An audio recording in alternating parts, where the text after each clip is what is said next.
not that it's a Uh-huh. requirement, Correct. but do you feel comfortable playing that pentatonic?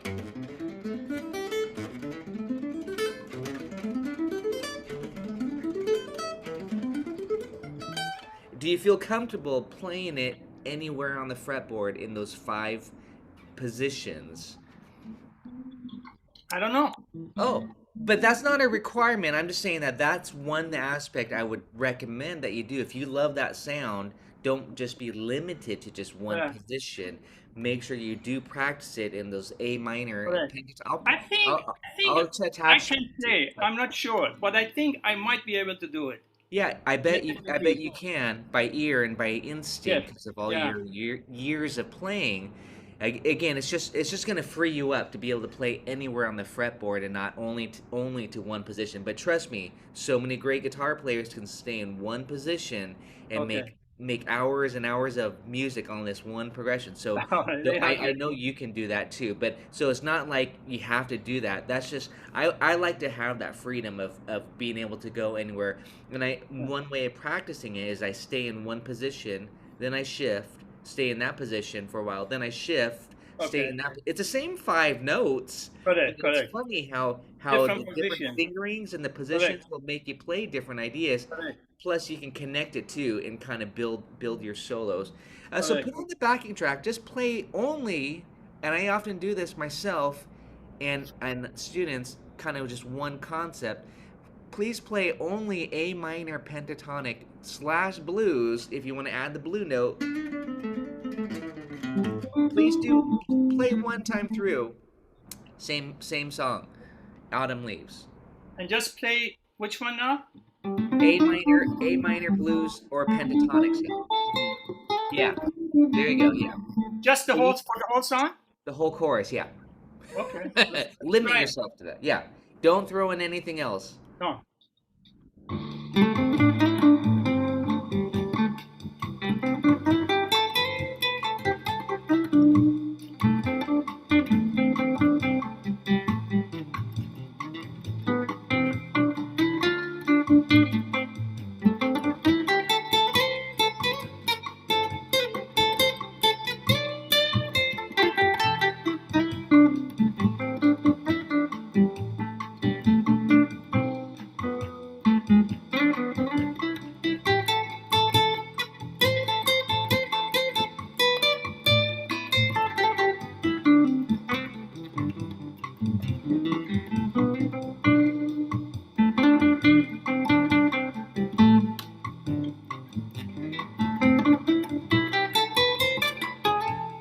Oh yeah. Okay, now you're throwing in the scale a little bit there. That was good. Yeah, yeah. Toward the end, you got into the scale just a little Yeah. bit there. Correct. But Yeah. yeah, I like to mix and match. Sometimes I just say, okay, I'm just gonna play pentatonic. Just only that pen, and then I'll bust into the scale. Okay. And then there's also another scale which I want to hit with you that I think is important in minor key songs. That's the harmonic minor scale. And Okay. that would be on the B minor 7 flat 5 in this version to the E7. Whenever you have that, it's nice to run this scale.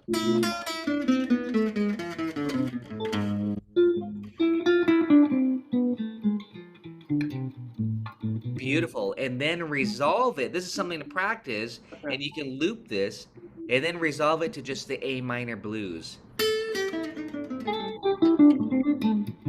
So what I like to do with my students, especially if we were Uh-huh. jamming together, I always kind of yell it out. I say harmonic minor. Then I say blues, Oh. harmonic minor. And this is all off the root of A. So this harmonic minor,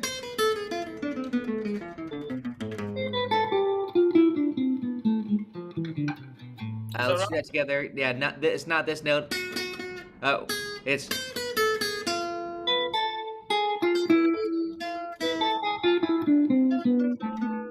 Correct.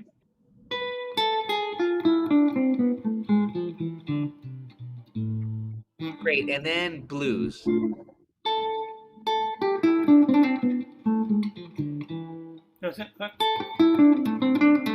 Yeah, or pentatonic, right? Yeah, yeah. So what I'd like for you to do is to do 2 measures. That's over this chord, and that's harmonic minor, Okay. and then the blues.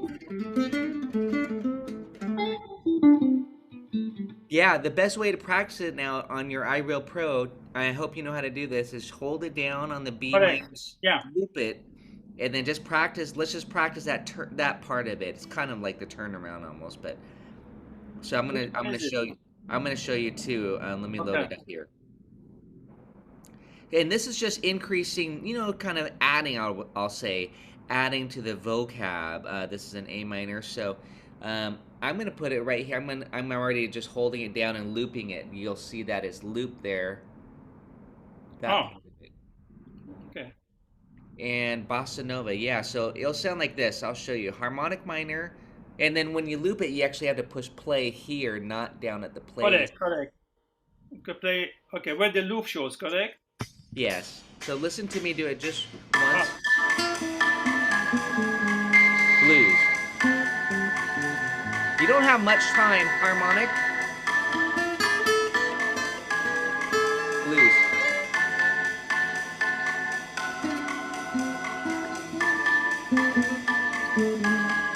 Blues. I don't know why it's on organ.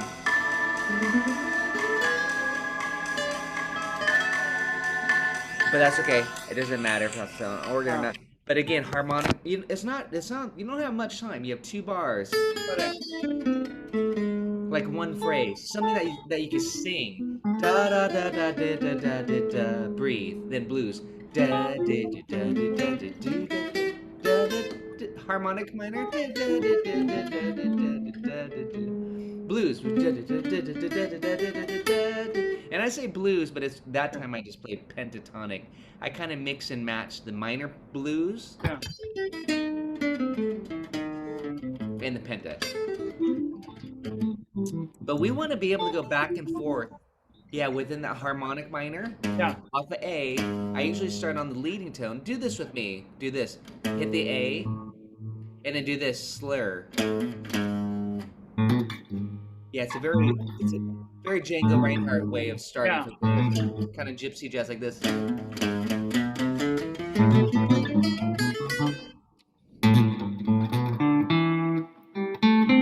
Oh, well,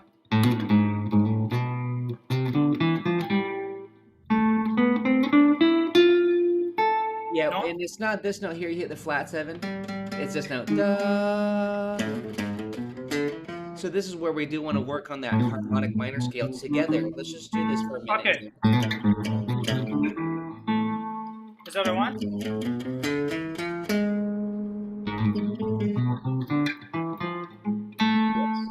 And go, stay there. Don't go up higher. Just stay in that range and go.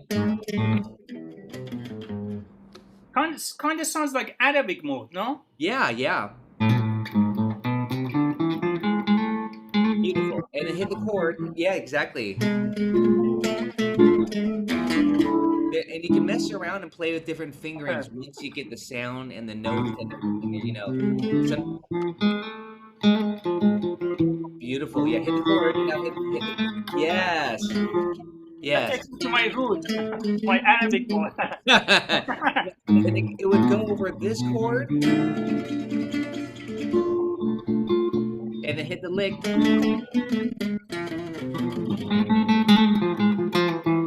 And then hit this chord. Same scale.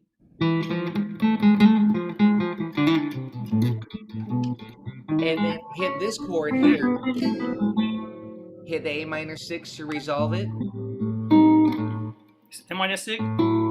And then play the blues pentatonic there. That's a beautiful strategy that I like to use all the time on a 2-5. That sounds really nice. Yeah, it has that tension, that exotic. Yes. Okay, so this one is it's a minor blues, the first one, the Arabic mode. No, that's harmonic minor scale. Harmonic minor. Okay. A harmonic minor. Yeah. Beautiful. Okay. And then resolve it. Yeah. So can you do this? Can you get your iReal Pro and just Okay. drag it so that you're looping this for practice? I'm gonna get Okay. that piano back in there too instead of the organ. And now it's gonna loop those. So watch, I'll yell it out. Ready? Harmonic minor, blues, harmonic minor, blues. It's every Yeah, but let's have you do that on beautiful. Exactly. It's just Yeah. practicing that. So you have a 2-bar phrase of harmonic minor Okay. blues. It goes by really fast, Yeah, it But does. Yeah. we want to seamlessly weave in and out of this so that to create these longer phrases. Okay. And that's to me, it's an art. It's beautiful to do that, but it'll start to add some shading, some gradation Okay. to your soloing, so it's not just only from one Okay. palette. And I'm So not saying that that's bad either, but I think this will add more color that's generally definitely. associated with jazz. It's in this Okay. case kind of Latin jazz too. Okay. So So one question yeah. is how do you know when to use it? Oh, because I'm telling you on the 2-5, this is a good Okay. question. On the B minor 7 flat 5 E7, that's when we want to use it to create tension, the Okay. harmonic minor Okay. scale. So if it's When it okay. resolves to the A minor, the 1 chord, the tonic, I we see. want to release that tension often. This is just a strategy, a formula by Okay. playing the blues scale. That's your feel good, the release of it, and then Okay. create the tension by doing the harmonic minor. Okay. And oftentimes in the harmonic minor scale, you'll hear this diminished 7 arpeggio right here on the leading tone. Yeah. And this. And then resolve. Tension. So really, people say tension, resolution. Okay. Tension, resolution. And the tension is on the harmonic scale, minor scale on the 2-5. If you got rid of the 2, you just have the 5 chord, E7. So now I'm going to show you the theory of it really quickly. We don't need to talk too much shop. But on Yeah. the harmonic minor scale, on the E7, you got the flat 9, you got the sharp 5. So it creates that tension, diminish, and then the release is that A minor 6. And we're just going to do the Yeah. blues on that. I see. Yeah. I hear you. Now, yeah, so that's the theory. Don't worry too much about the Yeah. theory. Just basically you want to go harmonic minor, blues, harmonic minor, blues, harmonic, blues, and just connect it so that you're having these phrases where you're creating Correct. that tension resolution. Try it, put it on loop, and let's just listen to it. It might take you a while to kind of get used to the phrasing of it. You can stay in one area, just all in this 5th fret A minor position, and just kind of navigate the changes. This is going to help quite a bit.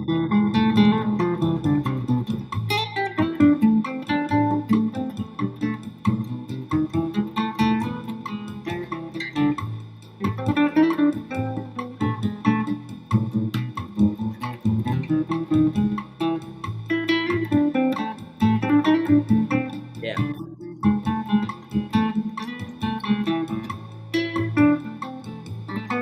Nice.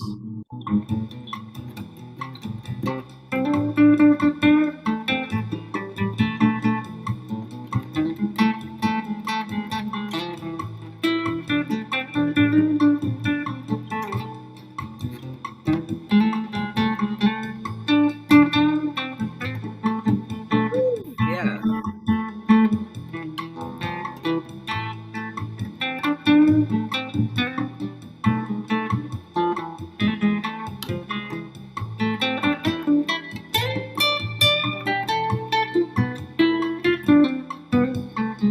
Yeah, beautiful.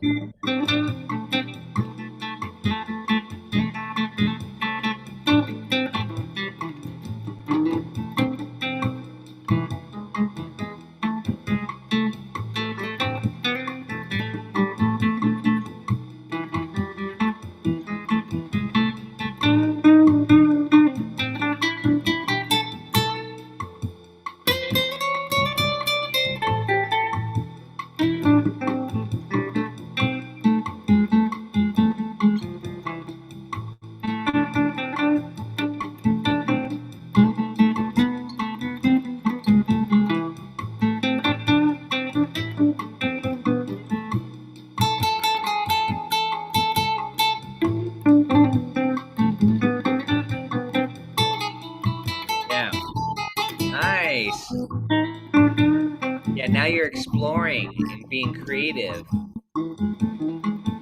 Yeah.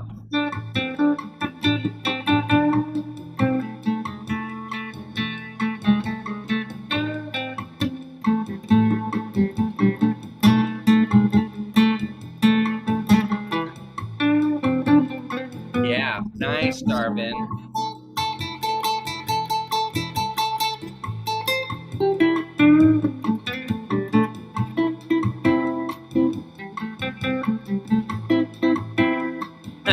Nice.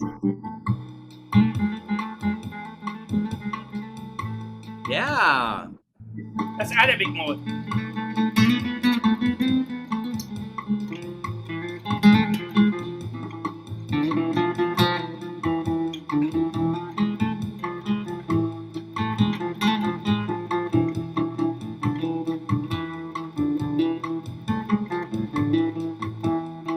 Yeah. That's spicy. I love it. That's spicy. I said. Yeah, so now you can go back to the song, and Yeah, whenever you come to those 4 bars, yeah, this 2-5-1, this yeah. that's when you can insert that color. This is Yeah. just one beautiful part of it, of course, but it starts to add some variation and nice, Right. interest, because so the ear don't only doesn't get one flavor, which is great. I do suggest staying, like I mentioned earlier, only do pentatonics, Right. only do the Aeolian mode, which is what you're doing at first. This, and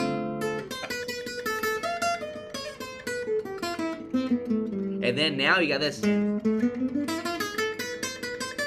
then you got this. So you got some variety. Then you can start to hit those changes, the turnaround,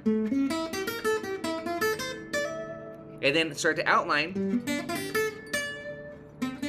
Start to play the changes a little bit too, if you want. Right. That's where those arpeggios come in. Okay. You hit D minor, you go G7. You can start to outline the changes a little bit if you want. Those are exercises. I mean, it's not the Okay. most creative style of playing, Hmm. but the art of it, or the goal, is to kind of weave in some of those arpeggios and outlining. That's why jazz players are so big on outlining this.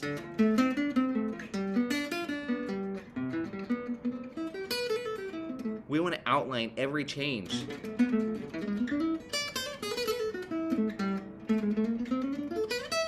We want to, again, D minor,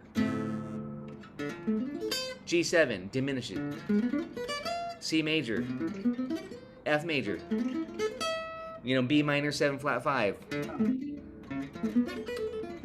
B minor 7 flat. I'm kind of playing a little faster Yeah. in the Gypsy jazz style. B minor 7 flat 5. I think often, if you saw what I did there, I said B minor 7 flat 5, but I actually played D minor 6. They're the same 4 notes. So I kind of have that little formula down. Over this, I go like this. Oh. Do this with me. This is D minor 6 arpeggio.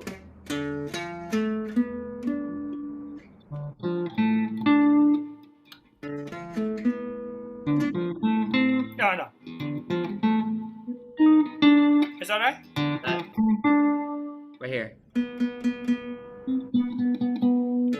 So here's D minor. Here's D minor triad.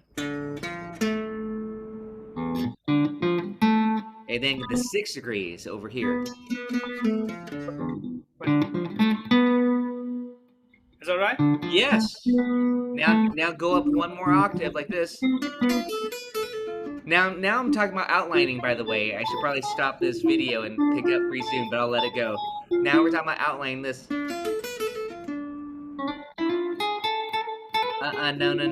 this.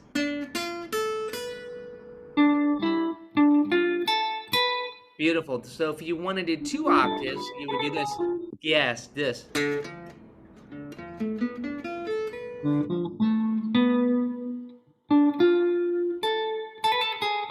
Yes, then morph it into the harmonic minor, then Yeah. resolve to the blues scale. Okay. Yeah. And that now we're adding a few different strategies that adds variety. Yeah, the outlining, the D minor 6 or the B half dim, whatever you want to call it. On the chart, it says B minor 7 flat 5. Yeah. We have this harmonic blues. So yeah, this, sorry, this, and then this, and this. And now Those I are can just more like a practice. gypsy style, correct? Say that again. Those are more like gypsy Very style. much so. Yeah. Very much in that gypsy jazz. Yeah. I love it. I got to get into Yeah. gypsy jazz. Almost like this.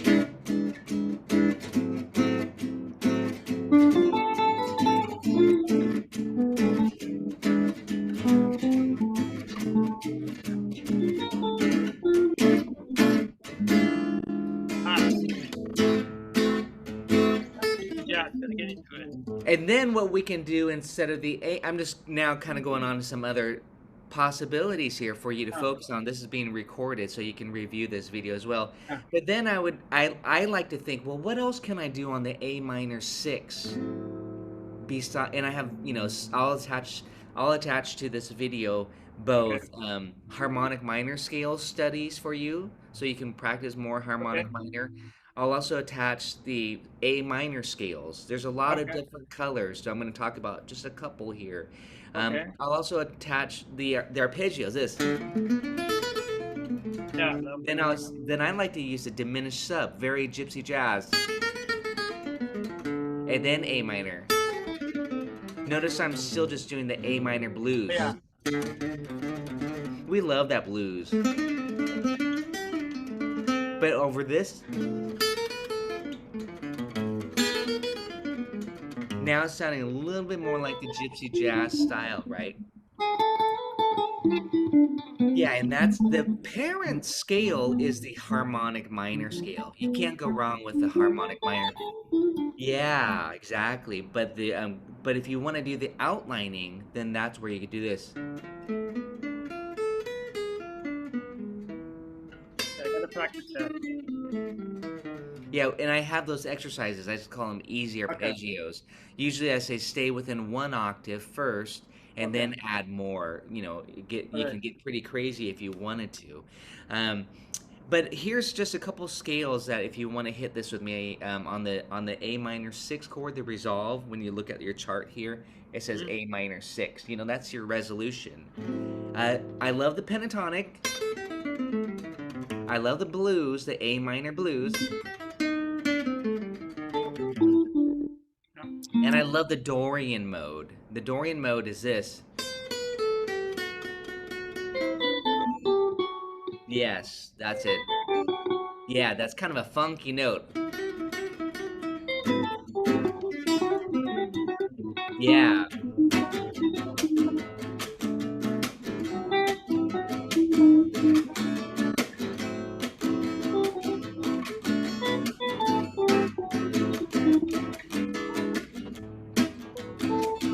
Yeah, this.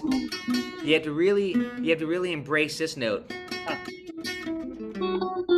Oh, what's it? And that's okay right there. Your ear told you, oh, not this note. Yeah. That's the note you'd want to say for the harmonic minor scale. So you have this note for the harmonic minor, this F natural. I'll hit the E in the bass so you can hear how dark and epic it is. This. There you go. I started right here.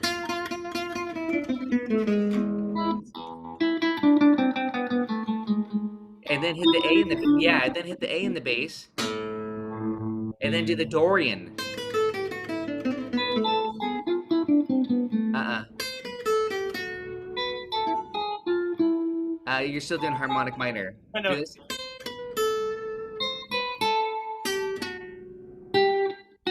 There you go. Yes, that's with this chord. Yeah, I know. This. You're morphing it Oh my again. god. No, and that's okay. It's like I said. It's these Touch it. subtle gradations. Nope, correct? nope, nope, nope. And that's okay. You know, again, I've got I'm this gonna have great. to look at it. Yeah, I was gonna say, let me load up this worksheet for you so you can Okay, see yeah. it physically too with your eyes. It's just called A minor scales. It has all the various A minor scales. Yeah. Um, there's a great worksheet here. I'm gonna attach it to the to the video lesson. Um, but let's work on this so that we kind of just so Yeah. that you can have that, you know.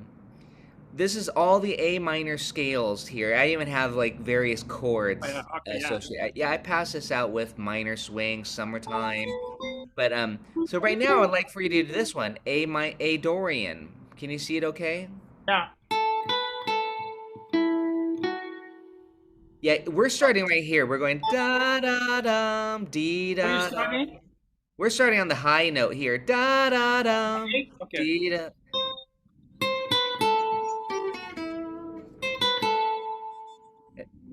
Keep going backwards. Yeah, keep going down. Oh, I'm sorry.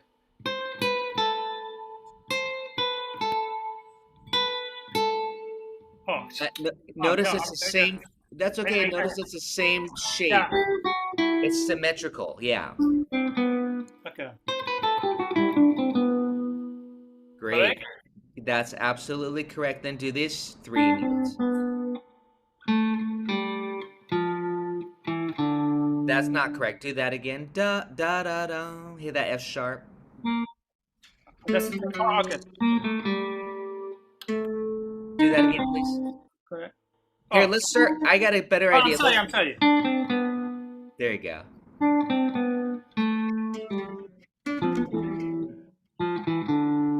Um, Oh, no, that's not correct. Here, I I'm want you to confused. start. Let's start not at the, let's not go backwards. Start from the bottom up. Let's build it up.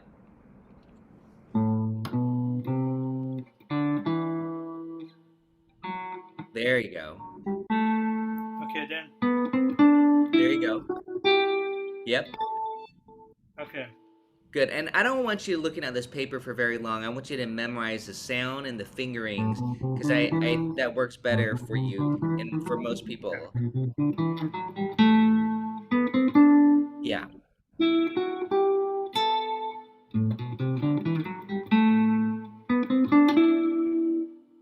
Yeah.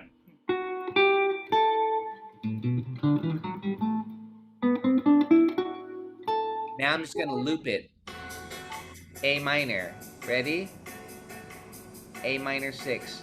Can I'll leave it up on the screen. This is a Okay. Dorian mode. Can you load up your iRail Pro and only select that A minor portion? 2 bars. Just vamp on it essentially like a Okay. funk vamp. And then just explore the scale. Then we'll be ready to come back to the harmonic minor scale Yeah. and then the Dorian. I know you got the blue scale. We don't need to talk about that at all. The blue scale works for anything. I say anything, any chord. No, that was major. Be careful there. Oh, okay. I lost my place.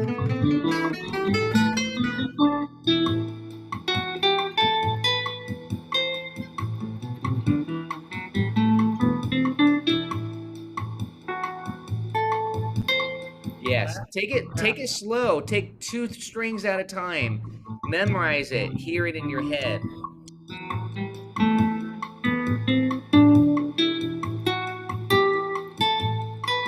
Beautiful. Yeah.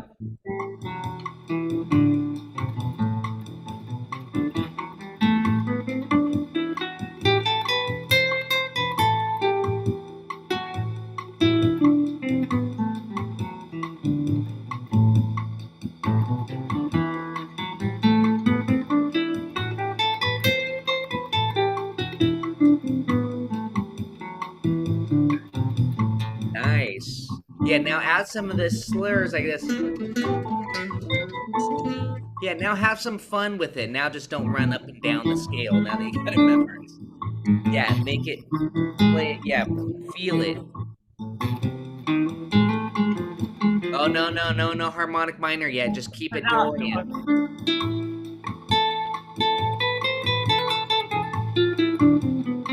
Really stick with that one scale. Don't mix and match. yeah.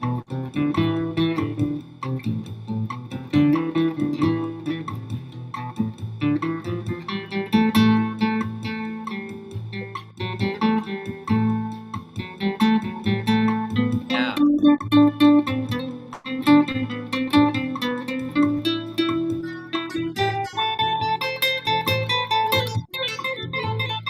There you go.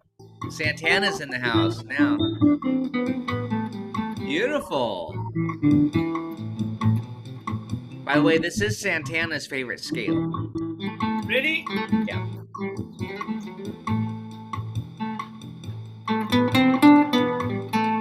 Yep. Exactly.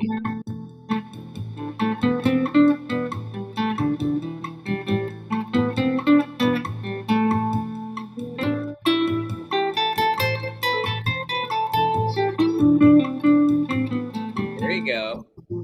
That's all I had to say is Now. Santana.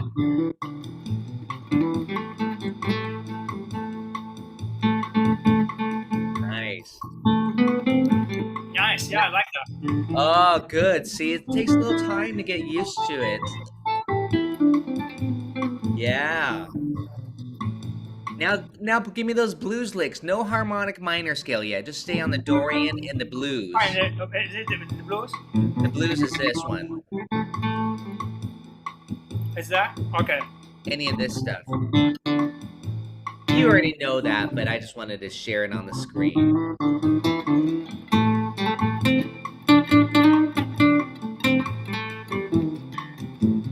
Yeah.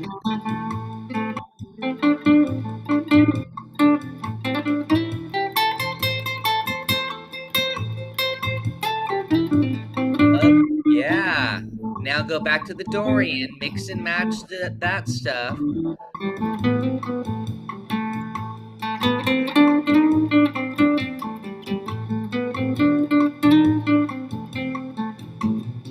Yeah.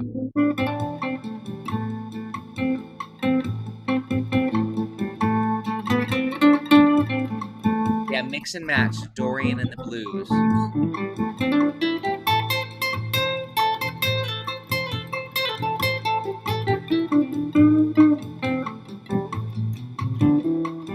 Nice.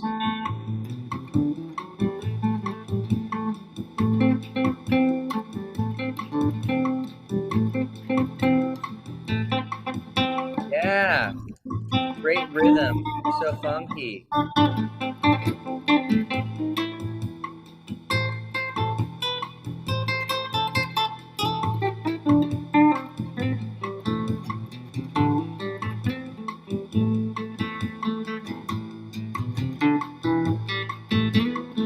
Okay, hey, go ahead and stop it for a second here, Darvin.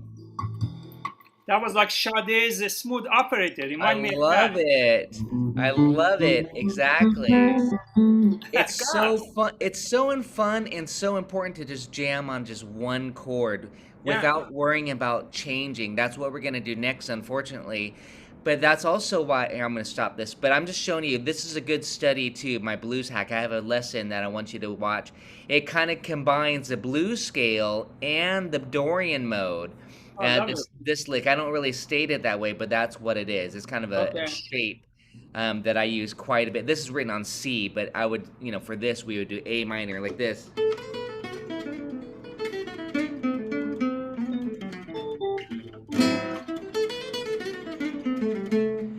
It's a Dorian and the blues right here.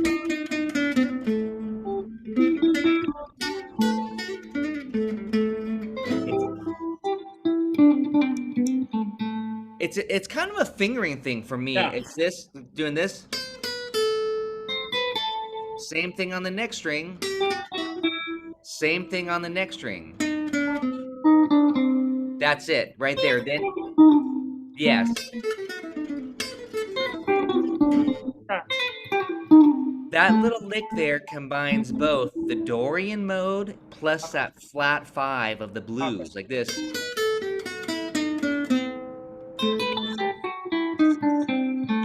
That's it. So then I take it through 3 octaves, like this,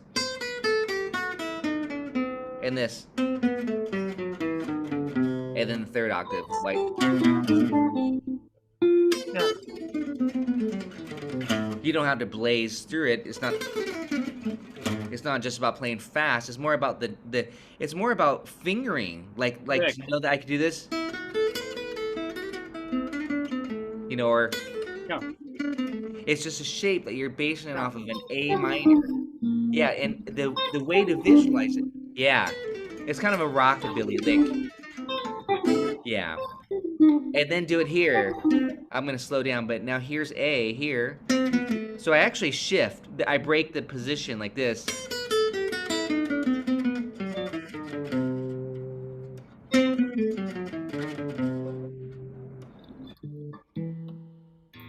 What note are you? What do you play? A, well, it's I'm targeting this. A, E, C. It's an A minor triad. Yeah. A. So do that. Don't worry. Yeah, do this. No.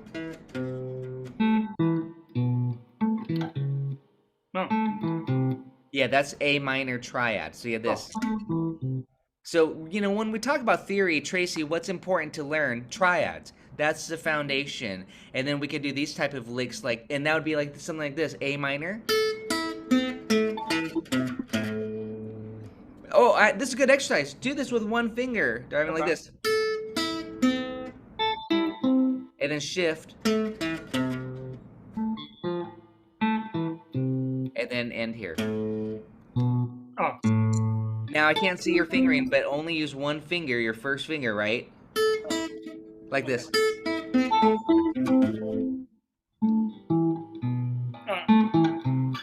Yeah, that's a good study because do that again. Okay, now do this. Check it out. Shift.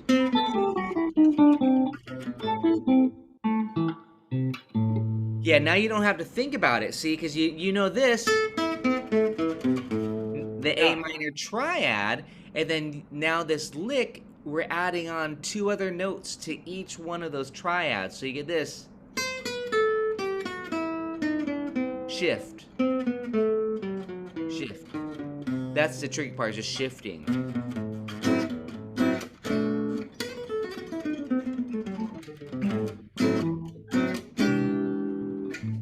Wow.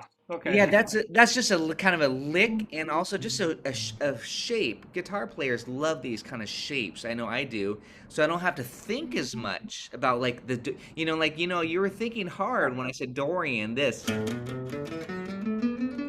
But then you got it. Yeah. Now you get to go. And then when you want to kick in that gypsy jazz mode, harmonic minor. Diminish. Blues. Or that hack that I was saying, my favorite blues hack, you know, that little bluesy, that Dorian, I call it the Dorian blues. It's not, there's no technical name to it. Correct. But the next step that you'd want to do now, Darvin, after that is go add in these flavors again. Go back to the harmonic minor scale, add that in, and then practice the Dorian mode, practice the blues, so that you now are kind of just increasing your palette of colors to choose from. It's nice to kind of just isolate the practicing as we're doing instead of just trying to go through the whole progression. Correct. The whole progression you can get through using the Aeolian mode. The Aeolian mode is just a diatonic mode, meaning Aeolian just means key of C. Just right, the song is what is it? Oh no, what key are we in here? Oh, sorry. The falling No. by my window. We're in the key of C. The autumn leaves of red and gold. Here's key of C.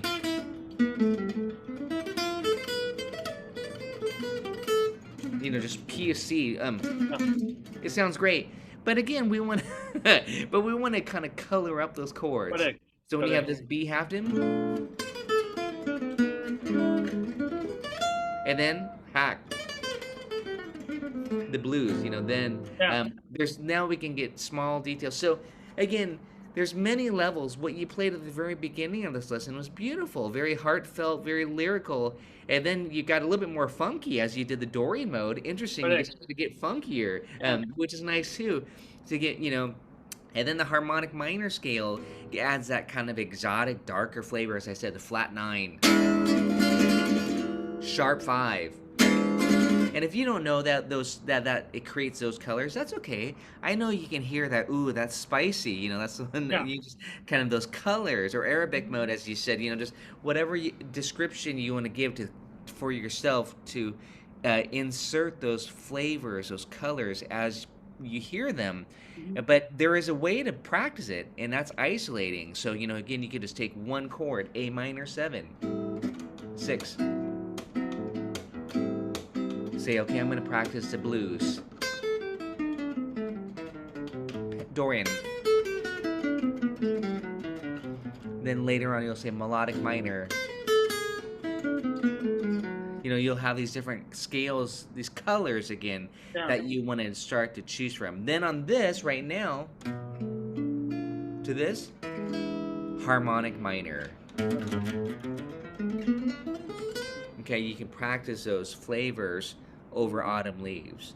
Yeah. That's my recommendation. Then we want to go to Fly Me to the Moon, or we want to go to another Latin song or blue bossa or some other standard like that. That's the approach. But right now that's plenty to do. I know. Stuff that's recorded. There's a lot. Correct. Sounds awesome. Yeah, I'm gonna.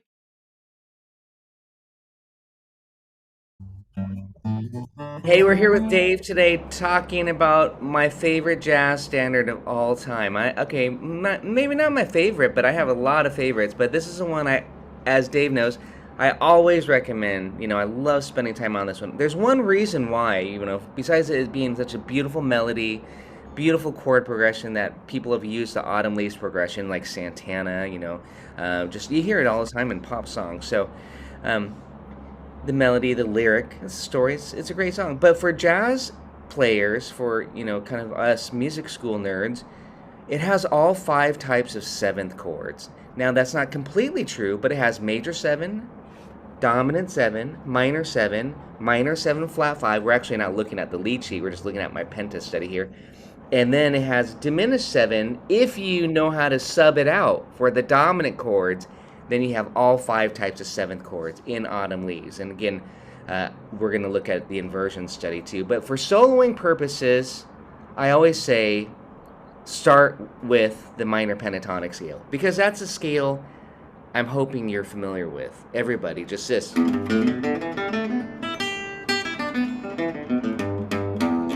And it works for all the chords in autumn leaves.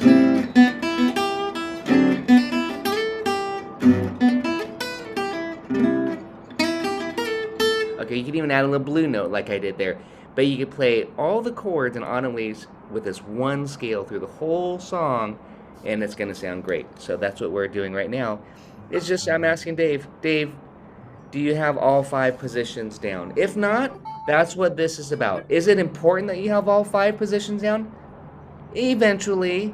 What's most important is that you can make some music out of a couple of these positions, but you don't want to be limited to just 1 or 2 positions only.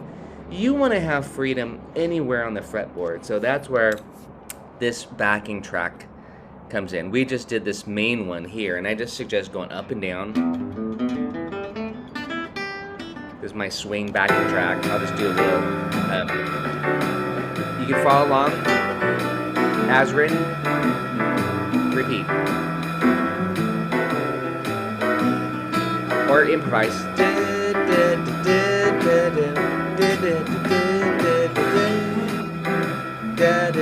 Let it breathe.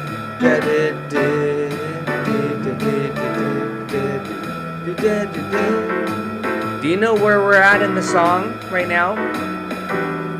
Yeah, just ready for the second. Since you went away. Right here. The days grow long. We're at the B section. Yeah. We don't see the chords going by, so we have to use our ear. So the point of this is we don't care about the chord progression. I purposely did not want, students to see the chord progression go by.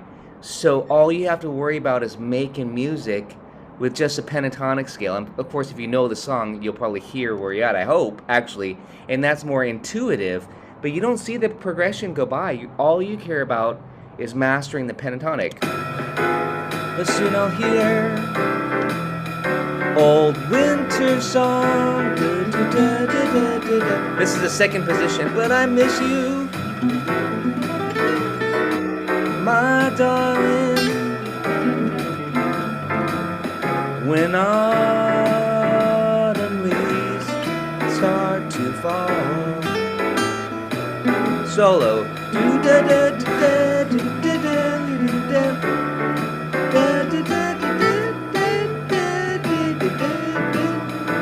And we want to make music. We don't care about just running up and down a scale, but that's our vocabulary. That's our limitation.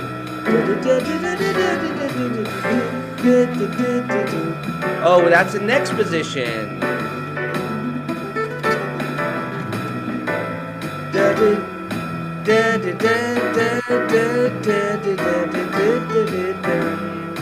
Repetition.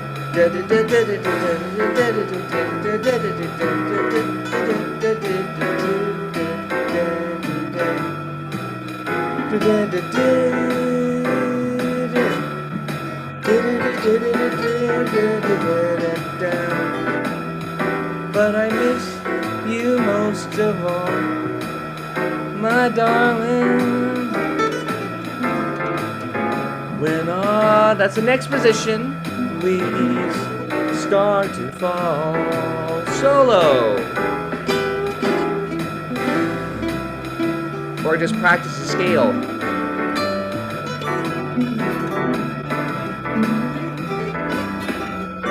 Yeah, exactly. Just have fun noodling with within the scale. Always sing what you play. Keep it simple.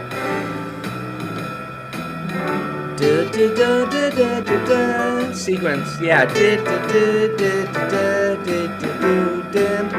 Sometimes I like to just stay on 3 strings and limit myself.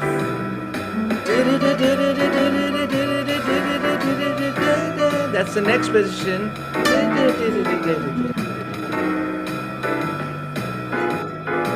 Yeah.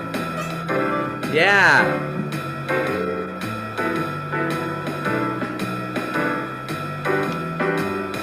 But I miss you most of all, my darling. When autumn leaves start to fall. And top.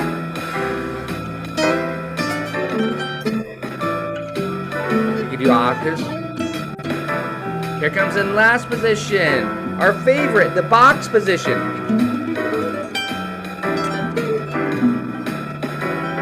Yeah.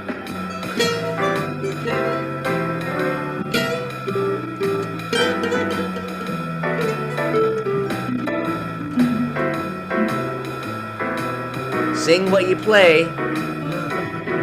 Yeah, make sure you let it breathe. Swing it. Since you were away, the days grow long. But soon I'll hear old winter song, but I miss you. And that it went back to the beginning there, just so you know. When autumn. So now I'm just gonna stop it, but you know, it's so much fun just to go through these 5 positions. And then you could do the sliding scale too, but now I have it. So I have it kind of set up like it's an etude, but again, I'm improvising within these scales. So you know, first you want to just master and memorize these shapes. I didn't put the sliding scale on here. How are you? I got to ask you though. How are you at the sliding scale? Sort of the combo. It's well, I guess that's the nickname that is often used. This one.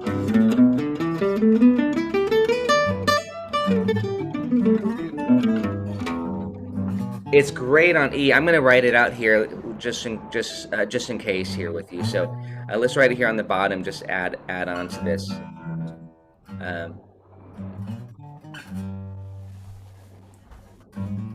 So yeah, let's start on the open E. E. I'm writing all those eighth notes. So then you go to G.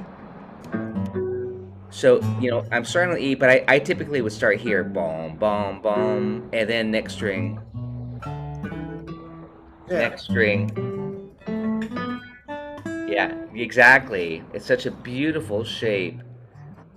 Yes, and then and you don't have to slide, of course. It's more just a diagonal fingering is really what it's about. And then once you get here to the 15, then you can descend in this position with the E minor. So you got this low E. And then here. So you're going across diagonally across the fretboard, and you have all five. You're kind of just going through the different positions essentially, and at any point you can stop and then stay in that one of those positions. So here I'm just gonna write. That's fun. Yeah. Oh man, yeah, You hours make a of game fun. out of that.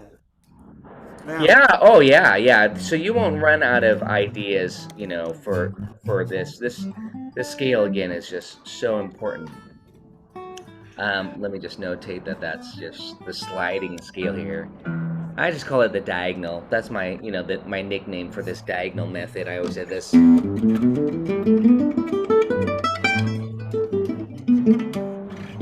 again, you can play any of these chords like this, and make it musical.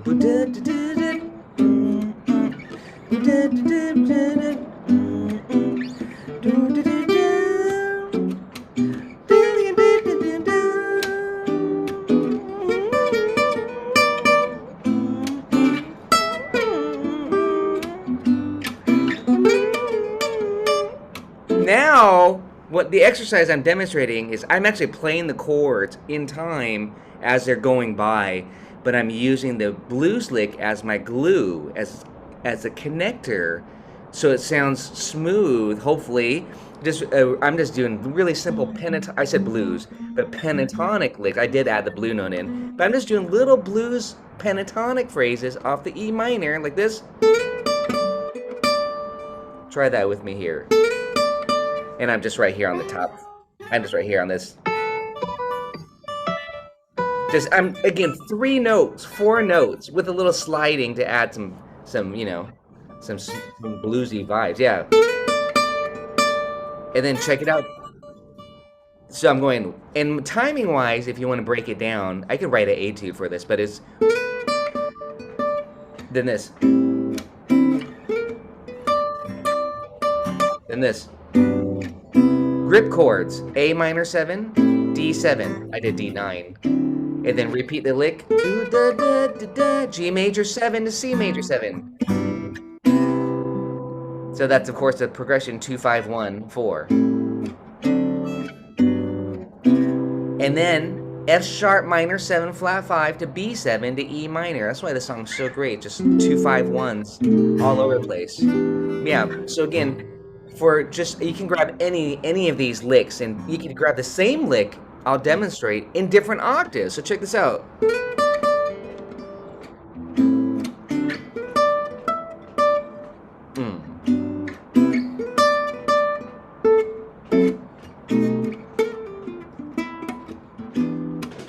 Then maybe this.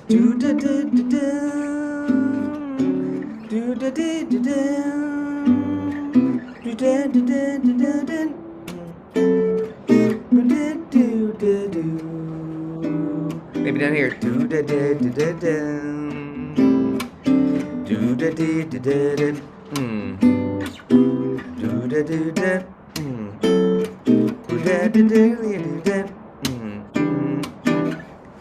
You know what I'm saying? It's super fun just to do that kind of like a solo guitar playing where you're just throwing in these little chord stabs and, pretending like there's a backing band behind you to keep it going through the progression. Yeah. Yeah. I'm gonna stop this video.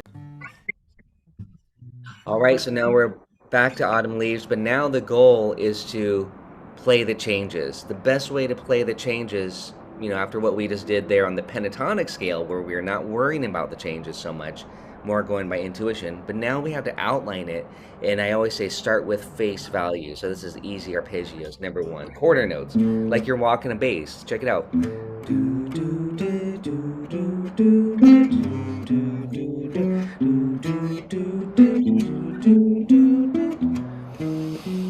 E minor 7, E7, the falling leaves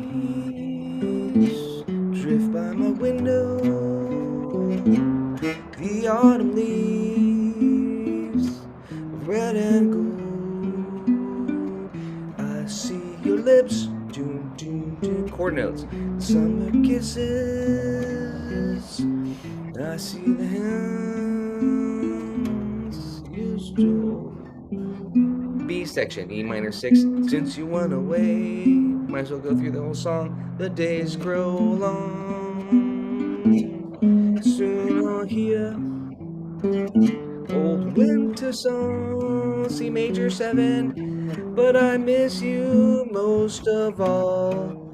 Oh, Tracy. I did not do face value here. I did diminished sub. Yes. I can't do that yet. This is not the time for it. So I'm gonna change it. I always say these etudes are organic. They're living. They get changed. So I am changing it back to just face value, no dim 7 sub. But that would be number 2. Is we got to sub it out, and it makes subs are great because they sound hip, and it makes it easier often too. I mean, they're not just to make things more complex. They're actually supposed to simplify, and so they're and they sound good. So back to here though, this is the B section, by the way. I often like to write the sections here, and this is I have a fingering question. Yeah. Because I notice you when you do sevenths and major things, you like to instead of going up to that third string. Yes. I had the same question. I get this question quite often. It's a big stretch. My reply is do what works best for you. If you're like, this stretch is too much for me, go to the 2nd fret here. Same thing here. Go to the 2nd fret on the next string. You don't have to do the big stretches. I tend to like that, but I also do it like this.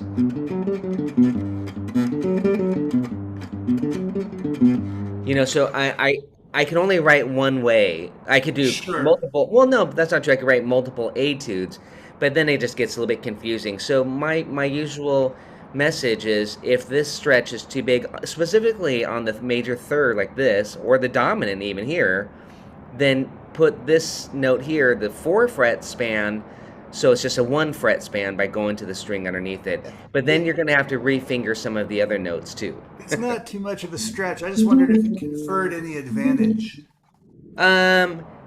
Well, yeah. Oh, advantage. Not necessarily. You got to do what works best for you, and that's what's going to give you your own approach, really. So this is just, all of this is filtered through me. But I do want to say I try to be flexible with particular fingerings. So, like, if I were to do just triads, by the way, I would often just do this. And this is how I would do minor, major, triad, where I'm not necessarily going like this. So I think the difference is the notes per string. Like the first way I showed you, 1 note, then 2 notes. The second way is 2 notes, then 1 note. So, I mean, it's a technical thing, it's a tone timbre issue. Like, do I want the fatter, darker strings? Those are just some considerations. But ultimately, you just want to connect them so they flow. I'm trying to be consistent. I'm going to stop the screen share right now just so I can show you my little routine, because I do this quite a bit with my students. I'll say major 7, dominant 7, minor 7. Minor 7 flat 5, and I'm being consistent with fingering dim 7. So I'm going like this. That's major 7. Then dominant, you flat the 7. Minor 7, you flat the 3rd. Minor 7 flat 5, you flat the 5th. It's progressive, diminished 7. Then I say even the major 6, and a lot of people don't like the span here. Check this out: 1, 3, 5, 6. So it's kind of a big stretcher. You might just say, hey, I want to do this. And that's definitely easier. So, you know, and the minor 6 is this. So again, that's just often how I kind of teach it, those easy arpeggios. Easy arpeggio for me, the definition of it is staying within 1 octave. There I showed you 2 octaves though. So that right there, and again, that's a great question. Hope I didn't, you know, go into that with too That's a much, good but answer. this is a great study here. I do recommend this if you haven't already tried it, and I could put a backing track to it, just like we did on the other one. You know, I had that backing track to where we're following along as an exercise. This part I stopped right here if you didn't notice. This part gets a little bit tricky because you got to navigate these changes to where we have this built-in tritone sub. But I miss you most of all, my darling. That's the tricky part. You want to get this 2 flat or 3. Look here, we can see. So I'm not going to say the numbers. E minor, E flat 7, D minor, D flat 7, and then it goes to C major 7. When autumn leaves start to fall. So I miss you most of all. Right here. My darling. And this is very important to get down. You know, some books might actually even show A7, G7 here. But most books show the tritone sub as a built-in, you know, progression. E minor, E flat 7, D minor 7, D flat 7, yeah. So this is a good little study just right here, even if you just practice this a few times, getting this tritone sub. For a 2-5, I'm kind of saying this is important for 2-5s. You know, just because when you have E minor 7 to A7, you can now go. So if you start practicing these will just become natural for you to get down. Okay, so this is a 2-5 and a 2-5 sequence. Again, you could go to A7. That would be, you know, I'm just kind of showing you what a general lead sheet would often show. This tritone sub built into the composition. And now there's even some question here, Dave. Some charts will show F sharp minor 7 flat 5. Some charts will show C major 7 here. There's sub, and that kind of goes back to that night and day ending I was talking about. When I say instead of the 1 chord, you can go to the tritone and do the, Right. you know, it gives it a slightly different vibe. It's like, here's F sharp minor 7 flat 5. It has a C note. But here's C6. Here's F sharp minor 7 flat 5. 1 note difference, okay?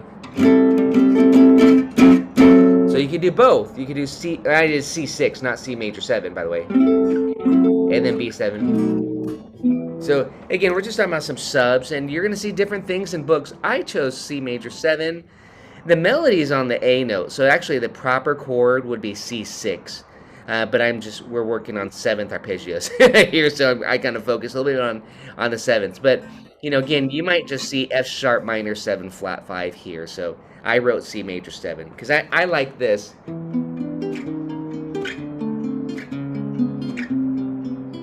And the melody's on, it's on the A.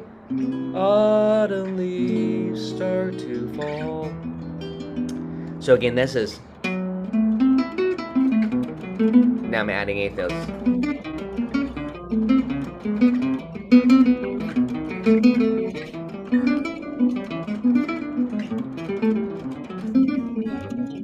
Now I'm just going on automatic pilot, just outlining the chords as 8th notes. And again, that's where you'd want to put a backing track on.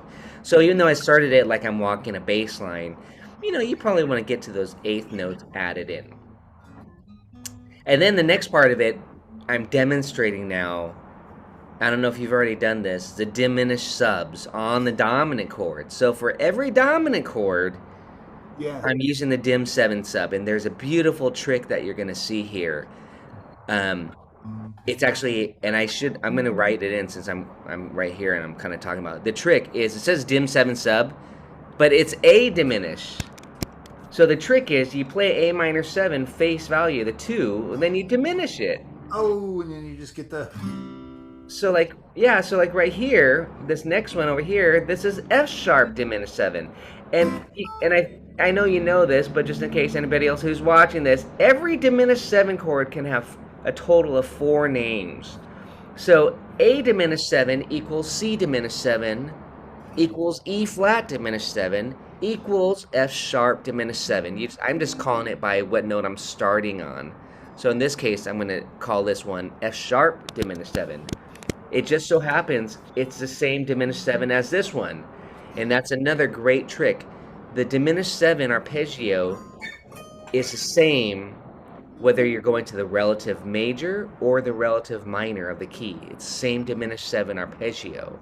So it's a beautiful concept. And that's why when we're soloing earlier with pentatonics, on these you can start to mix and match and hit those dominant chords and then mix and match and do pentatonic resolution. It sounds so good.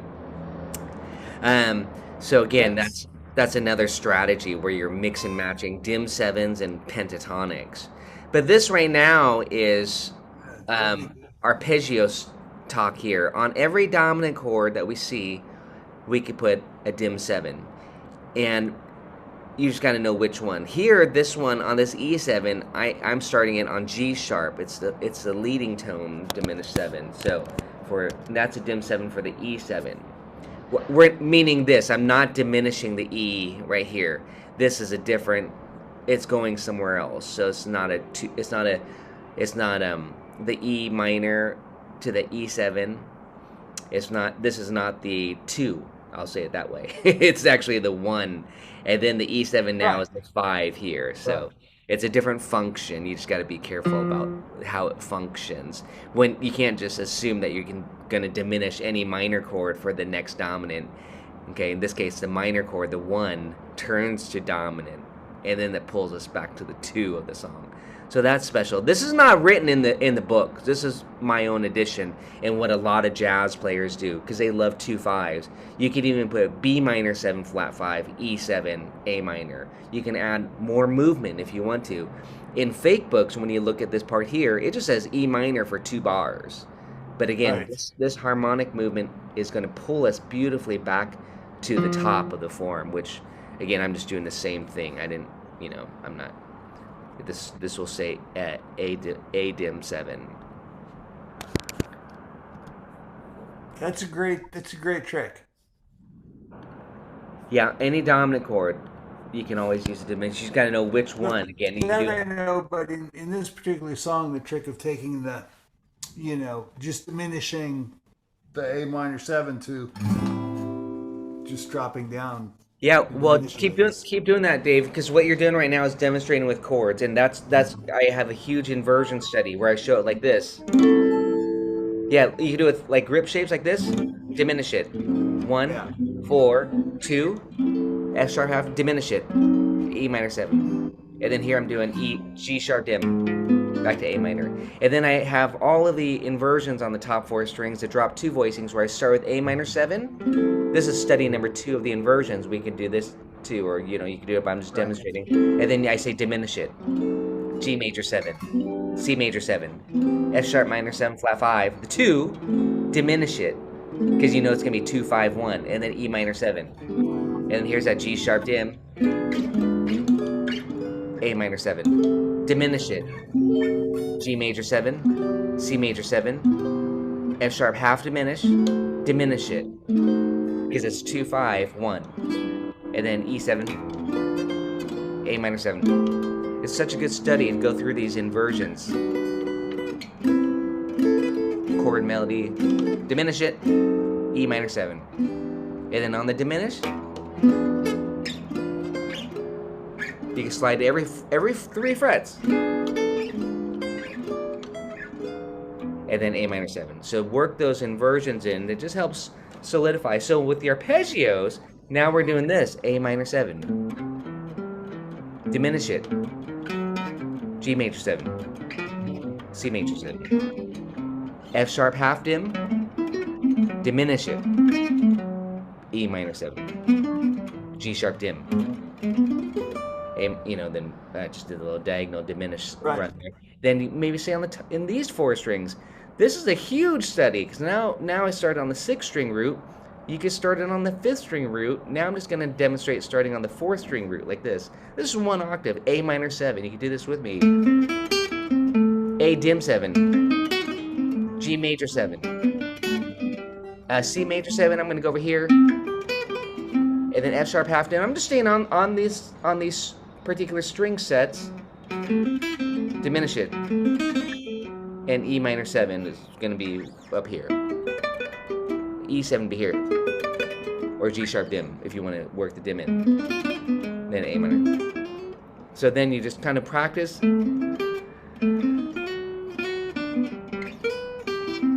Work those shapes and try to make some music going through there. And then pretty soon you can do the bigger arpeggios if you want to work all the strings in. But I really suggest easy arpeggios at first, 1 octave. And that's a big study. And that's with now, again, applying the dim 7 sub. So I usually call that study number 2 when you're doing that, when you're adding the dim 7s. And then, oh yeah, see, look at this. This is a great workout right here. I'm going to make sure I send you the link. I'll just post this on Patreon too, because this is important. Just same thing. I'm staying now on the 4th string. Oh, and I mix it up with a 3rd string. So I'm kind of mixing and matching, just like we did here, Dave, on the 6th and the 5th strings. Now I'm on the 4th and the 3rd strings. Face value. This is a monster study here. And then with diminish up, so you're gonna reinforce that diminish it concept. Is there more? No, that's it. This is a good study. This is like a complete easy arpeggio study, just with 1 octaves. What do you think? Do you have questions on that? I think that's something I need to play. It's a good one. Again, these are just like preparatory exercises to get you playing the changes, mix and match with the blues scale, as I said, pentatonic scales.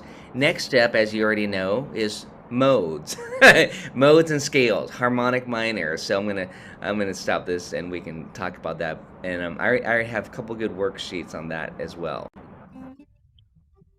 All right, now we're moving on to scales. We just talked about the arpeggio methods and easy arpeggios and diminished subs and stuff like that. But now we're talking about scales, not the pentatonic like we started with, but scales using the modes, the 7 notes, and the harmonic minor, and maybe even a little melodic minor. So for Autumn Leaves here, we're in the key of G major, and I guess I could put a key signature here, couldn't I? that might be easier just to show it this way. There, G major, E minor. So A Dorian for the first chord. This is the jazz method. Is you put a chord scale relationship. So hit the chord, hit the scale. Chord, chord, C major. And there's fancy Greek names for each one of those. A Dorian, D Mixolydian, G Ionian, C Lydian, F sharp Locrian. But they're all the same 7 notes. They're all in the key of G. What matters is your starting note. That's how we're defining it. But we're playing to the chord too. And this method again I'm just targeting the roots. So if you were to hear it separately, it would sound like this. And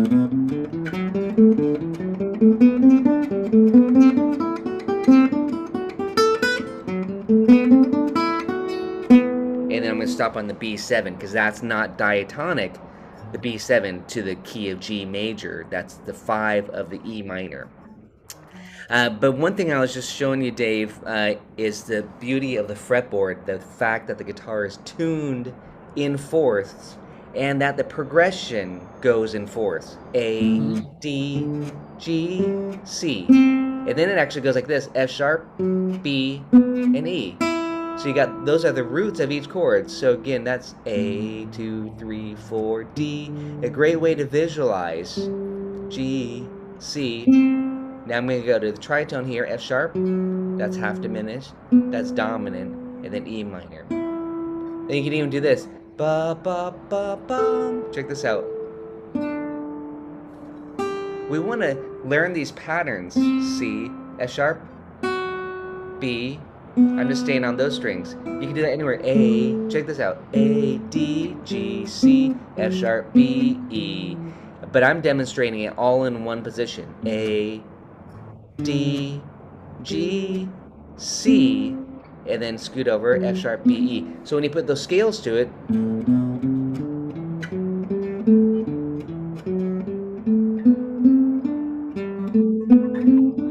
C, F sharp, and I'm just going through. It would sound really nice again along with the backing track here if we have that synced up. Oh no, that's not me. That's me singing it, playing it. We don't want to hear that, but I'm just going. The falling leaves drift by my window. The autumn leaves. And then here, let's talk about this special scale here. I stopped here on the B7. That's the E harmonic minor, the 5 of E minor, which is the Aeolian mode. I play the Dorian mode, so I'm going to talk about why in a second. But this scale is often also called the Phrygian dominant. If you start on the 5th, right on the root of the dominant, then you can call it Phrygian dominant. The parent scale, the big name of it, is harmonic minor. You can have all these fancy sub-names, but... So here's B7, hitting the chord, just so you can see. I wrote this, but I'm also thinking this is...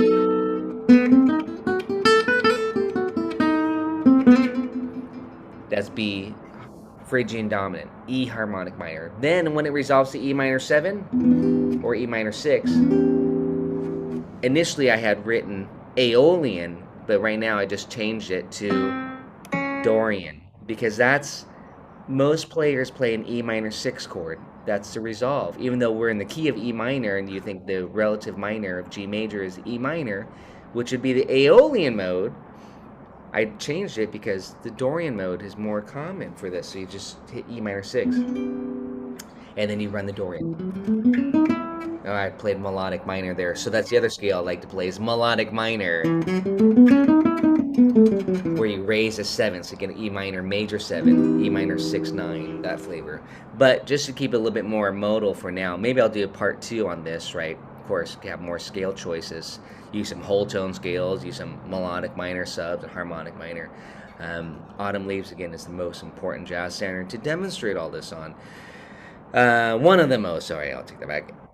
E Dorian, of course, you might just say, hey, I want to just play blues like there. Then that's great. We want to start to mix and match these so you're just free with all these different flavors and sounds, from pentatonics to arpeggios to diminished subs to augmented whole tone, all these colors. And then the A harmonic minor on the turnaround chord. Again, a lot of lead sheets will not show that E7. This is common practice, is that you turn that 1 to the dominant, and then that goes back to A minor. Usually it'd say the 4. If you're thinking E minor, A minor is the 4, but most people will call this the 2, 5, 1, because we're back to G. So again, we have E Dorian. I changed it to this, and then E7, A harmonic minor, that could be renamed to Phrygian dominant.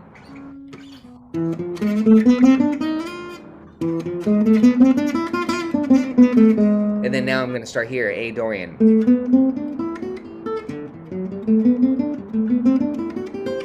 You can change the direction. A blues. You have a lot of fun with the resolutions. Then I might bust into arpeggios. So that's the next worksheet that I have. I've got a lot of different studies here, right?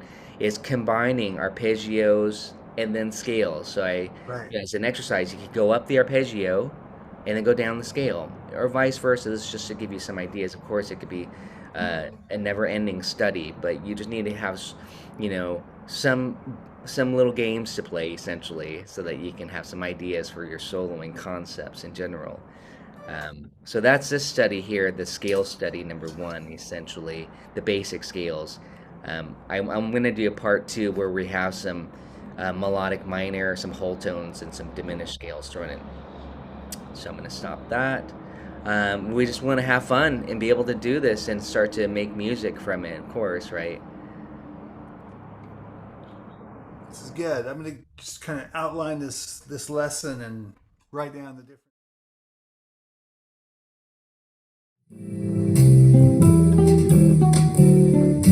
And then G. I'm just kind of creating a little musical phrase and pattern. And then E minor 7 to E minor 6. Here's that B section. E minor 7 to 6. A minor 7. G major 7. And then F sharp half to M. Get ready. And here we go.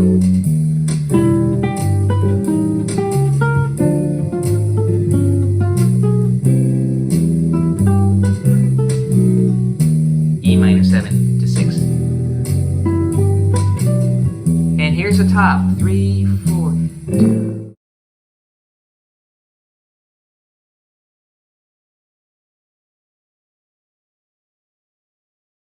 Well, what do I do with this? Do I just go up and down with the arpeggio, or do I try to have some sort of make music out of it?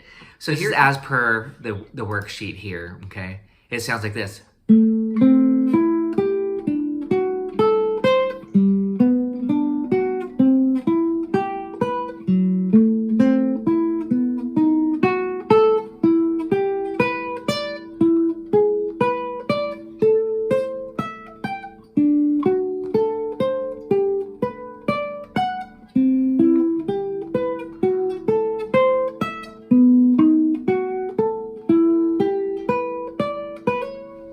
And notice again, I kind of went up through the fretboard, just going either starting again on the 4th or the 3rd string. So A minor 7 was here, but it's also here.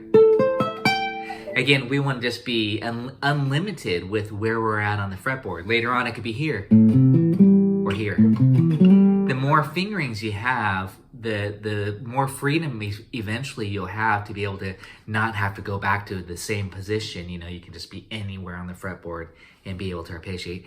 But again, now how do I make music from it? The first thing I want to do is this.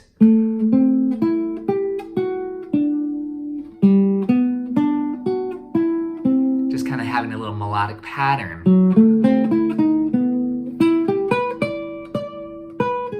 And then, so I was doing this.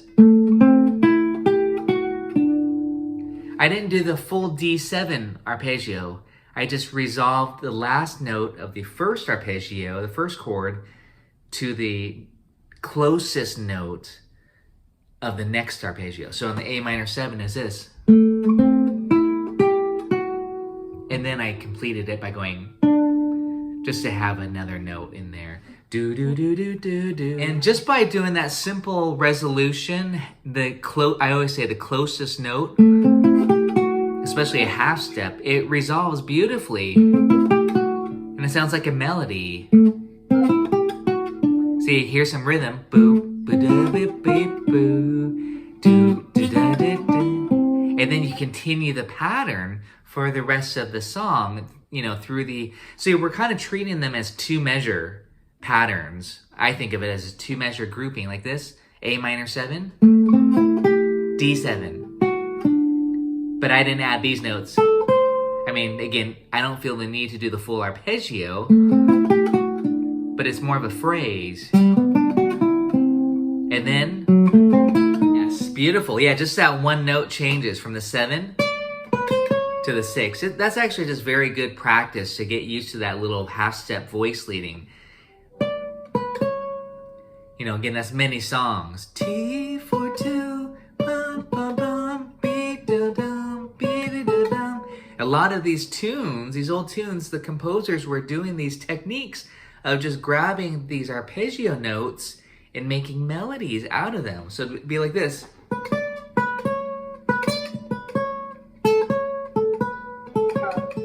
Here's Autumn Leaves.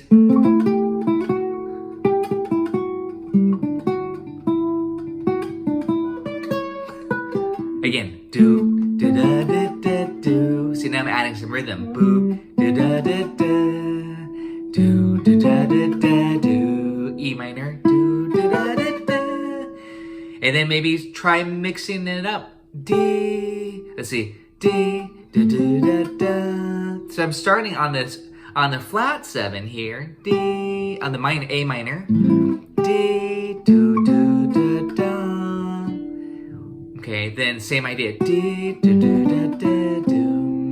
D do do da da do do da da do. And that just starts to kind of get things going for improvisation.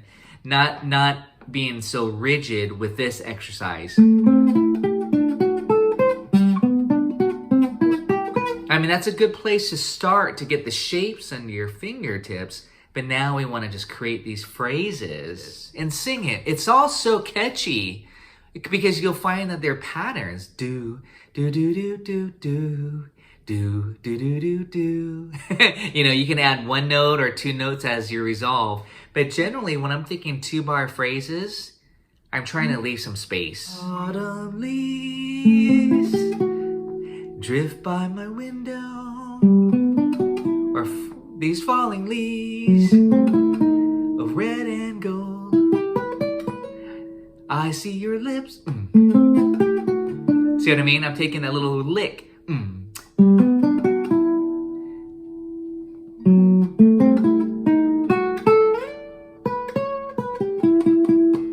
These falling leaves drift by my window. And again, I'm just improvising completely within the context of these easy arpeggios. I'm saying is try to make music from these arpeggios, but I do think, you know, you want to think in terms of 2-bar phrases and then practice them as these patterns. So whatever you do on the first one, do it on the next 2 measures. Do it on the next 2 measures. And then there I varied it up.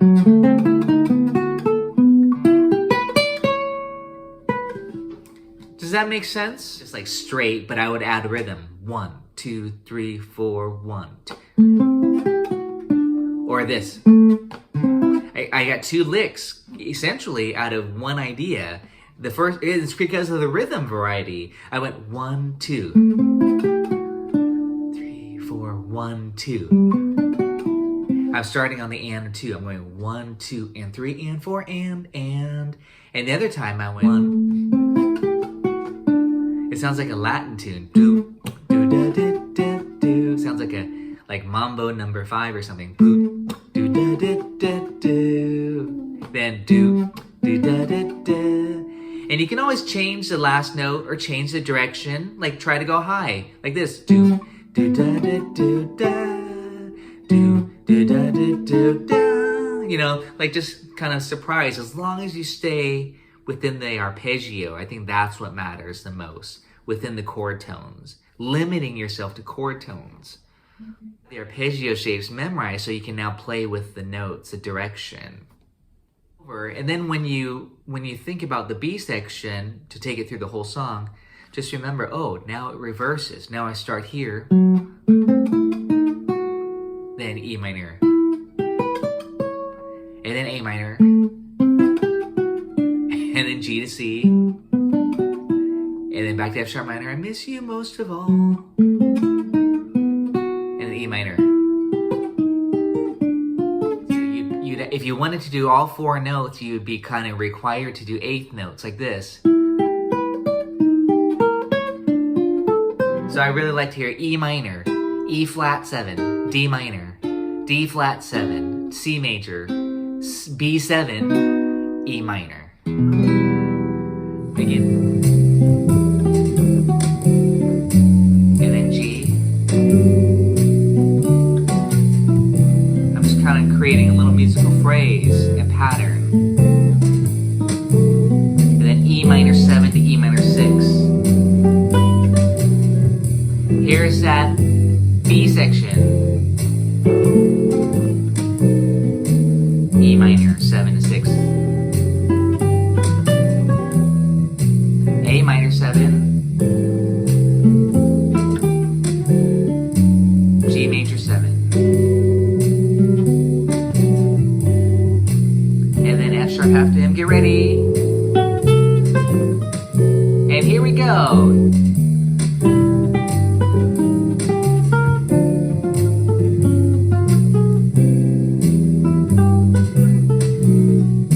E minor 7 to 6. Okay, so the easy arpeggio method, again, to reiterate, just one octave arpeggios, but you have to now, once you kind of have the shapes down, and here's just a quick review. Start on the 6th string, play major 7, and play your arpeggio that goes with the chord. Play dominant 7, play the arpeggio. Minor 7, minor 7 flat 5, diminished 7. Okay, so that was just face value. D major 7. This is a 5th string root. Dominant. Minor 7. Half dim, meaning minor 7 flat 5. Fully dim. Major 7. And you just want to be able to see the chord on the chart and outline it. That's the deal with this easy arpeggio method, using 7th chords right now. So on a tune like Autumn Leaves, here we go. A minor 7 is your first chord. We have A minor 7. Here's the A minor 7 arpeggio. And then go to D7. You can even do it like this. Fingering there's many possible fingerings, so don't only stick to one finger. Learn it with multiple fingerings. But learn it this way. My way is the best. Just kidding. So we have A minor 7. The falling leaves drift by my window. Just going through it just to show you. Lips, summer kisses, sunburned hands I used to hold. So there's the A section. A minor 7. D7. Face value. G major 7. C major 7. It's all written on that sheet. F sharp half dim. I'll go here. So you gotta hit the chord. B7. B7. E minor 7. I usually put an E7 here to turn around. And then back to the... And now you can go up to the next position if you want. Next octave, the easy method. D7. G major 7. C major 7. F sharp half dim. B7. E minor 7. And now we can improvise using those. And again, I'm really big on just limiting yourself. So just make sure, like, hey, okay, got the shapes down. I know my progression to Autumn Leaves. I need to just make music. So here we go. Let's loop that. Swing or bossa? What do you think? Swing? Bossa? Which one? All right, I'll choose bossa.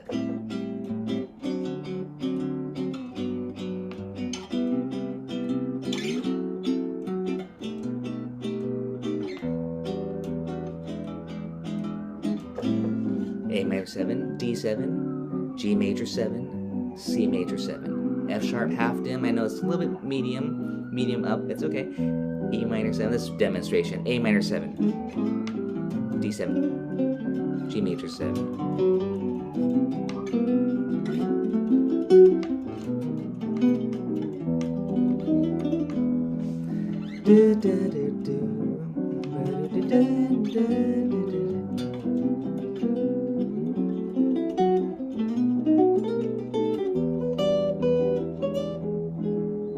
And then later, we can substitute from what we talked about earlier, the superimposing. You see A minor 7, you play C major 7, etc. So I was about to do that. I had to stop myself. But I wanted to say that that's the next level. Substitutions. On the dominant chord, you play diminished 7 off the 3rd degree, that type of thing. But again, and this is kind of going fast here, but this is just for demonstration.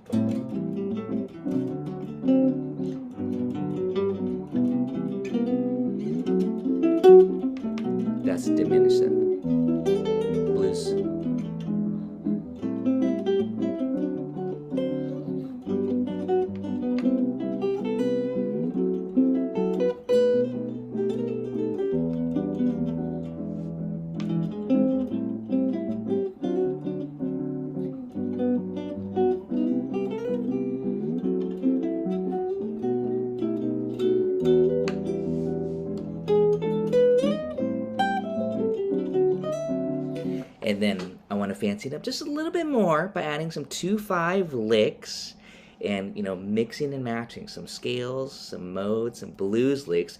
Notice, if you didn't already catch it, I saved the blues licks for the turnaround. That's when it feels good. That's kind of when you listen to those classic jazz players, they save it for the last 2 bars.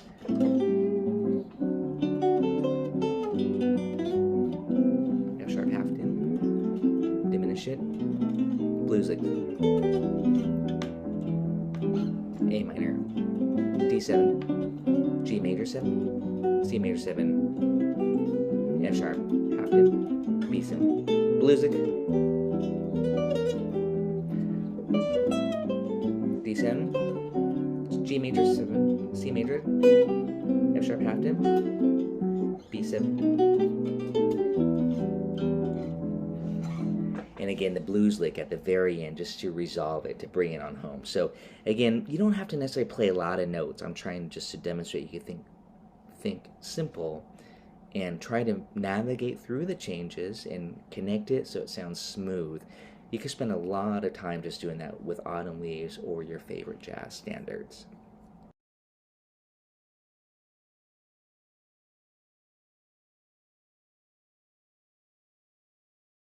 Hey everybody, thanks for joining me on this Autumn Leaves guide tone solo etude. What is a guide tone? A guide tone is the 3rd and the 7th of the chord. That really helps guide the listener through the changes. The root and 5th are important, but it's the guide tones that really give you the quality of the chord, whether it's major, minor, or dominant.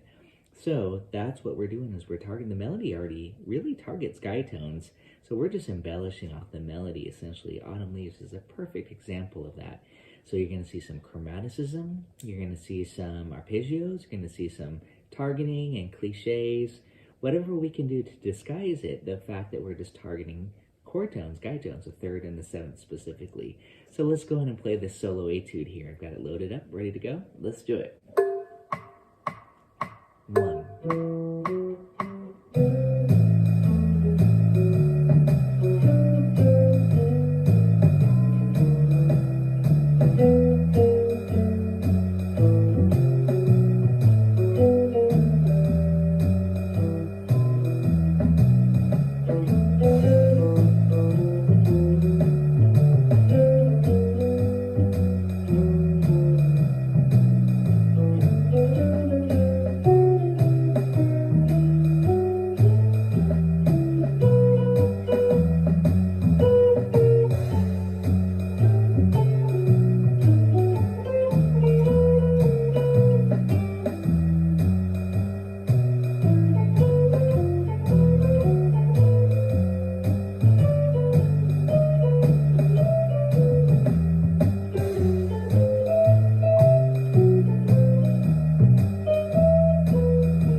Again.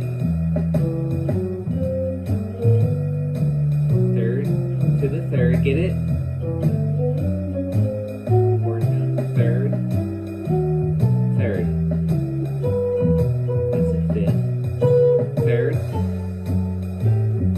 5th. We'll try to the root. Here's a chromatic cliche.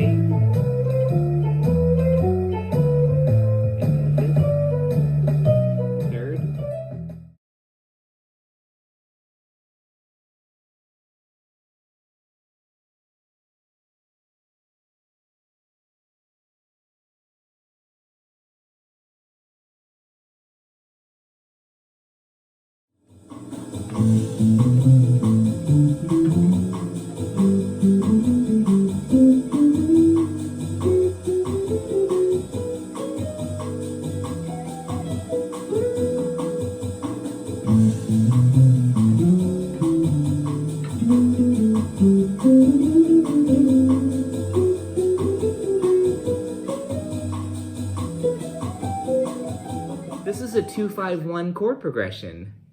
2-5-1 is the most common progression in jazz. 2 5s, of course, but then 2-5-1. A minor, D, G major. I'm I'm actually playing with chords. So we have this.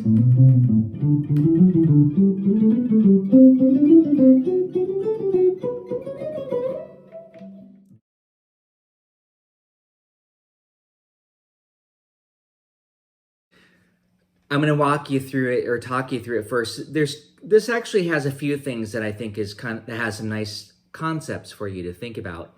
The fact that Autumn Leaves, if you recall, follows the cycle of fourths, meaning the circle of fifths, but backwards.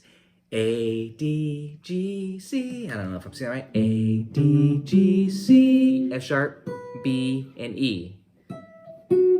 So the progression, if you're just to be a bass player, check it out. Just read the first note of each measure. Just the first note, yeah, because that's the root. That's my target, is the root. A, D, G, C. It follows the fourth progressions. The guitars are tuned in fourths, so I'm just going right down. That's pretty easy. And then scoot over to F sharp on the 7th fret, B underneath it, and then E, I'm just jumping up to the 12th fret, just to demonstrate this. That's part of the demonstration, is I wanted to point out that how we're tuned and how you can kind of use some fretboard mixed with intervallic ideas to play through changes. When you have this, I'll just play the motif.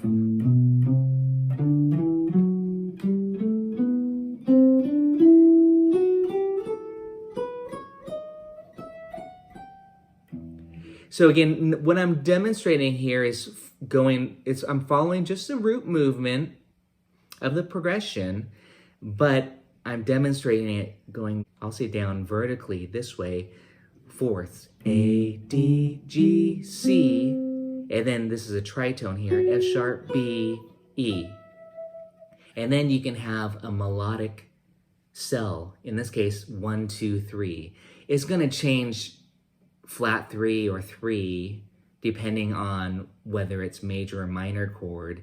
Even on the F sharp, it's a flat 2.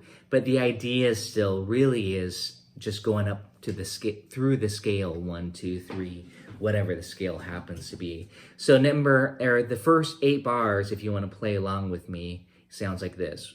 In time, 1, 2, 3, 4.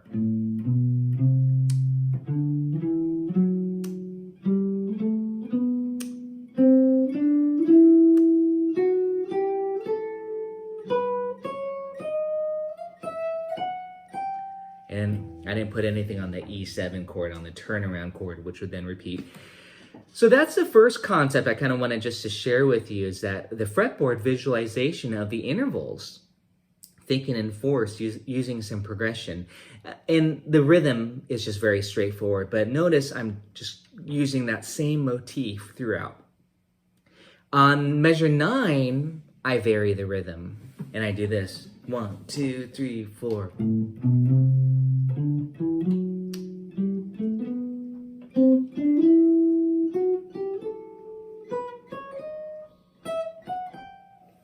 So I just wanted to have a different rhythm, something a little bit more lively, some 8th notes, some syncopation.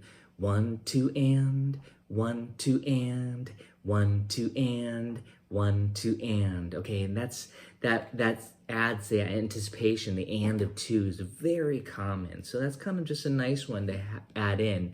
I'm not going to go on yet, but just to show you, you can mess around with that.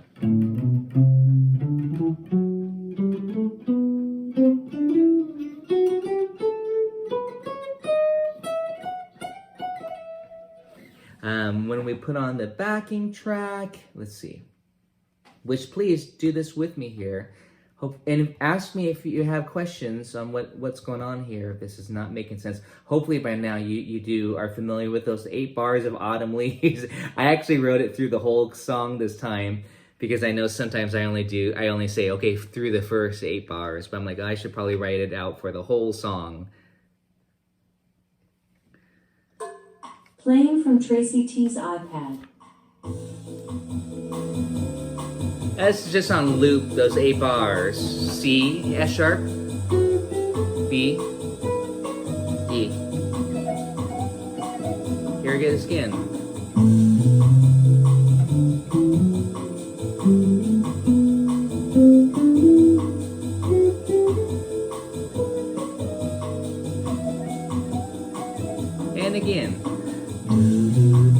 number 1. Very simple.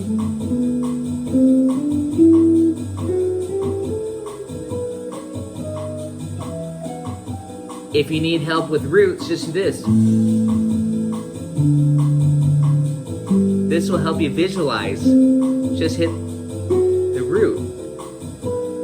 But hopefully you can see that vertical structure of the chords. That's the first A section.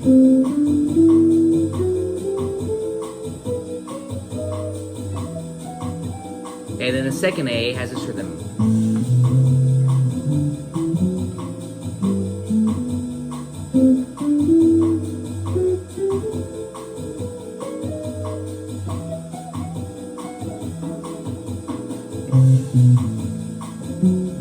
3, 2, 1. 3, 2, 1. 3, 2, 1. 3, 2, 1.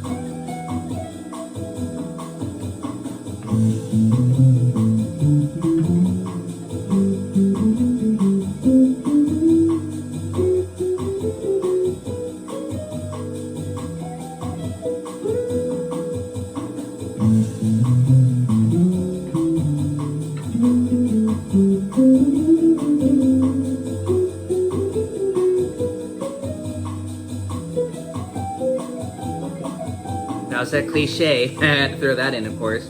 But there I did do do do do do do do do do. So I kind of made a 2-bar pattern. Then I carried it through do do do do do do do do do. You guys get the idea. You know, instead of just a 1-bar motif, that was a 2-bar motif. I was doing this. And then for the D, for the next measure, basically I didn't measure the second, motif. The first motif was not written out. It's, again, here it is slowly. 1, I'm thinking this, 1, 2, and 3, and 4. That's just a rhythm. Boom, ba-da-da-da-do. Sounds almost classical for some reason. So here it is. Do do do do do do do do do do do do do do do do do.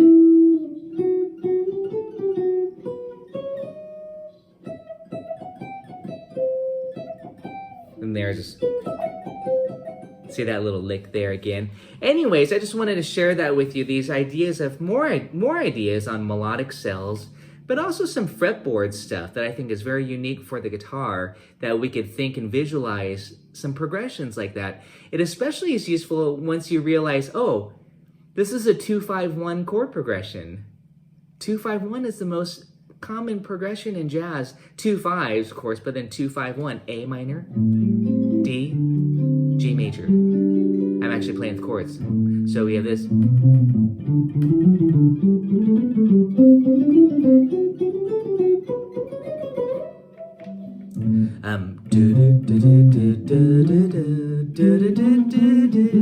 So that's just 2, 5, 1. But I'm visualizing it. Again, this is a lot about fretboard visualization. A, D, G. I'm thinking of it in fourth. D, G. That's my target. So if I were just to practice something like that, just kind of a loop, I'll let the C, but I won't play anything, but just to make it symmetrical. It would be a little bit weird to just have 3 bars loop, so I have it looped on 4 bars. But maybe just check this out and try this with me.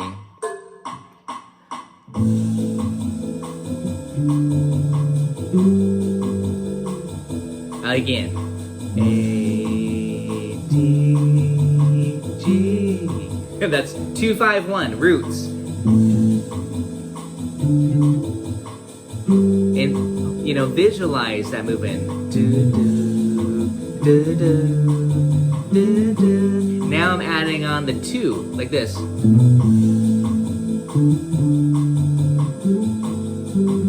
Maybe 2-1-1. 2-1-1, 2-1-1, 2-1-1, 2-1-1. You can't see it. Now I'm talking about motifs.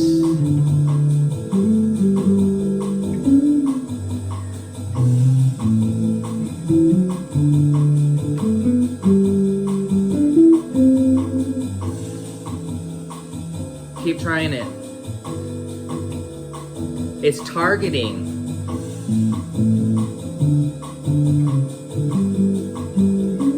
I did go to the 4.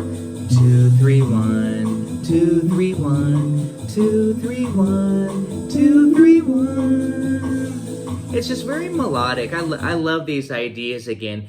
And believe it or not, it is just coming out of one scale, the key of G. I'm not thinking of that. I'm not thinking of it that way, but I mean, I'm aware that it's coming out of one parent scale. In this case, we're 2, 5, 1 in G, so G major. But I'm really treating it to each chord. And this is just some really nice ways, melodic ways, thinking like a songwriter or a composer to think to the chord. Okay, next topic that I want to discuss here is just some rhythmic activity. Because we talked a lot about notes and numbers, but you have to be, rhythmic. You want to think rhythms as well, and play rhythmically and try to find some fun patterns and work on it. So you get out of your comfort zone of just playing the same rhythms all the time, same motifs. And I have a worksheet on comping rhythms that I sent out that will help you as well. Because those comping rhythms are not only great for comping, just like we talked about with harmony and chords, it's also great to use them as single note ideas. So check out the B section here. The rhythm is 1 and, 1 and, 1 and. This is just the B section here. You got to take it through the motif. But notice also now I started on F sharp here. B, F sharp, let me say it again, F sharp, B, E. And then for the E7, I am implying E7 there. And then A, I moved it here, D, G, C. Okay, so there, for those 8 bars, I'm kind of still using the guitar fretboard as a visualization tool for this fourths. Look at my hand here, F sharp, B, E, then E twice, but then I go to A, D, G, C. That's just targeting the roots. And again, in this approach, my melodic cell is 1, 2, 3. But don't forget, we could go 3, 2, 1. We could go 2, 3, 1. I'm just playing with those group of notes. That's what the melodic cell is about. It's not necessarily having to go in a particular order. It just means a group of notes, okay? Here's that B section. The rhythm's a little bit tricky here, and I have it right now as a bossa nova.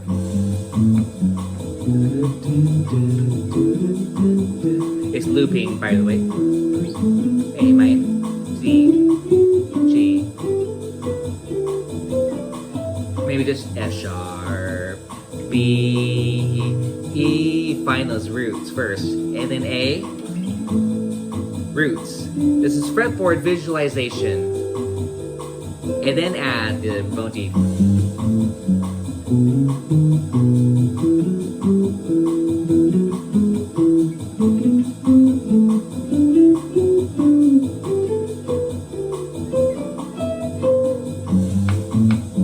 One and, one and, one and, one and, one and, one and. That one's tricky rhythmically because of the syncopation. That's why I did it so many times. But again, it's 1 and, one and.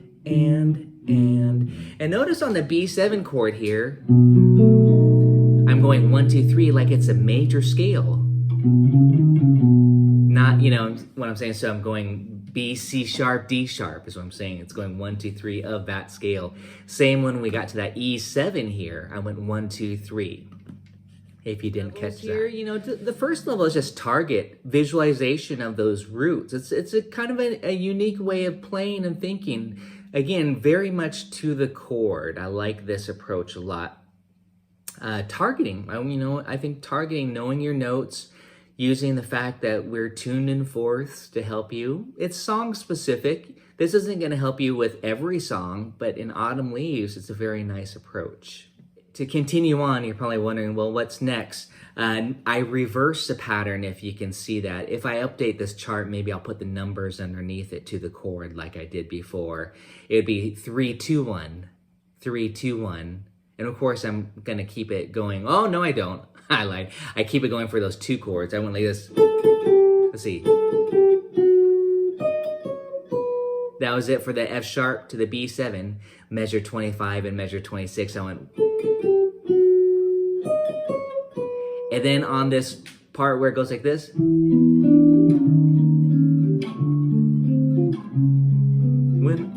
autumn leaves. There I went like this. I did quarter note triplets. So this is my lesson here on rhythmic variation. We have kind of some motifs happening with the melodic cell, but you can have a lot of variety with rhythm, so it doesn't all sound the same. So notice the rhythm here. Da da da da da da da da da da da da da da da da da. That was again E minor. 7 is a chord, but I'm just doing the first 3 notes, so it's 1, 2, flat 3 of the minor.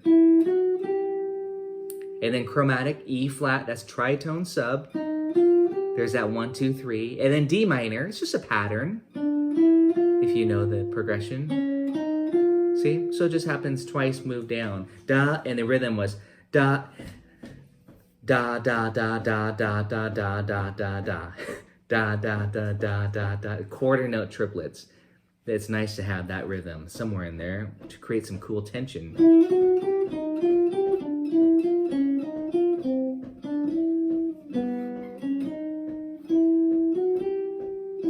And then back to the top. But let's just hear what that sounds like on the B section out. How about that? I'll just kind of, well, actually I'll loop it. I'll slow it down a little bit too. Try it with me.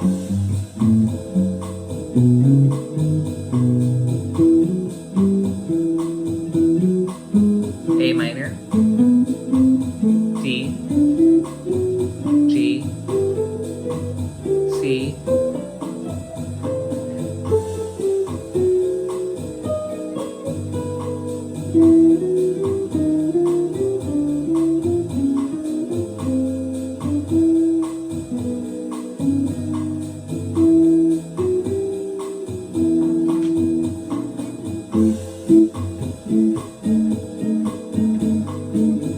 This is guide tone comping.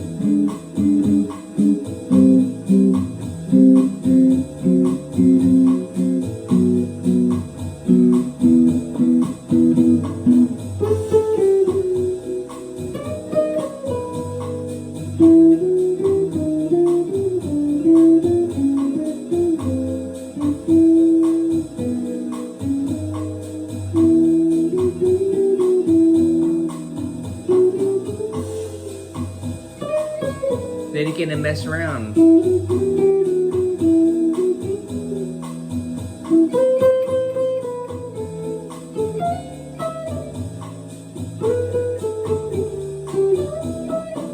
And then back to what's written.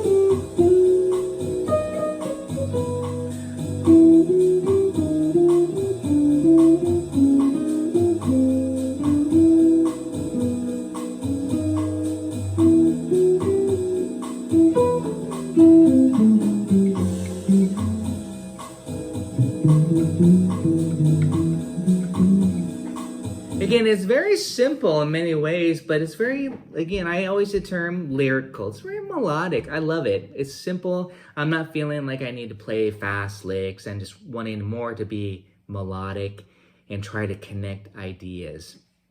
It helps, of course, to write out a little etude to base it off of, but then from there you can mix and match like I wanted to do. I wanted to take the ideas, but I didn't want to be limited to just what's written on paper. So I hope you enjoyed that little, have some rhythmic variation, but also keep a motif going.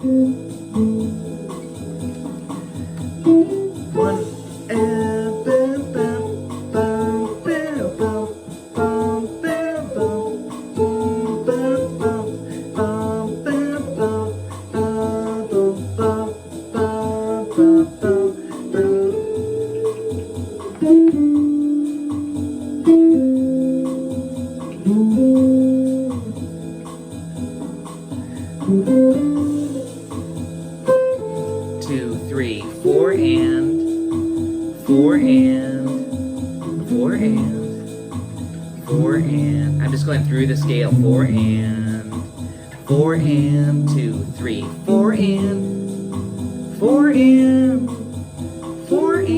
2, 3, 4 and 2, 3, 4 and 2, 3, 4 and 5. I'm just kind of giving you a demonstration of how to use pre-composed rhythms for practicing, and you'll get ideas this way.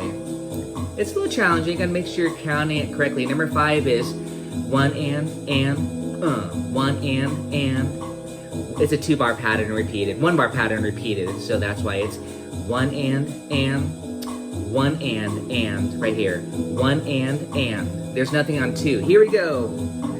Do-do-boo, ba-da-boo, da-da-boo, ba-da-boo. I'm just staying with a group of notes. Not really too many notes, just A, G, and C. 3 notes, like a cell again. 1, 2, 3. Da-do-boo, da-do-boo. 1 and 1 and 1 and 1 and 1 and 1 and.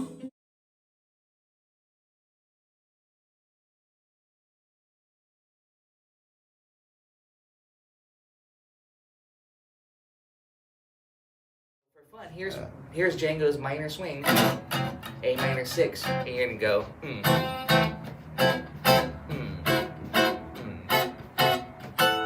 And that's all A minor 6 or F sharp minor 7 flat 5, depending on how you want to think of it. Let's practice that for a second. The only thing before you start side slipping, you gotta know what chord to side slip with. Yeah, true, exactly. I would always recommend starting on the shape. That's why I'm just going through. It's like this. Next one. Next one.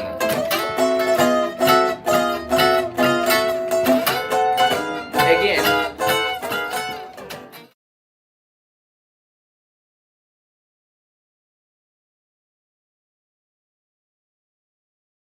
Up an octave.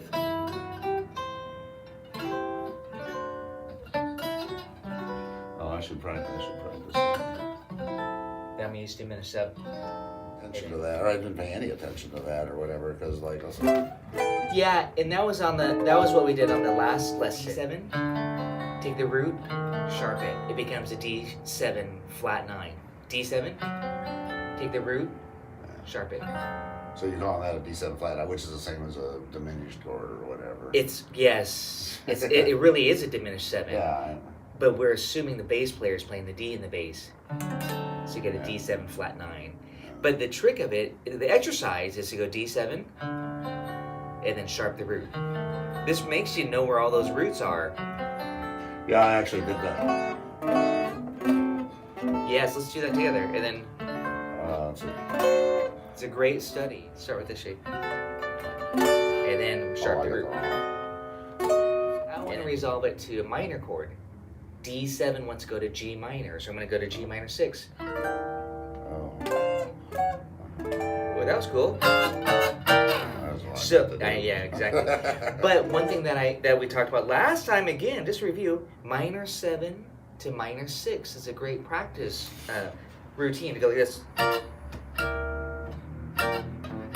Minor 7,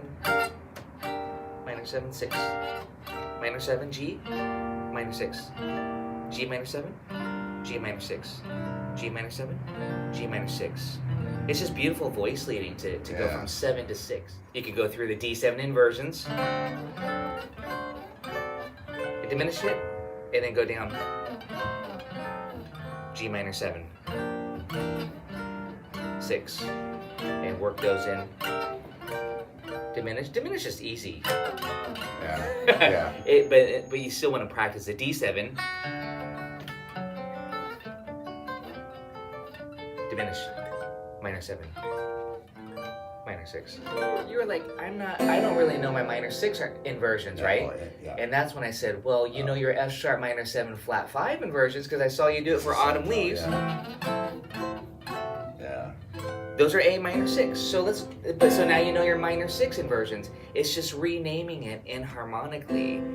That's the trick. Yeah. And some guys say, hey, I don't know my minor 7 flat 5 inversions. I say, well, but they're more from the Django school. I say, do you know your minor 6 inversions? Like, yeah. I said, well, now you know your minor 7 flat 5 inversion. You just got to rename it. That's the thing. So for fun, here's Django's minor swing, A minor 6, and you're gonna go.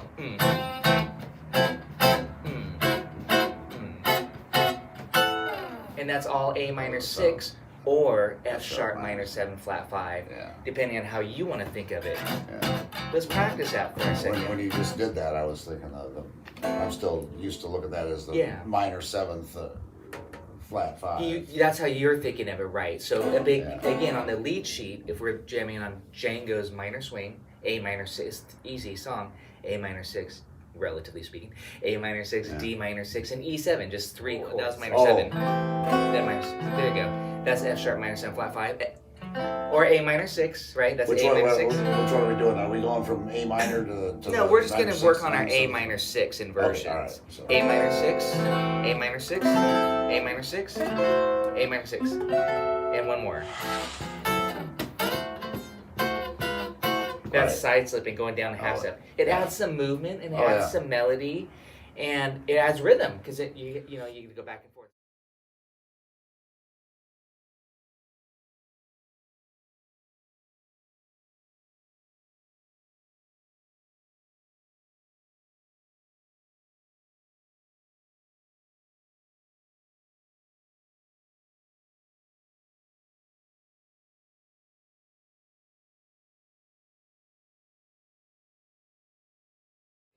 It's too muddy. Yeah, I know what you're saying. Yeah. And then what do we do? Yeah. And then we're over here. That's Right. And then F sharp half dim to okay, B7. so now so let's see. So what notes would I want to get rid of there? Yes, you're actually omitting the flat 5. If you were to add the flat 5 in, it'd be this. And usually that's kind of too muddy to have that C in here. So we're getting rid of that C, and we're only doing 3 notes again. So the idea kind of is, we're omitting the 5th. So it doesn't, and then B7. And then the melody is, and we can just use the open G. So we can just do this. Yeah. And then E minor 7. And then E7. Yes. And then here we go again. Would you actually do? Yeah. I mean, as a 3-note shape. somehow playing open notes that I don't have any control over seems like. I know. Yeah. Well, guitar players typically stay away from open strings. Yeah. Because it rings too much too. Yeah. But here it is. Yeah. There's.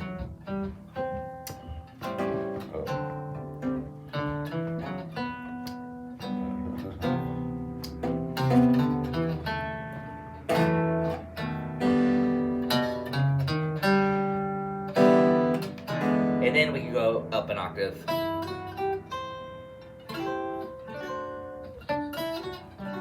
Oh, I should practice. Then I'm used to diminished sub. And this E minor triad. Yeah, actually, that's one thing I learned. So the diminished, just raising the, from a seventh chord, moving up the tonic note or the 1 or whatever, makes it a diminished. Right. Yeah. Oh man, that's I good. So I never really paid much attention to that, or I didn't pay any attention to that or whatever, because Yeah, and that was what we did on the last lesson. I think we did that. We took every dominant 7 chord, D7, take the root, sharp it. It becomes a D7 flat 9. D7, take the root, sharp it. So you're calling that a D7 flat, which is the same as a diminished chord or whatever. It really is a diminished 7. Yeah. But we're assuming the bass player is playing the D in the bass. So you get a D7 flat 9. But the trick of it, the exercise is to go D7 and then sharp the root. This makes you know where all those roots are. Yeah, I actually did that. Yes, let's do that together. And then Let's see. It's a great study. Oh wait, like. No. Okay. There you go, D7 No, with a flat 7, and then D7 here. 10th fret there, D7. 10th fret. Start with this shape. Start with this shape. And then sharp the root. And then we might as well to go up one more. And then resolve it. We should resolve it. Oh. Because it's a flat 9, I want to resolve it to a minor chord. D7 wants to go to G minor, so I'm going to go to G minor 6. Oh. Well, that was cool. So, yeah, exactly. But one thing that we talked about last time, again, just review, minor 7 to minor 6 is a great practice routine to go like this. Minor 7, 6, minor 7, G, minor 6, G minor 7, G minor 6, G minor 7, G minor 6. It's just beautiful voice leading to go from 7 to 6. It's subtle, but but that's a standalone. That the rhythm player might just do this. And you're going.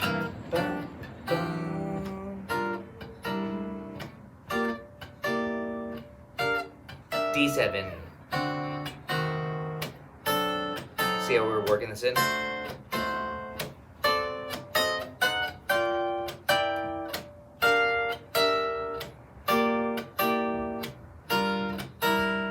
And then we can continue practicing that. Or, of course, you could go through the D7 inversions, and diminish it, and then go down G minor 7, 6, and work those in. Diminish is easy. Yeah. But you still want to practice the D7. Diminish, minor 7, minor 6. You were like, I don't really know my minor 6 inversions, right? Yeah. And that's when I said, well, you know your F sharp minor 7 flat 5 inversions because I saw you do it for Autumn Leaves. Yeah. Those are A minor 6. So now you know your minor 6 inversions. It's just renaming it inharmonically. That's the trick. Yeah. And some guys say, hey, I don't know my minor 7 flat 5 inversions. I say, well, but they're more from the Django school. I say, do you know your minor 6 inversions? Like, yeah. I said, well, now you know your minor 7 flat 5 inversions. You just got to rename it. That's the thing. So for fun, here's Django's minor swing, A minor 6, and you're gonna go,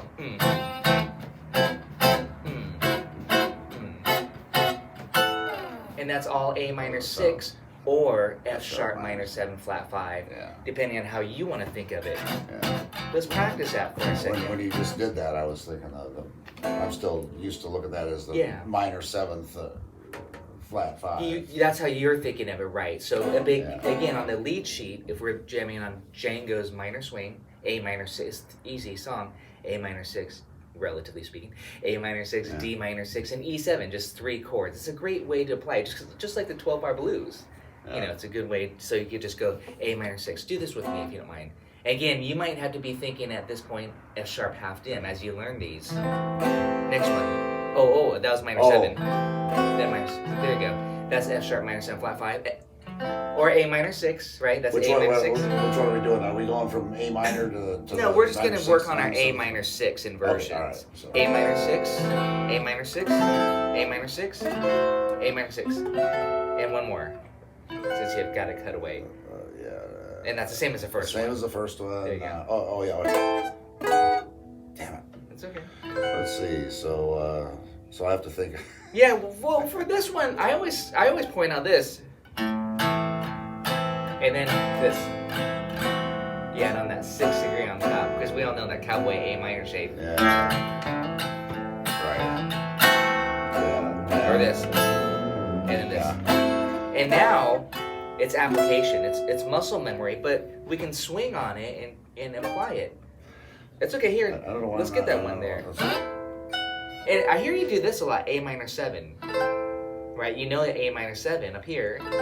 And then just flat the 7 so it becomes a 6. Oh, Right, so there we it's- go. And again, that's another great study, like I mentioned. Minor 7, minor 6, minor 7, minor 6, minor 7, minor 6, minor 7, minor 6, minor 7, and minor 6. But in this case, again, this is how we master these inversions. The minor 7 inversions and minor 6 inversions. Minor 7 flat 5, because we know that minor 6 equals minor 7 flat 5, as long as you get the correct name. Yeah. But for practicing, let's try to do this.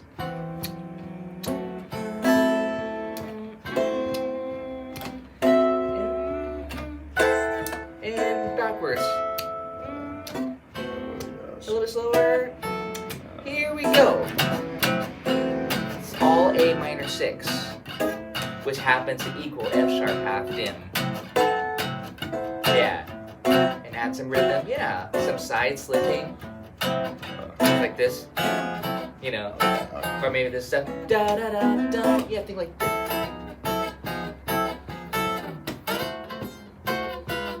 That's side slipping going down a half step. It adds some movement and it adds some melody, and it adds rhythm because you can go back and forth. So you'll often The only hear. thing before you start side slipping, you gotta know what chord to side slip with. Yeah, true, exactly. I would always recommend starting on the shape. That's why I'm just going through. It's like this. Next one. Next one.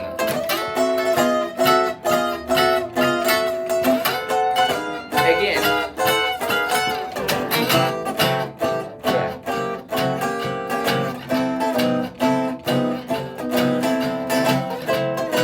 Yeah. Keep going.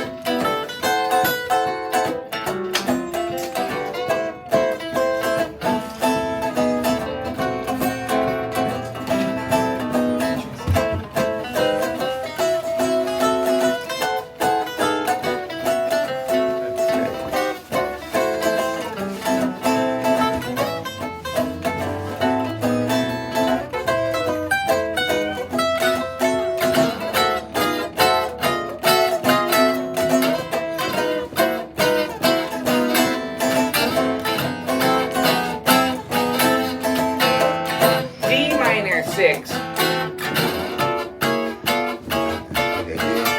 oh. But So that's I'd a- have to think about, okay, D minor 6, so I'd have to think, so when you say D minor 6, I'd have to think, well, what would that be on the F sharp minor 7? That's okay, yeah, no, I put you on the spot there. That's a 4 chord. That's where it goes to the minor swing. So you want to think D minor 6 is equivalent to what minor 7 flat 5? Right, and so yeah, I don't know how to go about. Okay, so So here's the trick. Just Yeah, what's the trick? play D minor and walk it down 3 frets. Do, do, do, do. And play half diminish. And now you know where the half diminishes. okay, and then And now you know it's B minor 7 flat 5 is equivalent to D minor 6. this would be minor 7 5. And then we just work through the routine again. Here's D minor 6. Here's D minor 6. Here's D minor 6. Here's D minor 6. Here's D minor 6. We work those in. They're the same shapes we just did on the A minor 6, except different locations now, right? Different starting point. And then we just practice connecting them so we get.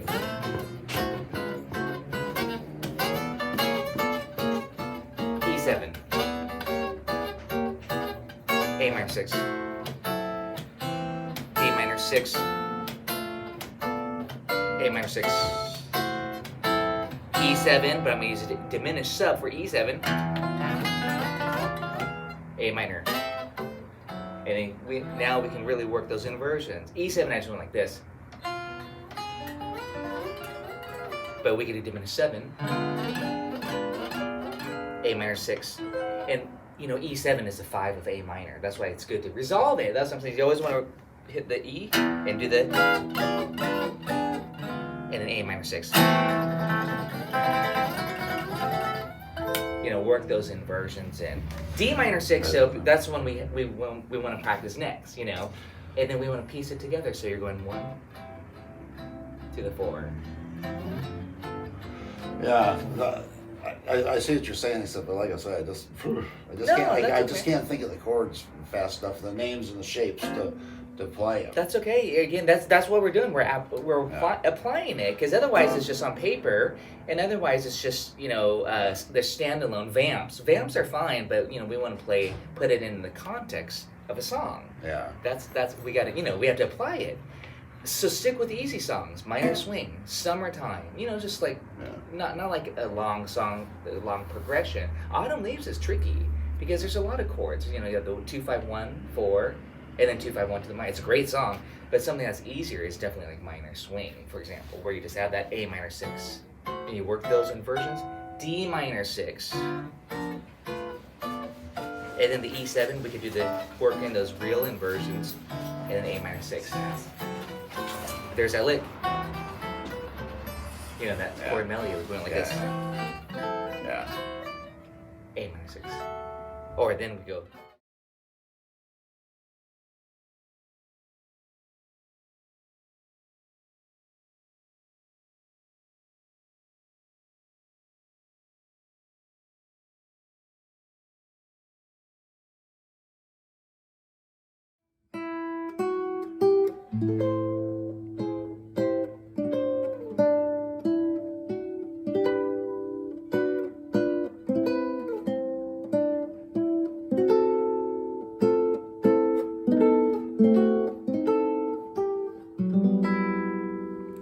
Hey everybody, welcome to today's lesson. It's Autumn Leaves, the easy triad method. Let's get started.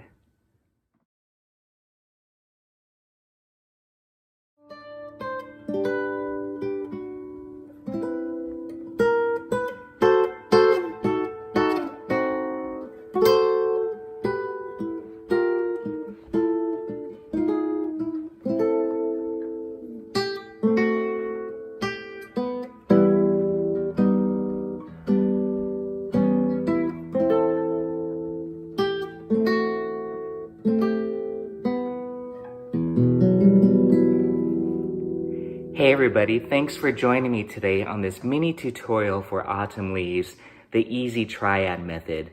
Lately I've been putting out a series of video lessons for chord melody style using this very easy triad method, I call it. It's a great way to get introduced into chord melody.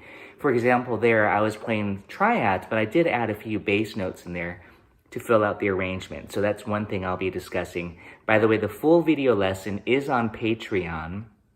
And that's where you can get access to all of my materials, arrangements, and bonus video lessons. So today will just be a mini tutorial on this. So let's get started. So this song is an AAB song form. So the first A section, I treat the melody like this. And I'm getting to this A minor triad. The single notes, I'm not putting any chord to it, just single notes as if it's a vocal singing the falling, and then right on the first note, the C note, I'm playing an A minor triad. Okay, that's the 3rd degree, and I'm using this triad shape that you probably know as a D minor shape up here. And yeah, I'm putting the root, the bass in just to kind of fill it out there. Sometimes I'll do that, I'll add a bass note. So far we have this. And you might be saying, wow, that's really easy. And that's the whole point, is we want to make it easy. Chord melody made easy. I love this triad approach. But check this out. This is what I'm doing to the arrangement right after that chord. I'm adding this cliche walk down, a la Blue Skies, or of course, Stairway to Heaven. And I'm arriving to this D7. It's the same idea as doing this. So far we have this.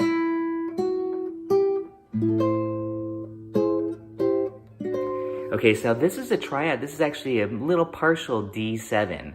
So how I came to that is this. Here's D major, here's D6, and here's D7. Here's D major 7, and here's regular D. This is, again, very big part of learning this triad approach, is even though triads are generally thought of as major, minor, diminished, augmented, we can still get all these beautiful colors by modifying it. So here's D major, D augmented, D6, notice I'm changing the 5th, okay, I'm omitting, and D7. So to me, that's still the triad approach, okay? And so now we're gonna play just the melody once we arrive to D7. just the tune by itself, and then the G triad. And again, I'm going to do this little cliche walk down. G. So I went from G major 7, which is really just a B minor triad, G7, which is B diminished. Okay, these are just, they could be thought of in many ways. And then I arrived at C major 7. Okay, and here's that C triad, here's C6, here's C major 7. Okay, same idea. This is very important. I'm still just using 3-note shapes.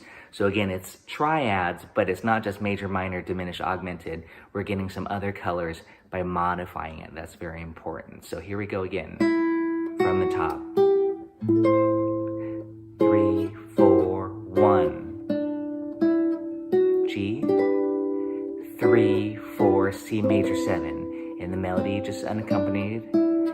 And then here, that's supposed to be an A minor 6 or F sharp minor 7 flat 5. They're the same chord. I might even put an A in the bass. On the original sheet music, which I actually have behind me, it says A minor 6. You know, so all this stuff is pretty much the same.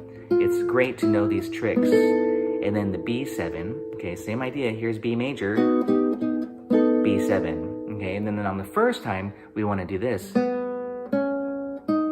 And now it's just open string, B, C sharp, D sharp, to the E minor triad. And yeah, I'm going to pluck that bass because it's available. And I'm going to do that cliche again.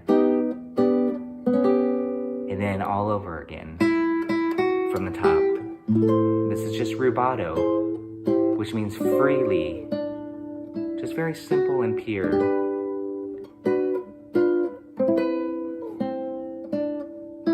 A minor 6 or F sharp minor 7, flat 5, B7. And then on the second ending here, we want to do this.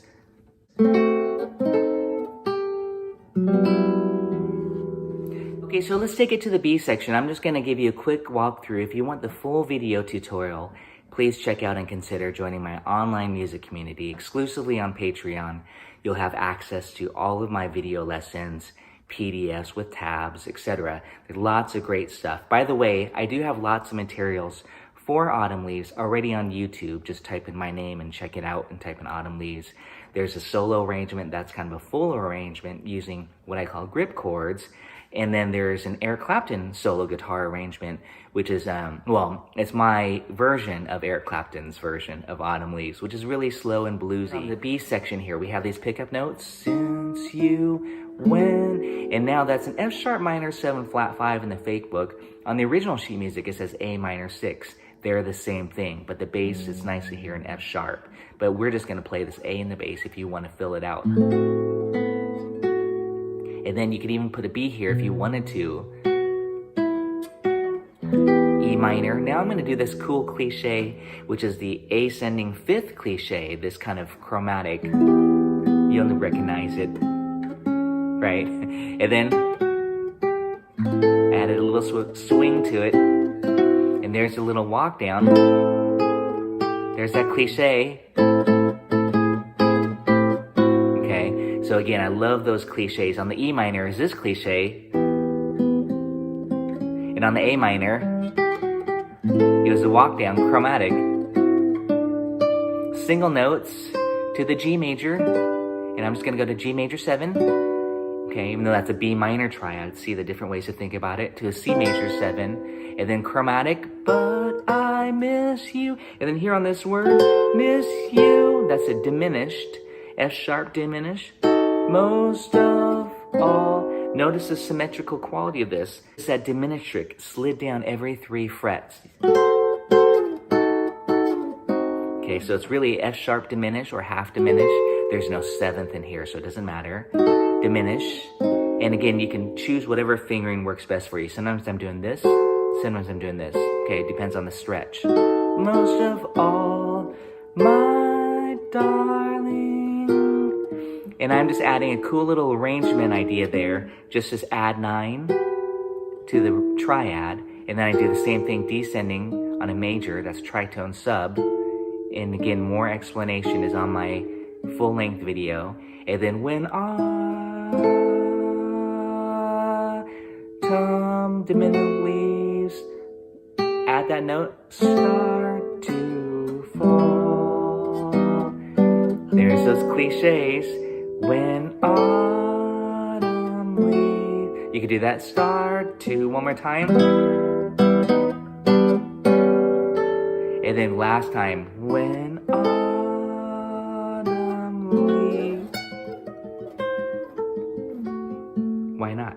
Start to. And then let's give it a full big ending chord. Little add 9.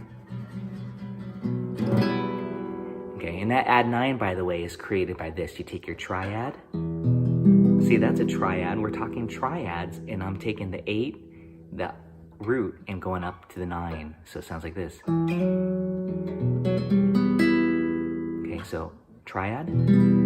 By the way, root, 5th, root, 3rd, 5th, root. It's triad, but there's so many doublings. But here's the add 9. And then you can get the 5th back in if you want to. I hope you all enjoyed today's mini lesson on autumn leaves.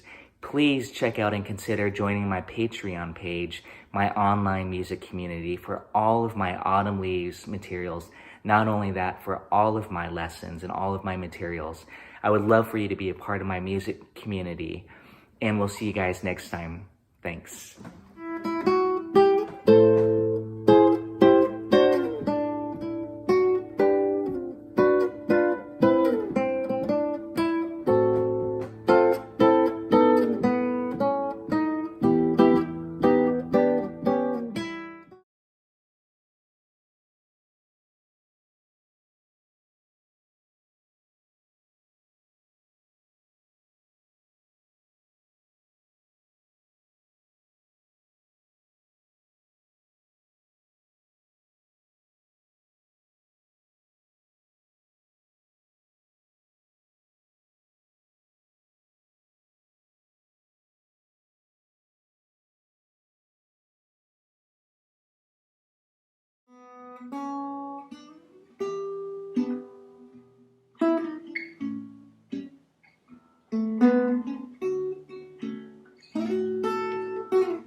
Hey guys, welcome to today's jazz guitar tutorial for Autumn Leaves. This is actually my interpretation of Eric Clapton's rendition of Autumn Leaves, which is a little bit more of a darker, soulful, bluesier version than your typical jazz guitar arrangement. So I hope you enjoyed this. I'm playing it today on this Polak Gypsy jazz guitar. It can be played on a hollow body, arch top, nylon string, whatever you prefer. But it's kind of a nice acoustic-y arrangement of it. So I'm trying to conjure up his lyrical quality of it. I highly recommend checking out his version of it. It's a great recording, along with a few other songs too. So without further ado, here we go. Autumn Leaves, a la Clapton.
So let's talk a little bit about the arrangement of it. Here we have a B minor intro, which is done on the piano mainly on the recording, but of course I'm doing a bar chord.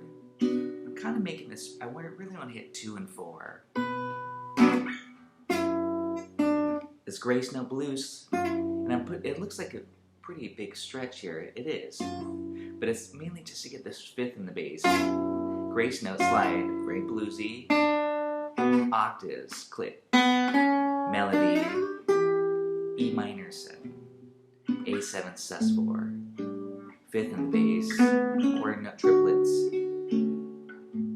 chromaticism. On that D major 7, 5th in the bass, a lot of root 5th. I'm going to stop there. Root, 5th, root, 5th, root, 5th, root, 3rd. So you don't always have to play the 5th. You can play a different note. Root, flat 5. That's pretty dark. F sharp 7. Root. There I just hit the root twice. There's a little fill there. That's again trying to conjure up that bluesy quality that Clapton creates. Then it goes to the second A. Same thing as the first A. Slight variation, triplets. Those triplets add that nice jazzy quality and bluesy. There I wanted a slide a la Clapton again. D major 7, and then the open A. That allows you to get this nice pentatonic E to the dominant 4, which is different from how jazzers play it. They usually go major 7 4. But Clapton put the dominant 4. I like that. C sharp minor 7 flat 5 to 2 here. Flat 5. It's pretty dark. Do that. And then here I went. I put it kind of I did 6s on my arrangement. I wrote diminished, but I just played it as 6s right here. And then kind of bend here, then B minor, and then more blues fills. So that was into the B section. Since you went away, that's a triplet there. Since you went away, flat 5. These little hammer-ons.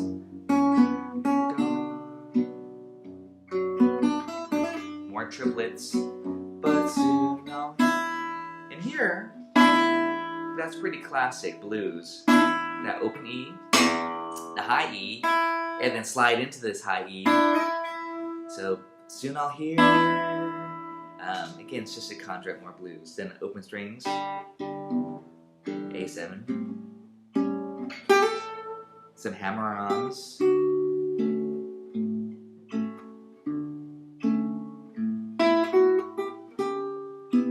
Here I chose C sharp minor 7 flat 5, the 2 chord up on the 9th fret,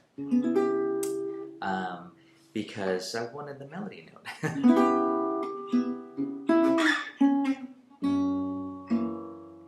That's an F sharp 7 sus4 first. All within the melody. Here's that blues lick. Little bass line.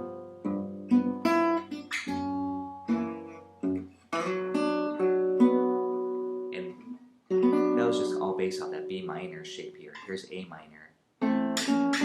So a lot of this B minor. Those nice little bluesy licks a la Clapton. If you know Clapton's style, he likes that shape. But on the F sharp 7, and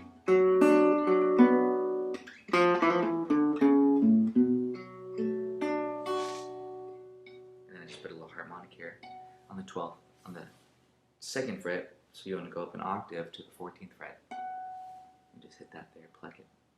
And I ended on B minor 7. Kind of nice jazzy. You could also just do B minor triad. So I hope you enjoyed my arrangement of Eric Clapton's interpretation of Autumn Leaves, and it's a really fun one to play, really on a nice rainy day. Today's not a rainy day here, but please enjoy playing this arrangement. If you do like it, I'd love to send it to you as a PDF. I do ask for $5 via PayPal, and or you can just join my Patreon page, which has it on there, and it has a lot of all my other arrangements and etudes for gypsy jazz, etc. So thank you very much for watching. Talk about any key measures that will need a little bit of work. There's a lot of grip shapes, there's a lot of little thumb, boom chuck style, and we just want to create this moody, bluesy version of Autumn Leaves. So here we go. We have this, I'll start with the intro.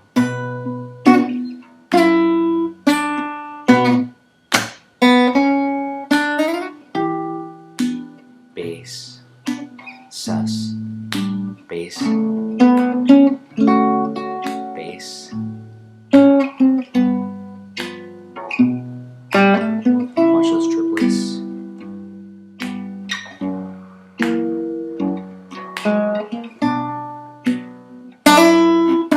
Blues lick.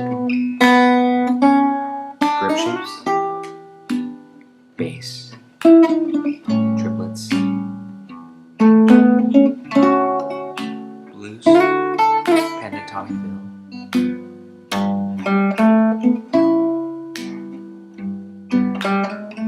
Grip shapes.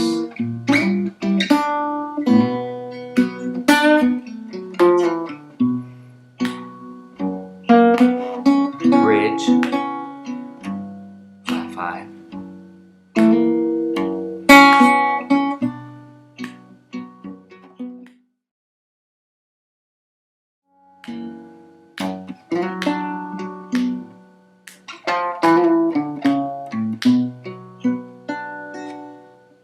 Of course, you can go back to the beginning. Let me just pick out little measures here that I think are worth investigating. Right here, this A7 sus4. So basically we have this melody, grip shape, E minor 7, bass, A7 sus4. I think Pinball Wizard. And then I put the A in the bass. So that's kind of a nice little thing there. A7 sus4.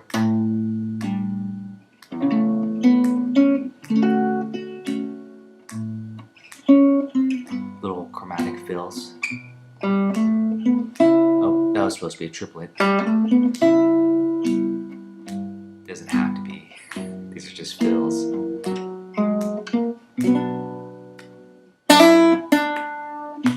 I even messed with the timing there. So, take it pretty liberally as far as adding in your own rhythms and feel.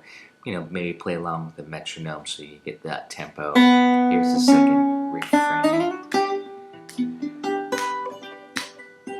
Oh, let me do that for real. It's supposed to be this triplet.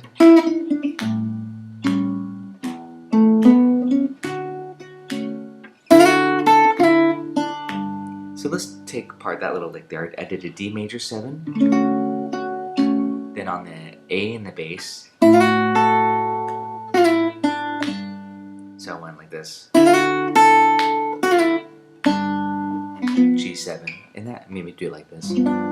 I did it like this. I wrap my thumb around it a lot for dominant chords. Let's see.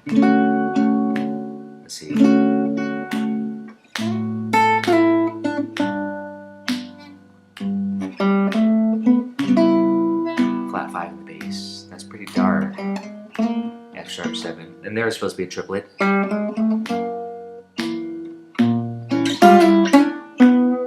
I like that a lot. I just kind of took liberties on that F sharp 7.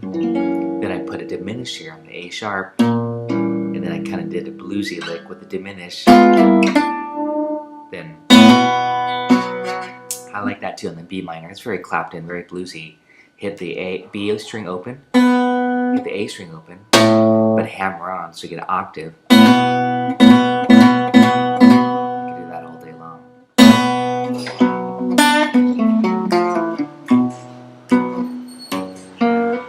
B section, flat 5 in the bass, a sharp 7. Let's see, this G special right here. That B minor 7 fill is nice. I just did this. I held the bass down. And it's just all just holding the chord shape and arpeggiating, getting some triplets.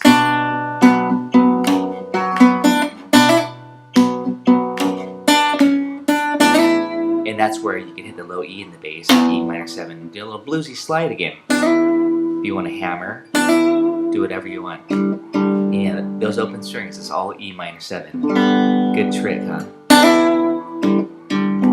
A7. And more blues stuff, you know. I'm trying to get bluesy a la Clapton. Here's a melody. We're almost done.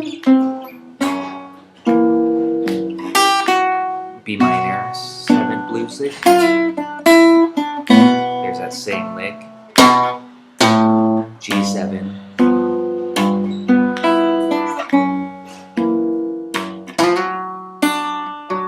And you can just kind of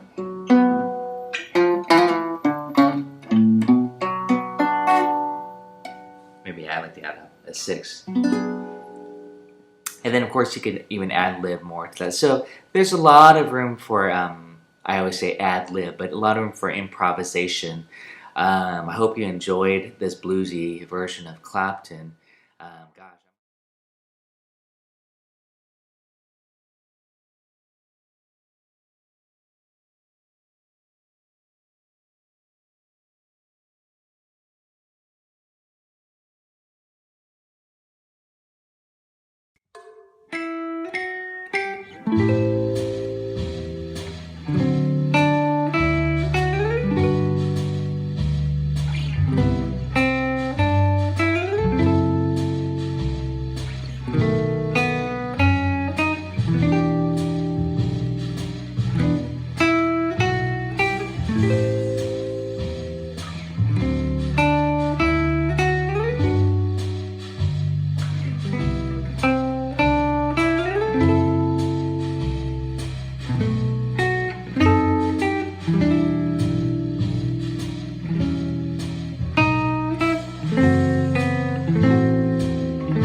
Hey everybody, welcome to today's Easy Swing Guitar. It's officially the first day of autumn here in Portland, Oregon, so of course, autumn leaves. Let's get started. Before we begin today's lesson, I want to let you know that the PDF of this arrangement, my easy version of Autumn Leaves, is available on my Patreon page, and I hope you check it out. Patreon is where I put all of my materials, and I try to have my online community. Here in Portland, Oregon, I hold workshops and classes almost daily and weekly, and so Patreon is my way of sharing this material with you. So please check it out and consider being a patron. Thank you. Okay, so this is what I call my easy arrangement for easy swing guitar. It's a solo arrangement, standard key of E minor. And what I'm trying to do here is to use grip shapes. So what I think is important, grip shapes, by the way, if you want to review my video on YouTube, grip shapes are these shapes.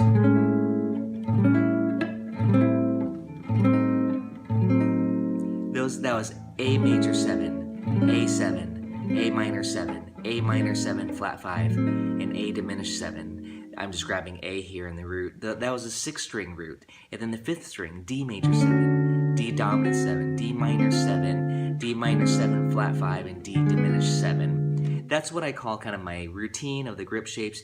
You can actually play through any of these jazz standards just with that knowledge. Converting everything to 7th chords, obviously, but 6th chords are nice too, and sometimes triads are nice. So in this arrangement, I'm using primarily grip shapes. You're going to learn a few inversions that may be new for you. But otherwise, it's pretty much, again, trying to do grip shapes. The other thing is I try to play the melody as straight as possible. I mean, it's pretty square, but it's a good study to try to play a melody as square. In this case, I'm using my backing track on iReal Pro. And of course, this is, again, the backing track and everything is available on Patreon. Okay, so let's get started. Just the melody to start the opening. And then this A, that was E, F sharp, G, all on the second string. And then the A minor 7 up here on the 12th fret, grip shape. And I'm stopping on the second string so I can hit that C note. So it sounds like this. Okay, and then I go straight down to the D7 chord. And I'm only actually plucking 3 strings, just these 3. And this is often what I call the swing shape. You'll hear me refer to that if you see my other videos. So that's a D7, and then the melody to a G major 7. So on that D7 chord, and then down to a C major 7 grip shape, the melody separately, F sharp minor 7 flat 5, also known as just half diminish, grip shape. Notice I'm stopping on the second string again. And then B7, kind of that swing shape again, down on the open, and then the melody. Okay, so notice the sequential melody.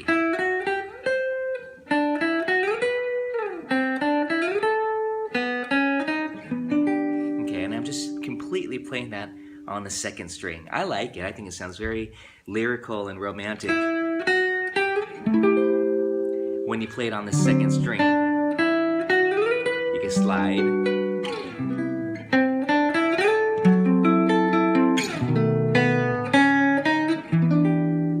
And there I'm just kind of goofing around a little bit with the phrasing and rhythm since there's no metronome backing band behind me. Okay, so that's repeats there on that E minor 7. I put an E7 as a turnaround, and then I start all over. A minor 7, D7, G major 7 grip shape. All these are grip shapes because the melody is on the 3rd every time. B7, and the 3rd is on the 2nd string. That's good to know this stuff. It's very melodic to do the 3rds there. On the second time, though, on that second ending, when you're on the F sharp minor 7 flat 5, instead of going to the B7 down there, I'm going to B7 here, which I still call that grip shape, 6-string root. And then there's a melody, and then I kick into the substitution, F sharp dim 7, and then did this E minor 7 shape here. And that's with the root on the top, on the second string again. And then I go to E minor 6, just for a color. I mean, it sounds like you could just end the song right there. That F sharp diminished 7, by the way, as you will know from my other videos, is a substitute. See, if you put B in the bass, which I'm wrapping my thumb around, you get a B7 flat 9. So you can always put a diminished 7 chord, very important, on the 3rd, on the 5th, on the flat 7, or the flat 9 of any dominant chord, if you want that darker flavor, flat 9. And then that E minor 7. That might be a new shape for you, this E minor 7. Some of my students, it's new when you have that root on top. But if you know E dominant 7, I just say flat your 3rd, then you get the minor 7, and then you flat the 7 to get the 6. And that's just a little added color. Okay, now into the B section, Since You Went Away. Now, to do these pickup notes, Since You Went. This is an A minor 6 chord, also known as an F sharp minor 7 flat 5. Some of you gypsy jazzers out there know this more as an A minor 6, but it's really F sharp minor 7 flat 5. On my backing track, I have the F sharp in the bass. So check that out on the PDF, and then it's the melody Since You Went Away. And then I turn that to diminished 7. Again, that's for the B7 chord. That's D sharp diminished 7 melody. Then the E minor. I'm doing a triad to the E minor major 7 to an E minor 7. And that's what I call the minor cliche. Michelle, Stairway to Heaven,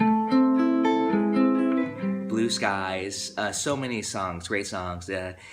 It don't mean a thing. Let's see what else. In a sentimental mood. Okay, I could go on with that cliche, so I'm using it here. Okay, on that E minor.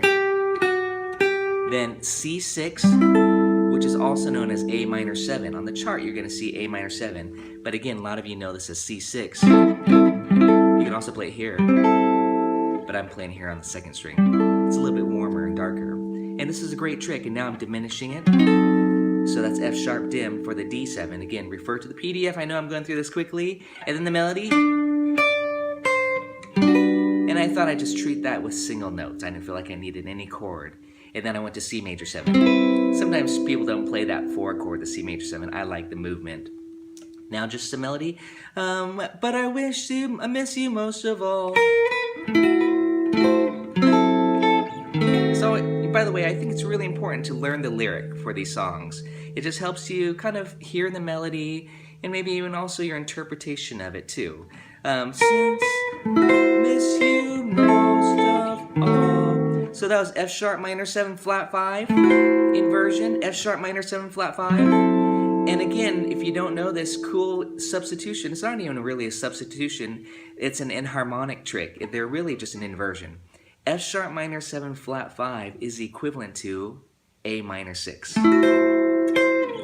So again, if you're used to playing Django style, hopefully you know your A minor 6 inversions, and that's the same as F sharp minor 7 flat 5. On the B7, yep, diminished trick, that's that dim 7. You know, for ad-libbing, you can throw all that good stuff in. My version is just very square, like I said. So it's, but I miss you most of all. My E minor 7, bar chord grip shape, darling. I'm doing the chromatic tritone substitution, nothing fancy. And then when autumn leaves, and that was supposed to be C6. Sometimes in the chart you'll see F sharp minor 7 flat 5. I did the C major 7 chord here. You can think of it as A minor 9 if you want to. I just wanted that color. And then I went to a diminished chord here for that B7, of course. See the bass there. This is substitution here. And then B7 sharp 5 with the bass there. Open string. And then to get the melody, this E minor triad. And then I did a little descending cliche for that ending lick there. So I went E minor to the 6. So if you're not used to that nice little trick, it's a really cool trick to go E minor major 7, E minor 7, E minor 6. And then add the A on top for the 11 if you want this color. You can put the E in the bass if you want it darker, or the A in the bass. So you go. Okay, that's kind of a neat trick, the 4, putting the A, so it's almost like an A7 chord. Okay, so that's my arrangement. It's very quick. I know I went through this quickly. You can slow it down on YouTube, of course. Have fun with it. Please check out my Patreon page, Autumn Leaves. I'm going to put more material for Autumn Leaves because I think Autumn Leaves is such an important study. Some improvisation ideas and maybe some easy etudes, and also some more chord melody things that you can do on Autumn Leaves if you are enjoying working on your 7th chord inversions and 6 chords and all that good stuff. Thanks guys, we'll see you next time.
Hey folks, we're here with Darlene. We're working on Autumn Leaves. It's that Leaves. season here coming up.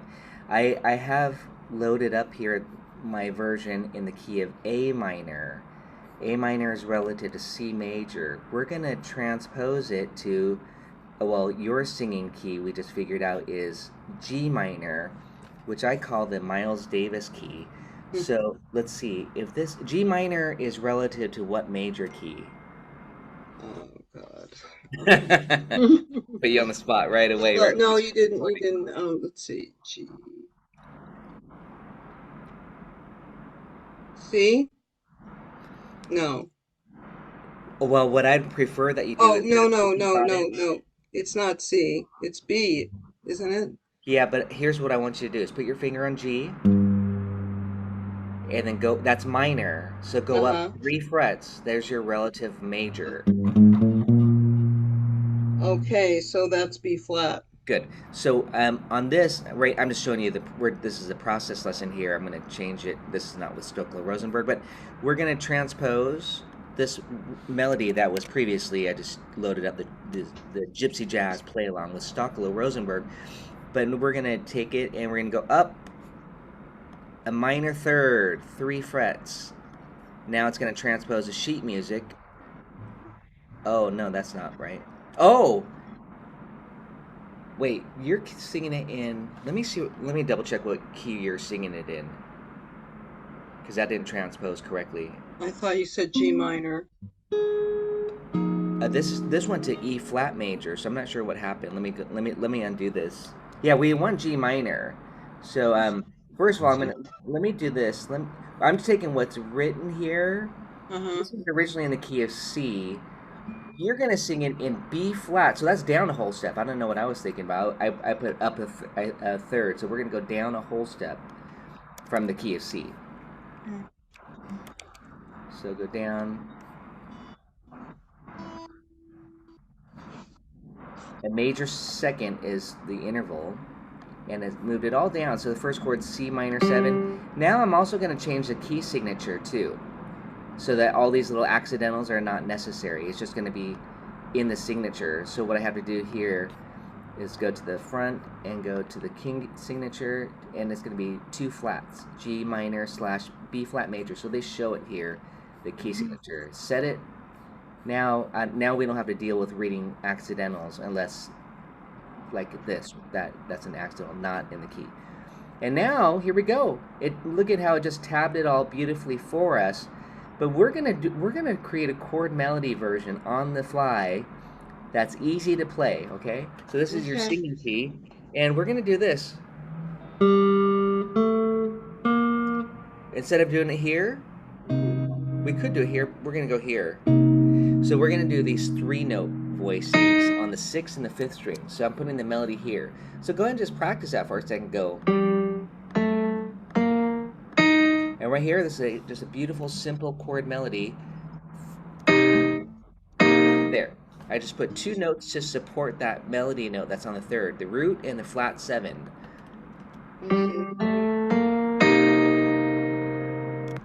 And then we're going to change the chord here to this F7. This is a 3-note shape here. I'm actually going to take off the tie. Let's just hit that chord again. And then we're going to do the melody here.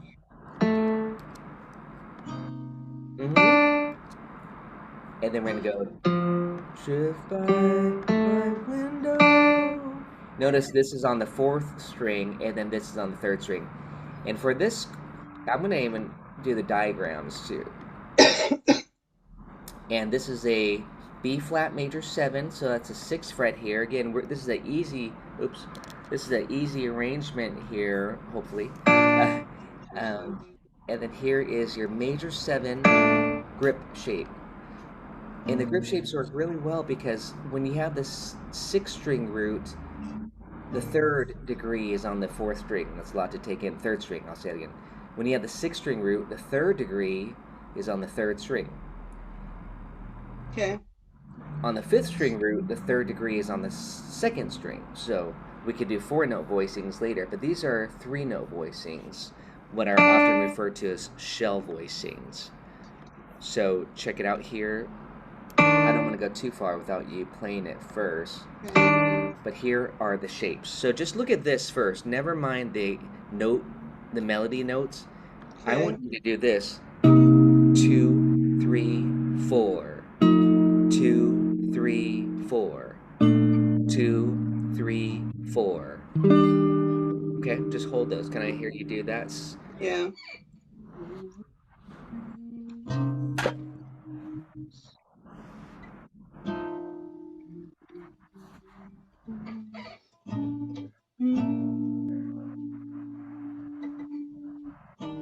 Yes, good, good, good, great, perfect.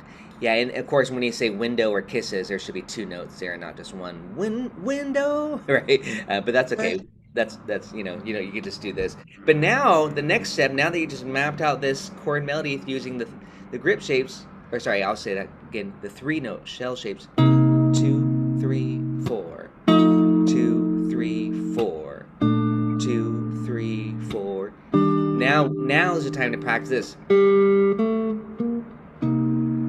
And then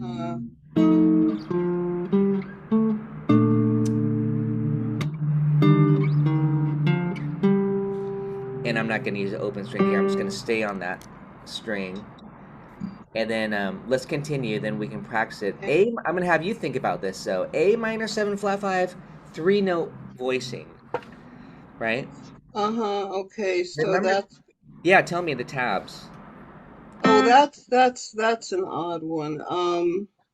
Well, this is why I want to ask you on this one Right. because and don't Hold look on. at the screen. Yeah, don't look at the screen. Minor 7 flat. Just 5 remember, notes. just remember this. So the shell voicings, the 3-note shells, does not contain a fifth. So this is just Right. 8 minor 7. That's what makes this approach, this method, easier. You basically only have a few shapes, 3 shapes, for the 6-string root, because the minor 7 flat 5 is the same as a minor 7. The dominant That's 7 and right. major 7, and then there's a dim 7, which is also the minor 6. So there's 4 shapes. But we're not going to do the dim 7 for now. So I can't remember. I remember what the A minor 7 Yeah. is. That's all. That's exactly what I want you to play. Is A minor 7. Okay. Yeah. Yeah. Okay. So look That's at right, because there's no yeah. Look one at of them. Oh, it's on the string root that the fingerings are a little bit odd, as I recall. yeah. See, Go I've ahead and been look at the working on the tab. triad, so I'm having to think a little bit about the other ones, but going back to the 7th chord, with the but anyway, got it. Yeah. Go ahead and play the minor 7. And I wrote minor 7 flat 5, right? Because that's what you see in the book. But really, Right. this is the shell voicing of it, and that's all that's needed for this simple chord melody.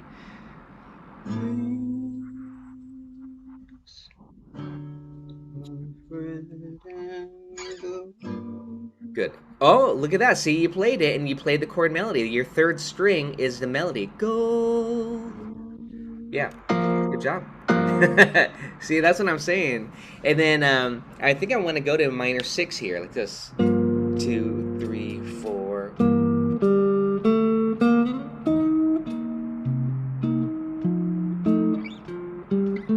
And then we can add rhythm to it, keep the beat if you want to. So right here, I just decided, let's just make this a G minor 6.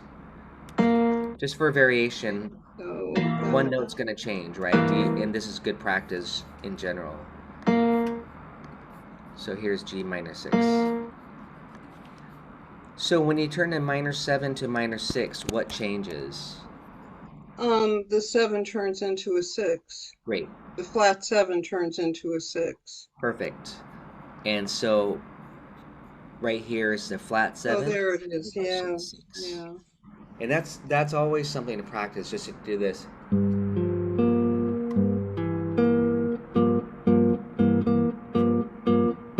I always practice 7 to 6. Major 7, major 6. Minor 7, minor 6. I say that quite often when doing chord studies in general. Always be able to to do that 7 to 6 movement, whether it's major or minor, because it just adds a little bit of beautiful voice leading. It creates interest.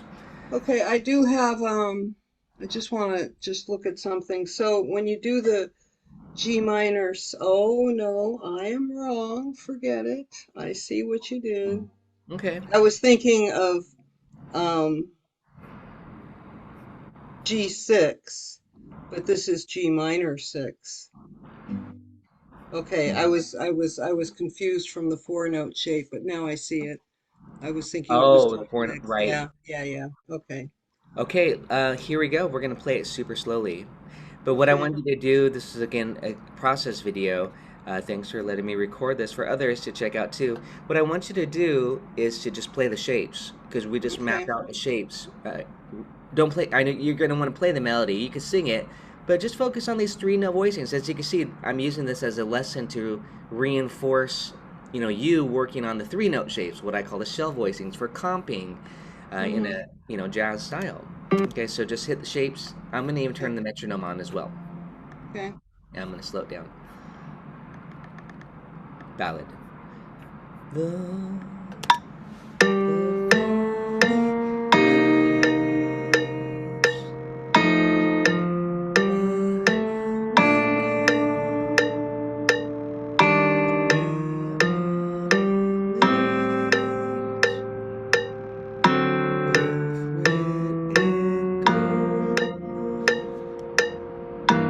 I see your C minor 7, and just focus on those chord shapes.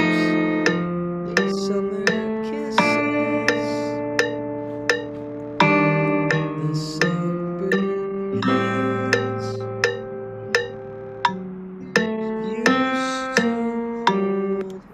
I forgot I was gonna go to the second ending, so let me put that chord here on D7, just like before. I just want to hit that chord on D7 on beat 1. There's no melody, but we're just playing the chord here. And that D7 is a secondary dominant. It does have an F sharp, which is not in the key.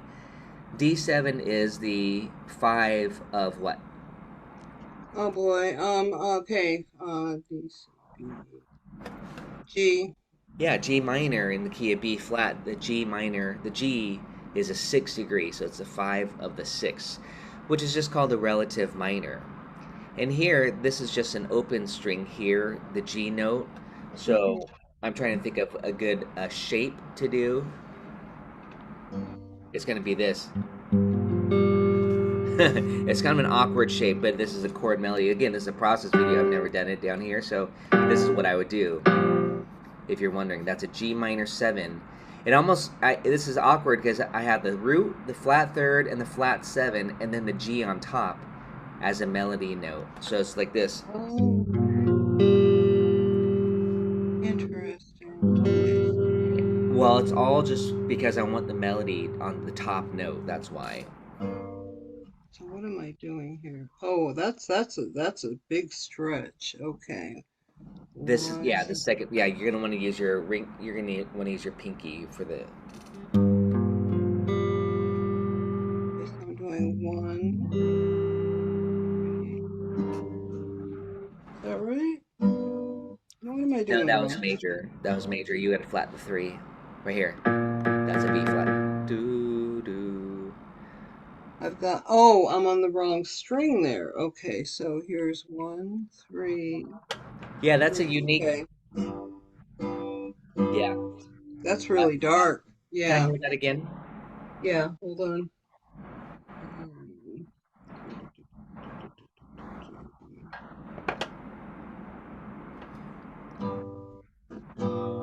Yeah, it is dark. Listen to this.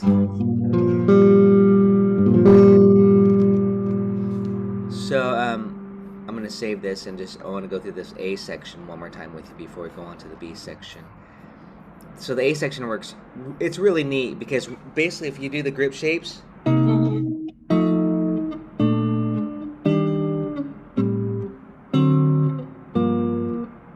then we can add in this.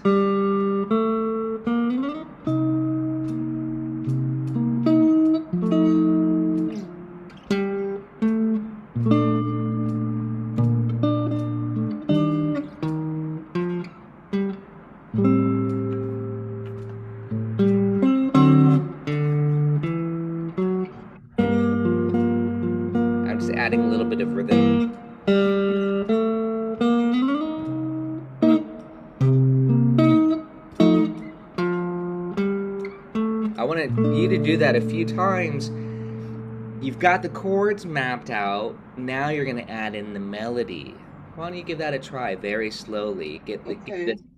and then you already know the shapes, so that's the cool thing. And Okay. just do it very square. Then you can add in boom chuck, like what I was doing to fill it in. Right. Okay. So.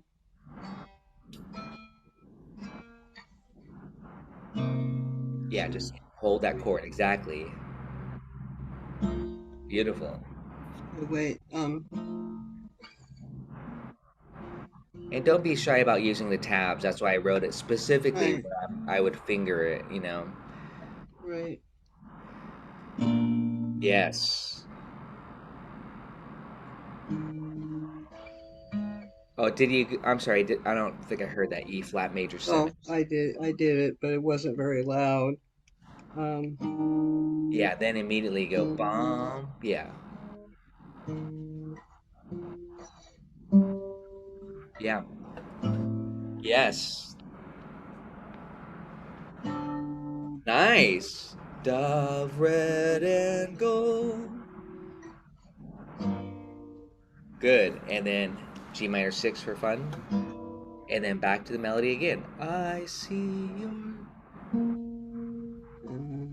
Where are we? What's the next? Oh, it's this. lips. 2, 3, 4.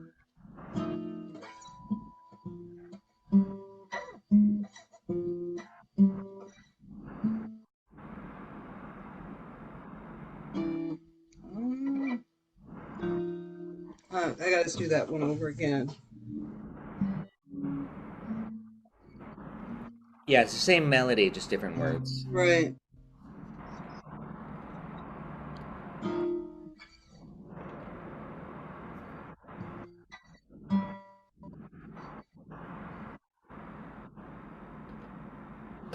And then what is this one? Oh, yeah.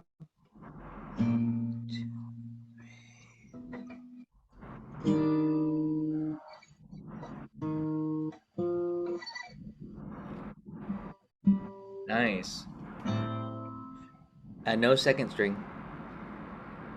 No, I thought I heard the no, second string on there. No? Okay. no. 2. Yeah, I'm hearing that. I'm hearing a second string. You're putting a fifth on there. No, No, I've got the 3 notes only. yeah, That's the that's weird. I'm hearing an E the note in there. third, fourth, and sixth. Okay, I thought I heard this. No, Okay. you're hearing. That's what you're hearing. Mm. I I think think. I might have heard the open string. It's okay. Let's go on. And Okay. you do want the flat 5 though if you're gonna do minor 7 because it's darker that way. Right, but 2, And then let's actually play this note on the third string as well. I used to hold.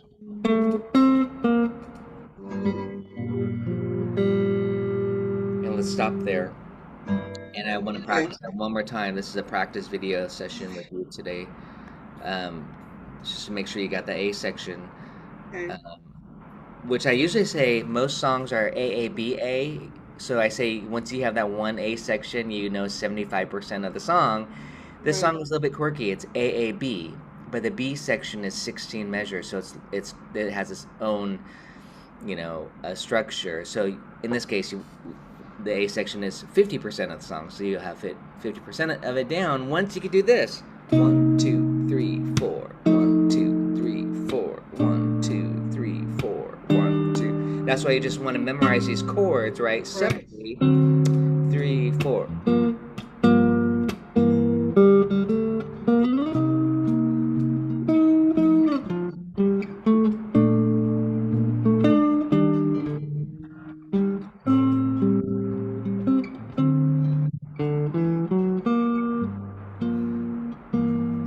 Don't look at my fingering. Anybody who's watching this, they missed our first part of the lesson. I've got a cut on my middle finger, so I'm doing everything possible to not use my middle finger today in our lesson.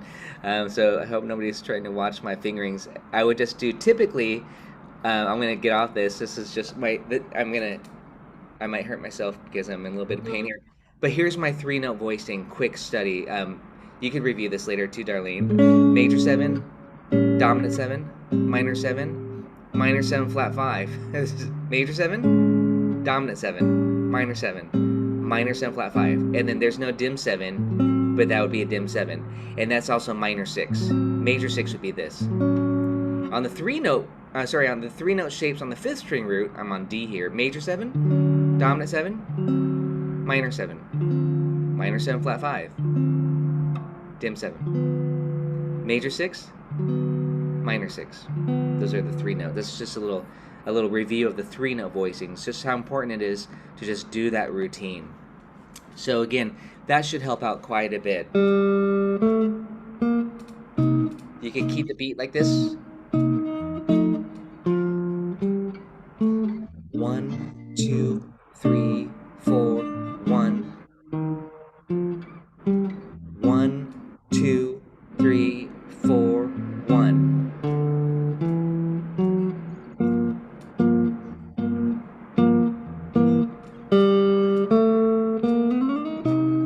You can arpeggiate it like this.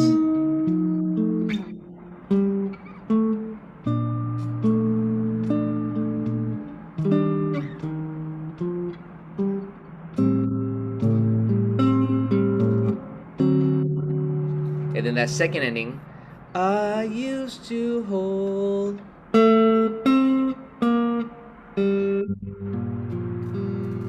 Okay, you ready to go on to the next part? Sure. Yes. The melodies, and I have never done this, so this is a process video. I'm gonna put this here. Since you went away,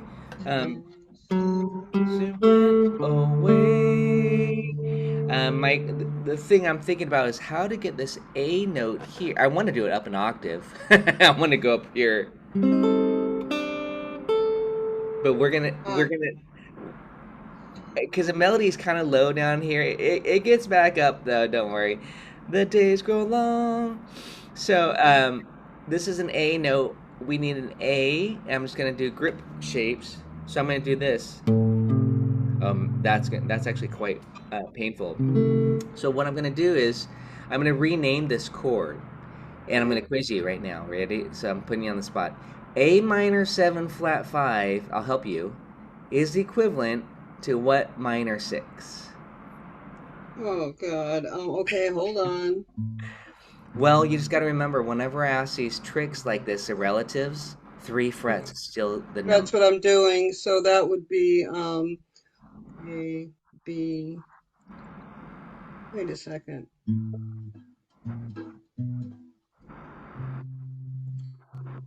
C. Great. So C minor 6 is equivalent to A minor 7 flat 5. So I'm actually going to play a C minor 6 voicing here. And I'm just going to do it to save time. Then you can take a look at it. Because I just went through those shapes, a practice routine. I have the 3-note voicings. So the minor 6 is this shape. If I had a bass player with me, they would play an A because that's what they're seeing on the chart. Collectively, that would be A minor 7 flat 5. But on the guitar, I'm just doing this. Since you went away. And I just lifted up this finger to get that open. This is just a chord melody lesson. I'm going to hit the D7 3-note shape. I'm going to kind of continue just so we can get through this today. There's my F sharp. So it's way. So it'd be like this.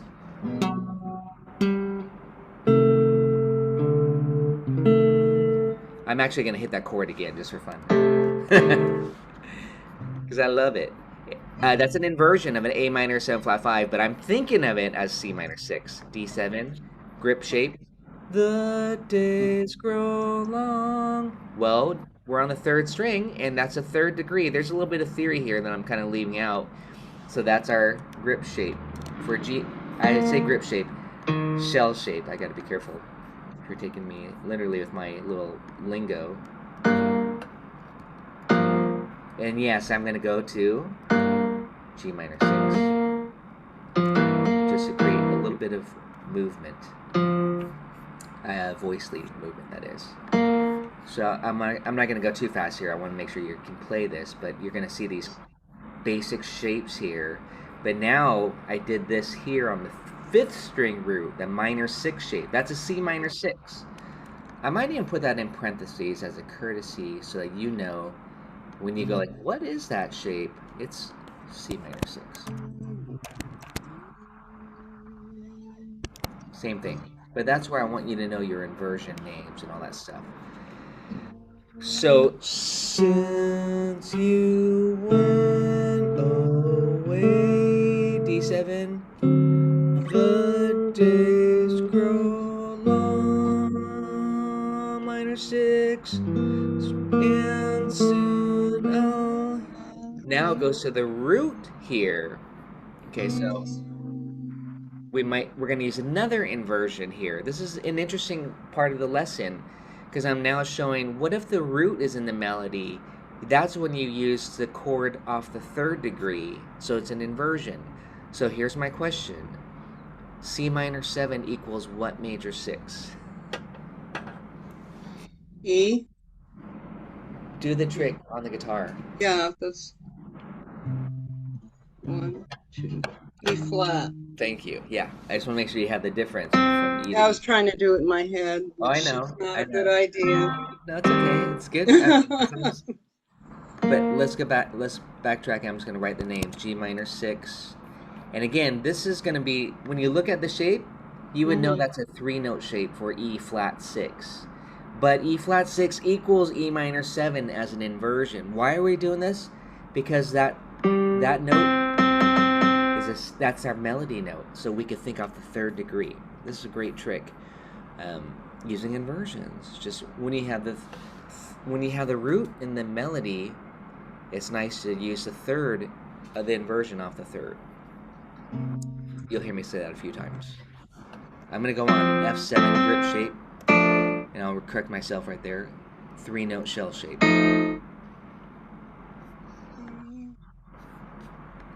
Yeah, go ahead and play these shapes. Make sure you get these down. Just trying to see what's in the C. Okay, so I'm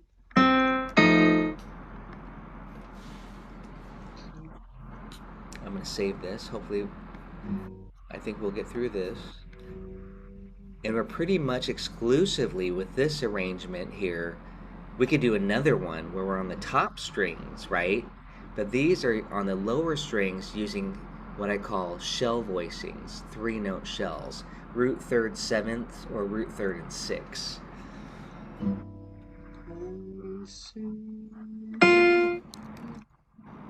I would say right at this point here, don't worry about the melody. Just get this. 2, 3, 4. 2, 3, 4. 2, 3, 4. 2, 3. As written, C minor 7 like this. That's E flat 6. Then F7. And then B flat major 7. And E flat major 7. Just like before. See, so now. And then now I'm excited to see where it goes from here. The D note is, I'm just kind of not quizzing you anymore, but the D note is the 3rd degree of B flat major. So that's where I'm going to put the 3rd degree back to the 3rd string for these shapes. And I'm actually going to put that on the 3rd string too. We're going to just slide around a little bit like this. Like this.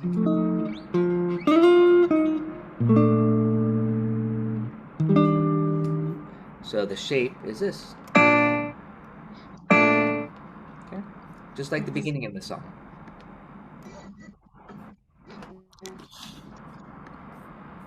So you want me to do it, or are you gonna? I want you to do just the shapes. Yeah, just don't Okay. don't try not to be. 3, 4,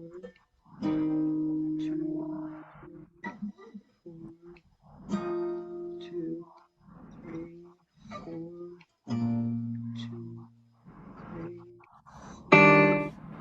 Now, That was nice. but I gotta remember, is this the E flat major? Yeah. Okay. Lovely. Nice. Very good. Okay. Yeah, good. You were not tempted to play that beautiful melody. It's hard not to, but yeah. Well, this will help you just, you'll connect it. You'll put the melody in next after you get the shapes down. This is my recommendation, just on practicing. Right. But I miss you most of all. So now I'm torn again. I want to do 4-note shapes, but because I've said this is an exercise using 3-note shell voicings, we're going to do the melody here. But I on the 3rd string, and then we're going to move this to the 3rd string. So let me grab all these notes here,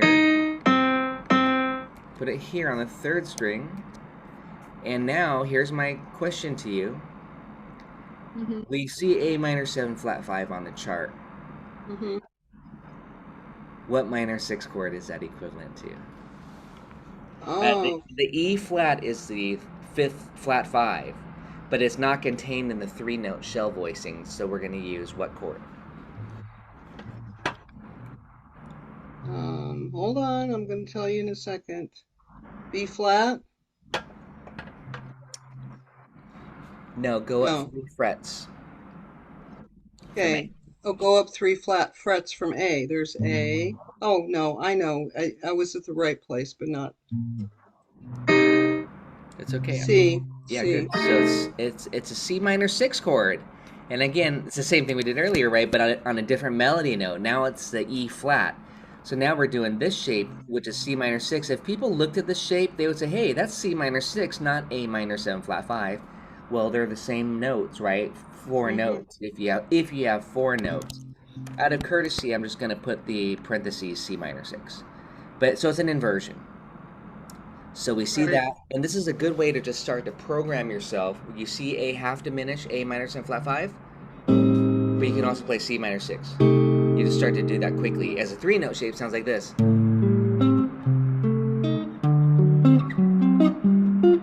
Etc. So I kind of went on here. I did the same thing here, which I might do an inversion here. This, actually, we're going to do it here, it looks like. This is an A note on the D7 chord. We're going to use a diminished substitution because it's darker sounding. On a D7, we can play off the 3rd degree. So I'm going to go all the way down to the 2nd fret and play F sharp dim, which is going to look like a minor 6 chord shape to you because we just did that here. It's the same shape. So all you do is slide that shape down. You got to get the melody note in between, but that's okay. We'll get that. And you're going to say, Tracy, that looks like a minor 6. This shape can be a minor 6 3-note or diminished 7. I'm calling it F sharp dim 7 in my head.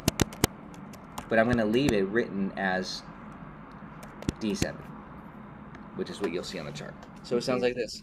Miss you most of all. Okay.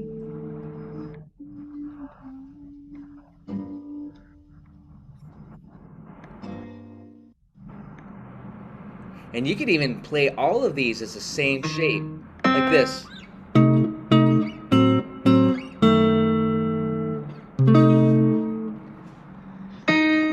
And this note, same shape. That's the power of the diminished inversion, is that it's the same shape. So this is actually another, say it's the same chord, just inverted every 3 frets. So I'm just going to do that. And we could do it here too. We can make this a diminished ahead of time, like you're anticipating. So it sounds like this.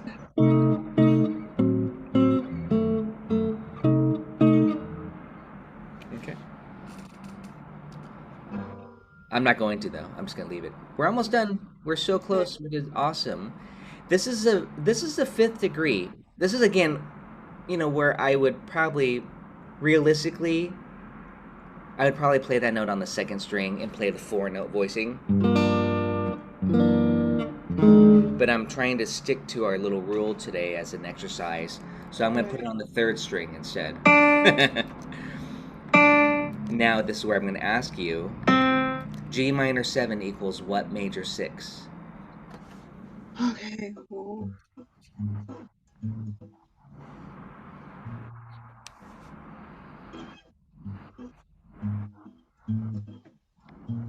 B flat.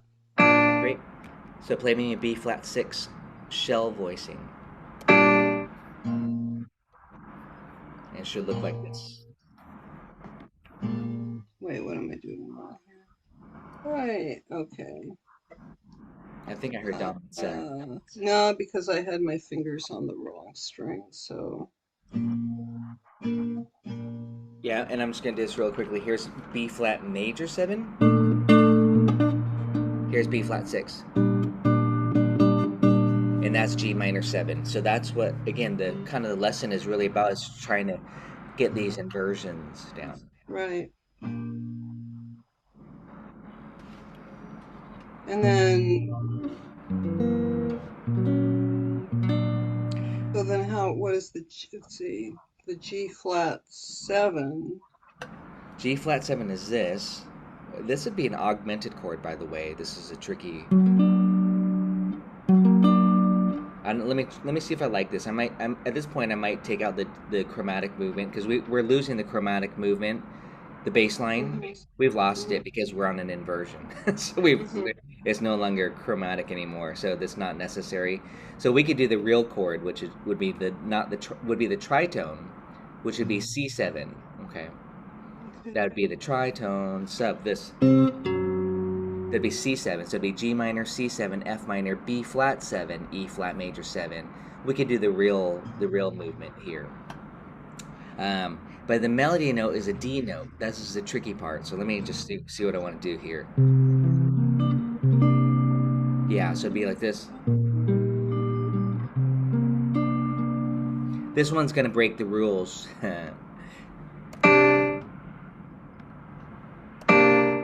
This is a funny chord. It's a C9. Right. But I'm replacing the third with the 9 because just to hold the melody note. But let me just see if I like that or not. I might want to just not worry about that note on the word darling. No, we should. Darling. Yeah, let's keep it. It sounds good. Yeah, I like it. Yeah. So again, here's C7. I gotta show you why. But the melody is not on this note, it's on a D. So I just replaced the third degree, the guide tone, the important note, with the 9 because of the melody. That's my reasoning. That's it. So this is a new chord. It's a 9, C9 as a grip, as a 3-note shell. But you can see, if you play the normal C7, it'd be this. But the melody is on this. And again, this one as well. This is a 6th degree. We want F minor 7, right, on the chart, but we gotta correct it because you're gonna play this chord, the F minor 6, because of the melody. The melody is on the 6, so that's the proper melody there. We're not changing the melody, is what I'm saying. We're fitting the chord to make sure we have the melody note. And then this chord here, we're going to do B flat 7. In that case, we can do the grip shape because that has a 3rd degree on top. So we're changing the little chromatic movement, the bass line movement, to just, which is tritone sub, to just a regular dominant chord instead. So it'd be G, C, F, B flat, E flat, D, G.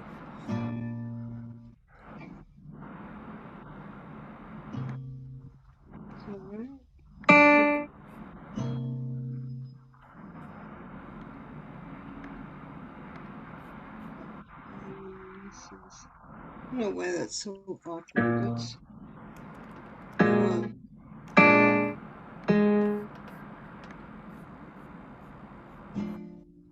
Yeah.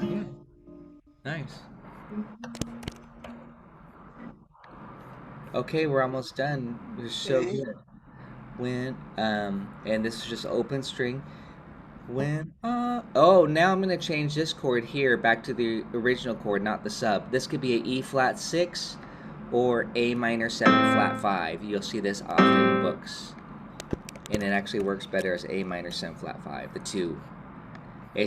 Traditionally, it's a 2-5-1, but a lot of people will play the keep the chromatic movement going, they would play the flat 6 major as a sub. But we're going to go back to this. I know that's a little bit confusing. And then here I'm going to do the diminished sub as we did earlier. But now I'm kind of just speeding through this. But you can study this a little bit further here. And that's D7 flat 9. I'm going to put F sharp dim 7. Start to fall. And this is the open. And that's that same shape I showed you earlier. It's a 4-note shape here in this case, but I wanted that flat 3 to make it minor. Right. Okay. And no, we're not done yet though, darling. We have to have a final ending chord. Guess what it's going to be? Minor 6. G minor 6. Minor. Make that minor. And there we go. We have a chord melody arrangement. This is new. I don't think I've created a chord melody arrangement exclusively with just shell voicings only. It's not often you can do that, but we just did it. So check it out. Dark.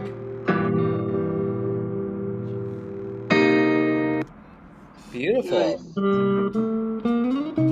And so now I'll send this to you. So, this is your key. This is your key. So you can opt to do some of these shapes. You might say, "Oh, I don't like the inversion. I'm going to stick to just for singing."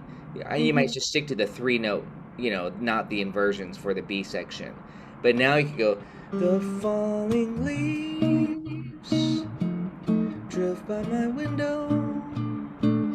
The autumn leaves of red and gold. I see your lips, the summer kisses, the sunburned hands I used to hold. Since you went away," I combine them. "The days grow long, but soon I'll hear." You have the 3-note shapes down for your singing. I'm going to save this. I'll send you this file. Thanks so much for letting me record this for others to check out too. Oh, you're welcome. Great lesson. And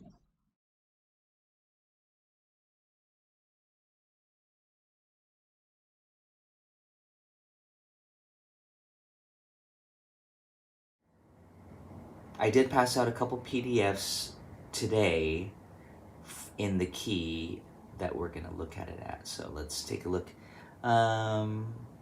Let's do the low melody. I passed it out high and low. Stoccolo plays it low. Actually, you should be able to do both, but let's talk about it low at first.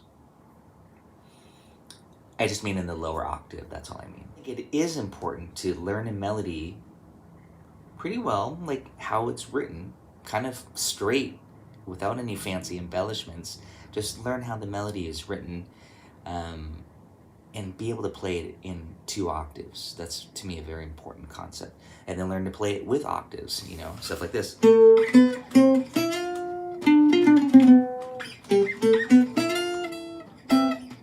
then learn chord melody. I mean, I really try to learn a song really well, and I know these classes, we can spend 6 weeks just on Autumn Leaves, but this is kind of an overview, plus I give you lots of materials to look at, usually for each song, well, especially in this case. But that's my general spiel. Learn the basic melody, understand how the chords work, so that you can play it in any key and not eventually get away from the chart, That means you really know how it works, how the song works. And then do a chord melody arrangement, or be able to do that. That's all stuff that will really help you learn the song. And I'm saying the song by meaning the melody, the chords, chord melody, and then chord soloing at that point.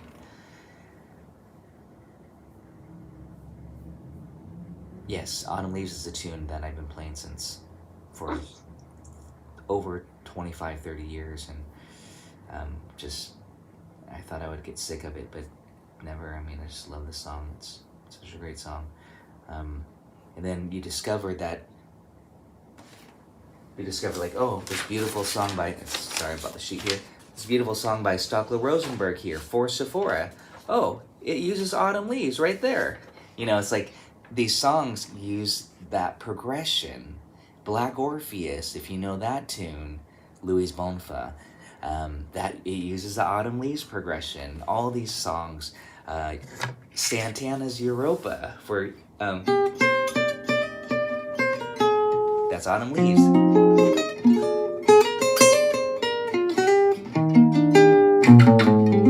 That's Autumn Leaves progression, okay? You just hear it everywhere. So it's really a good idea, again, to dig deep into the progression, learn some mini songs that use this progression, and then how to improvise on it and have fun with it. Here, D minor 7, G7, C major 7, F major 7. So we're in the key of C. That's the 2-5-1-4. I'll say that again. If we're in the key of C or A minor, and that's a good question actually. Most people would say this is the minor key song because it ends on A minor and it sounds sad. But it starts off, doesn't sound so sad when it starts off. Well,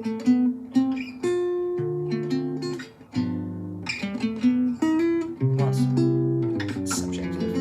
2-5-1-4, key of C, okay? And then it's a 2-5-1 going into A minor.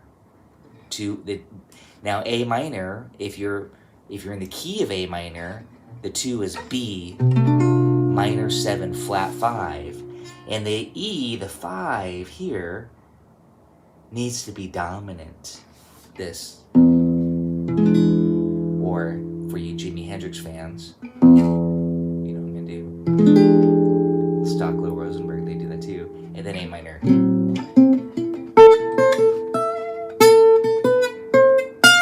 D minor 7, G7, drift by my window, C major 7, F major 7, the fall of the autumn leaves, B half dim, that's B minor 7 flat 5, E7, I'll do that purple haze chord for fun, of red and gold. Now here on the chart, it just probably will stay A minor, but a lot of people, jazzers especially, do you all know what I'm going to put right here as a turnaround chord? Let's see if I can grab this annotation here. It's okay if you don't. I'm going to write it in. A7. Why A7 here from A minor to A7? Because that's the 5 of D minor.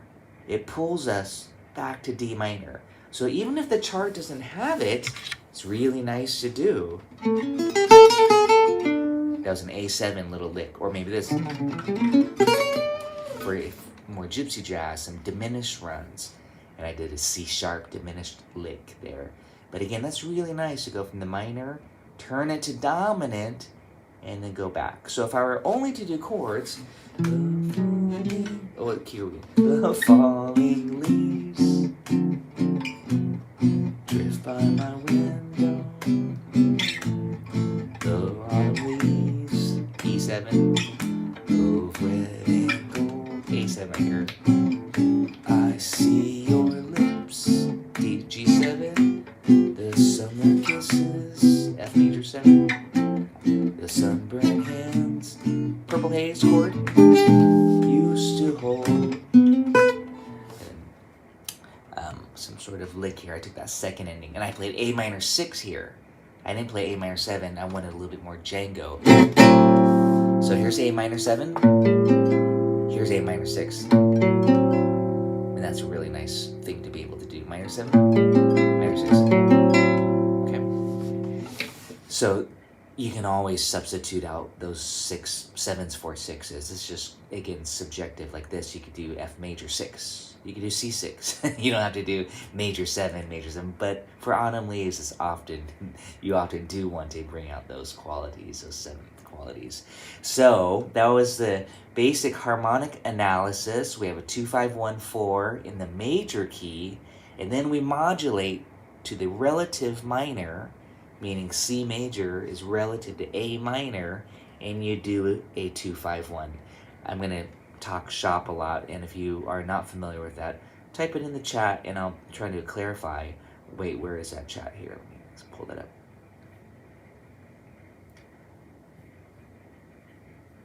I'm going to see if I can get you all back in gallery mode so I can see you.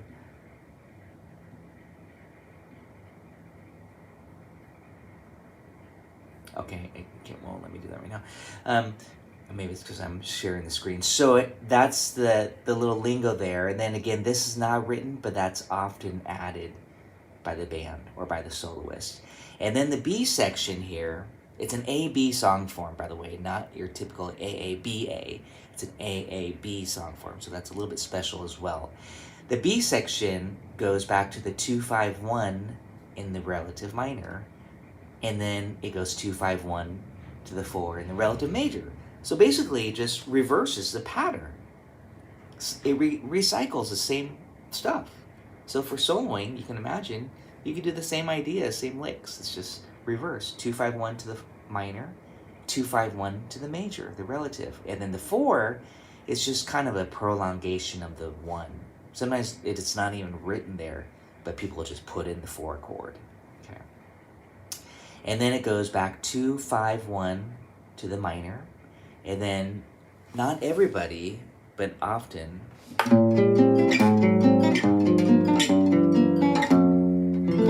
we'll do this walk down. A minor 7 is very dramatic. A flat 7. That's a substitute for D7. Some books might say D7, but if you want to be a little bit more jazzy, you would do A flat 7. That's called tritone substitution. It's very Django also.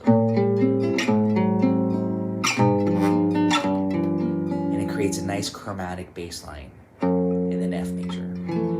So it's basically a 2-5, 2-5, and then to the F. And F major is the 4 chord of C, but it's also the flat 6 of A minor, kind of dark. Sometimes you'll see a minor 7 flat 5, B minor 7 flat 5. That would be this chord, which is equivalent. This is where it gets so convoluted.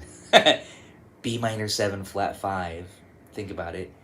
Is equivalent to, if you know already, you may not know, is equivalent to D minor 6. D minor 6. D minor 6 is very closely related to F6. D minor 7 is the same as F6. So see what I mean? It's like, they're so subtle. Like you change one note, you get something different. So sometimes someone might play B half dim, someone else might play F, and you get F6. Someone might play D minor 6 there. And it's basically all the same stuff.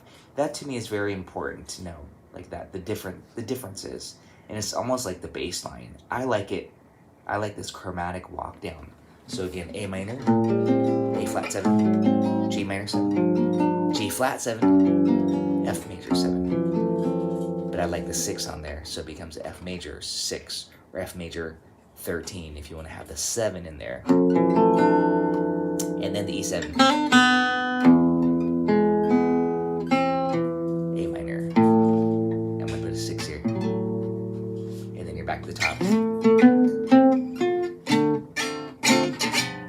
This is very important. Put on the recording and just play along. Or sing it if you're a singer. Wrinkle, A7. I see your lips. G7. Summer kisses. The sunburned hands. Second ending. I used to hold. Since you went away, the days grow long, and soon I'll hear G7, old winter song, plays a ballad. But I miss you most of all. Ready? Right here, my darling. When autumn leaves, purple haze chord starts to fall. And then maybe we could kick into it a little bit faster. into some soloing ideas and stuff like that too. So again, that's where it's important to learn the melody one octave.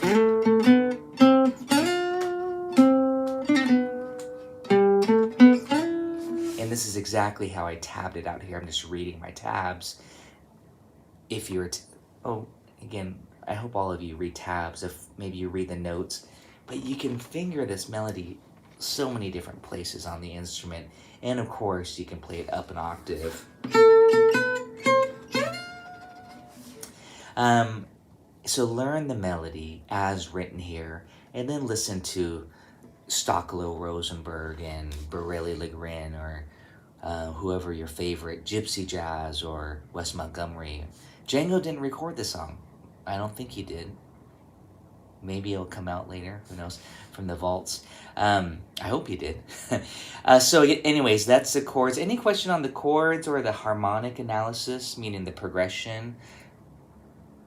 So if I said, can we play it in the key of G minor?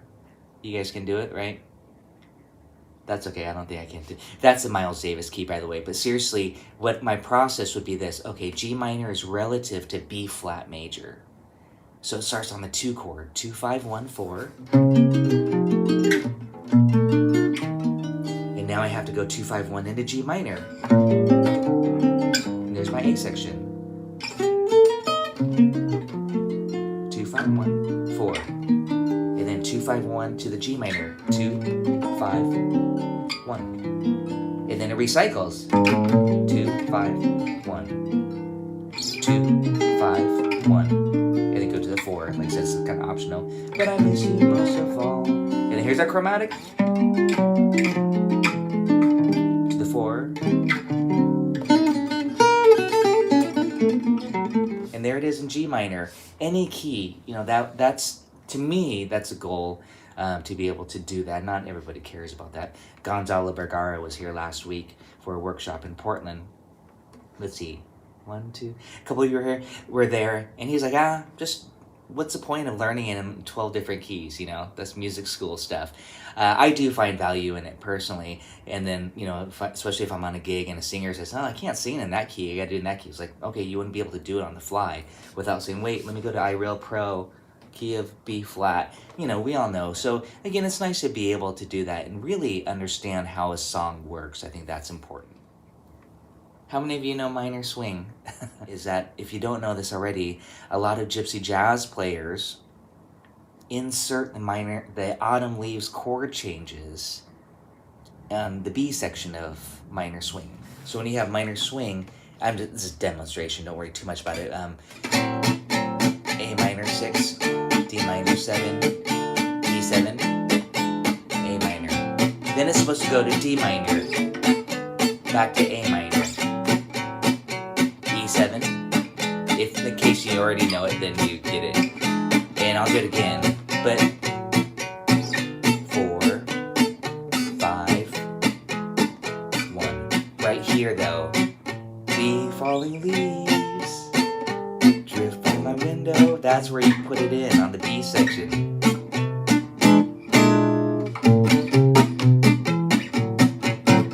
And again, you can solo as if you're playing over autumn leaves, and it's just beautiful. It's a nice change. It's pretty common again to throw in the autumn leaves changes. Of course, you want to, talk it over with your band before you kick into it. Is there a YouTube out? I've never heard that mix. Is there a YouTube? Yeah, I think Stocklow Rosenberg was the first to do that at his Live at North Sea Jazz Festival.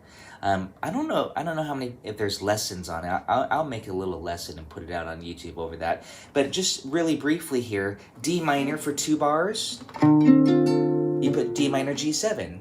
And it's just like a prolongation of D minor, that's all it is. And then instead of going back to A minor, you put C major to F major. And A minor is in both of those 2 chords, essentially. So that's why it works, and the rest is 2-5, which in a gypsy jazzer would probably just play E7. But you could go 2, 5, and then of course A minor. So you get these nice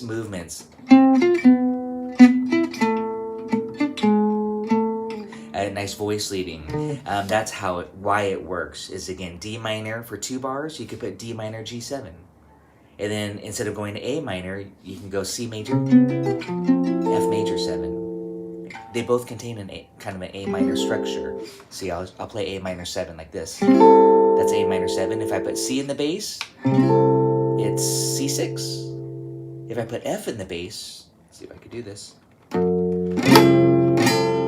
It's F major 9. So it's almost kind of more modern sounding. If any of you are Pat Metheny fans, one of my heroes, it's kind of Pat Metheny-ish. But again, it's just, that's almost like leading us to more modern jazz. Django was going there in his later, towards the end of his life there, kind of more to the modern-y sounds. Meaning a lot of sharp. Django is just super colorful. He was already modern early on, so not just going there, but sonically he kind of was as well, compositionally too. A lot of extensions and alterations. Okay, so here's the thing that I think is important for soloing, to be able to just outline the chords. D minor, G, C major, F, and then B half diminished. This is part of what I was talking about earlier. B half diminished, what do you do there? B minor 7 flat 5. You can play B minor 7 flat 5 arpeggio, but that is equivalent to D minor 6. And I know what to do on D minor 6 because I play minor chords all day long. But how often do you encounter a half diminish on the chart? Not too often, unless you're playing tunes like Autumn Leaves. So what is important is to convert B minor 7 flat 5 to a D minor 6 or a D minor lick. And I just did a D minor 6 arpeggio like this. That's this. In a simple way, just this. So I'm just going D minor triad, and then add the 6 on.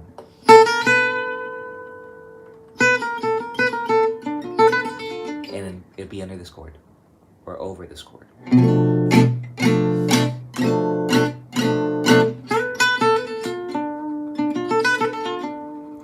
Okay, so again, that's that. And then when it goes to E7, diminish it.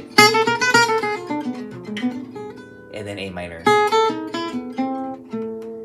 And then back to the top. D minor, G7, C major, F major. And then here's that B half, and I just kind of did arpeggios. I'll talk more about that. What do I do here? D minor. E7, I turn it to diminished. And then A minor. So again, that's just kind of a quick soloing method. And we don't even need to do the B section because it recycles the same materials from the A section. So again, work on that A section quite a bit and then reverse it once you head into the B. However, the B has that nice little outlining, this the tritone substitution.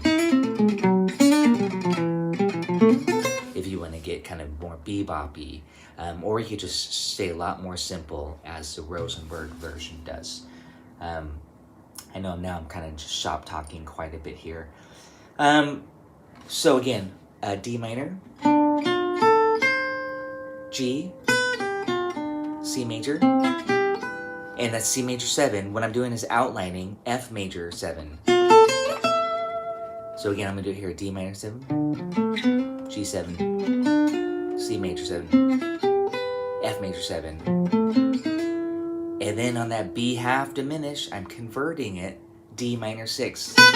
And then, here's the trick, turn it to diminished off of D. Diminish 7. And then resolve it to A minor.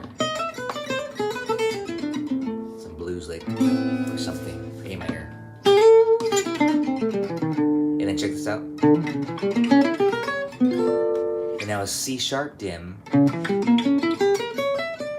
to pull us back to the top, which is D minor. That C sharp diminished is a substitute for A7. You get this. And then D minor 7 or D minor 6. I prefer 6 sometimes to give it more of a Django-y flavor.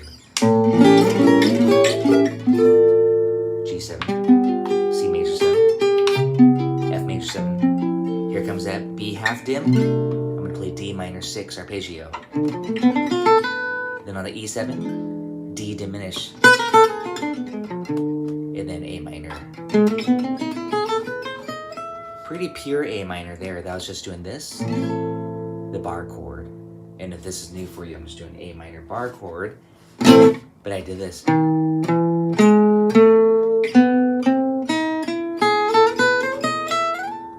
I just outlined it. If you all want to try this with me. If this is new for you, play A minor bar chord.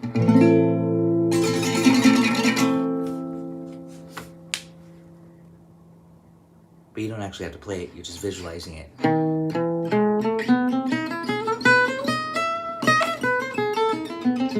And add the lower neighbor tone, the auxiliary note there. They call it in jazz the approach note.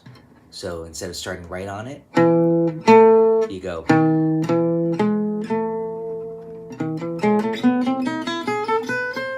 Very beautiful. I'll give you a nice dark chord. And then do that everywhere. I mean, seriously, that's so important. Just go A minor.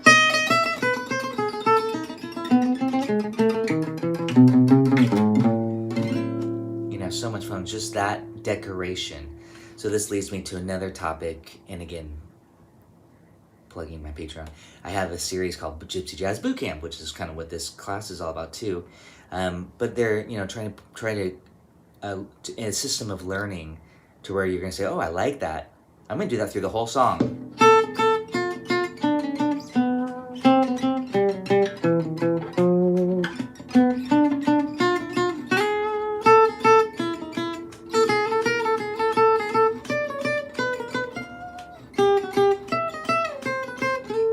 I'm just taking that one like lick or motif, I call it, and going through the progression. I went through it fast. I went D minor, G7, C major,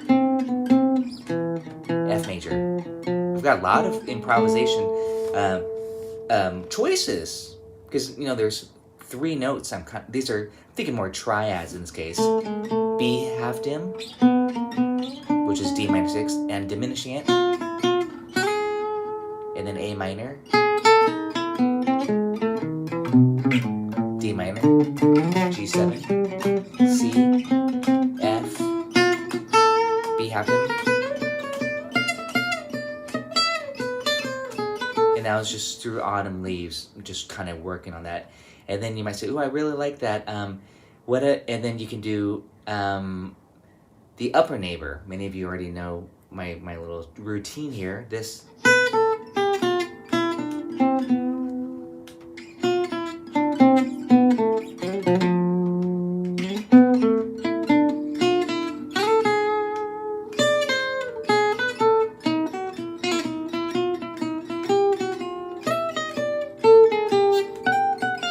And again, I'm just outlining the chords in a decorative way. If that's, again, this is just, a lot of this is just demonstration right now, just some food for thought. Like, oh, you might say, oh, I really need to work on those chords. But the thing is, yes, but try to systematically do it by just doing this: D minor, G, C, F. I was supposed to say B half dim, I'm doing D minor. Then I diminish it, A minor, and then A7. Now I'm going to go here, D minor, G, C, F, D minor, D diminish, A minor, A7, and then D minor here, etc. So that's allowing me to map it out.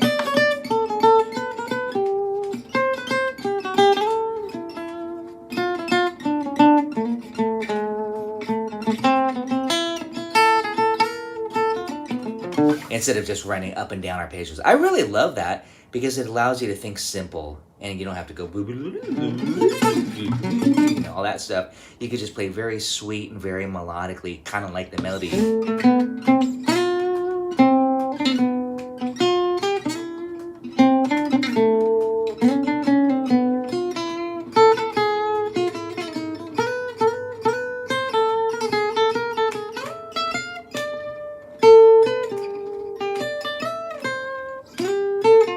And it's kind of very motivic. It's very lyrical and it's very compositional. That's to me a very great approach to it, and I try to do that when I'm soloing. I try not to just run up and down blues licks or scales. That being said, I want to talk about that for a minute here. The go-to sound for a lot of players is the blues scale, and I know all of you know the blues scale, right? Maybe. Good, hopefully. Pentatonic, minor pentatonic. So here's just a quick thing on this kind of like the strategy here. If you're in the key of, this kind of a given, A minor, key of A minor, or key of C major, you're going to run A minor pentatonic or A minor blues over the whole thing. You don't even need to think about the changes. Again, this is where it'd be nice to have my loop pedal here or something, but I don't right now. So G, D minor 7, G, C major, you go A minor.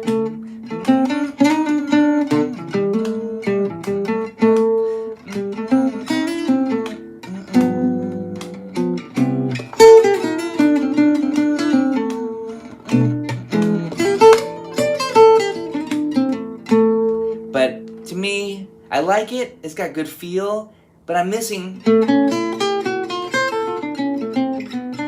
those changes sometimes, you know? So again, it sounds cool when you have the band behind you. It's really swingy to get bluesy like that. Just think, hey, I just want to think, yeah, go for it. You guys, 1, 2, A minor pentatonic. Just get really bluesy, A minor blues. You gotta try it, is what I'm saying. I can talk about it all day. Yeah, sing what you play. I always say, pretend you're George Benson. Yeah, keep it super simple and repetitive and bluesy. I mean, that's the sound, you know.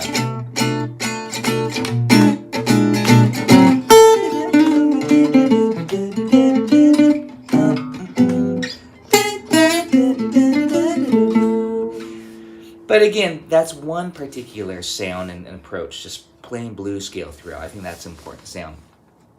The other approach is to play full scales, Dorian.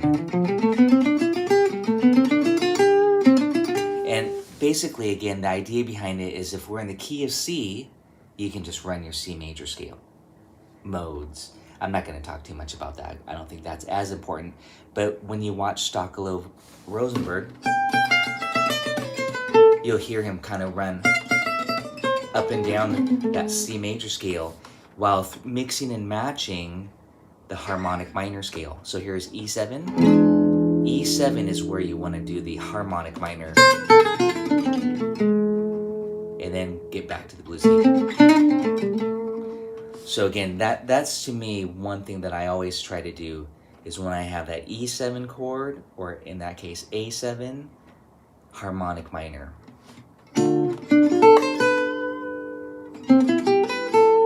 Right here. And then A minor. And then.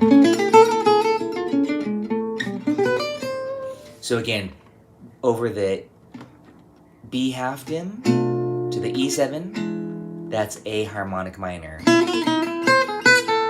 This. Or this. That's really what gives you that flavor, that gypsy jazz flavor that we want. Harmonic minor scale. How many of you guys know your harmonic minor scale if I said A harmonic minor? Okay. Oh no, that's okay. I think what I'm going to do is to write out a sheet. And this is good. This is good feedback because, you know, I don't want to get it too heady. It doesn't need to be too academic again. But I do want to just kind of give you what I feel are some different approaches to it. I know some of these scales. Yeah. What I don't know is when you apply it, like Right. You know. Well, Like, so the thing is, I have that sheet that I was talking about. It's actually on that. If you go to that Patreon link and you download it, there's scale study number 1. That's honestly what I would recommend. I'm gonna write it out in this key since we're focusing on this key. I'm gonna write it out. But you know, D minor 7. This is just another quick demonstration. I'm D minor 7, G7, C major 7, F major 7. That's all in the key of C. You don't have to do anything different. Just run one scale.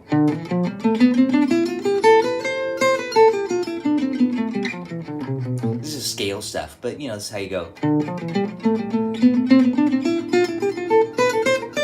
then here on this chord.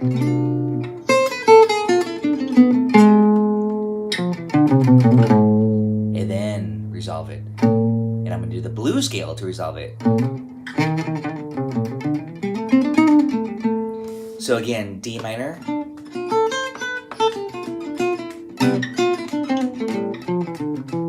And then harmonic minor.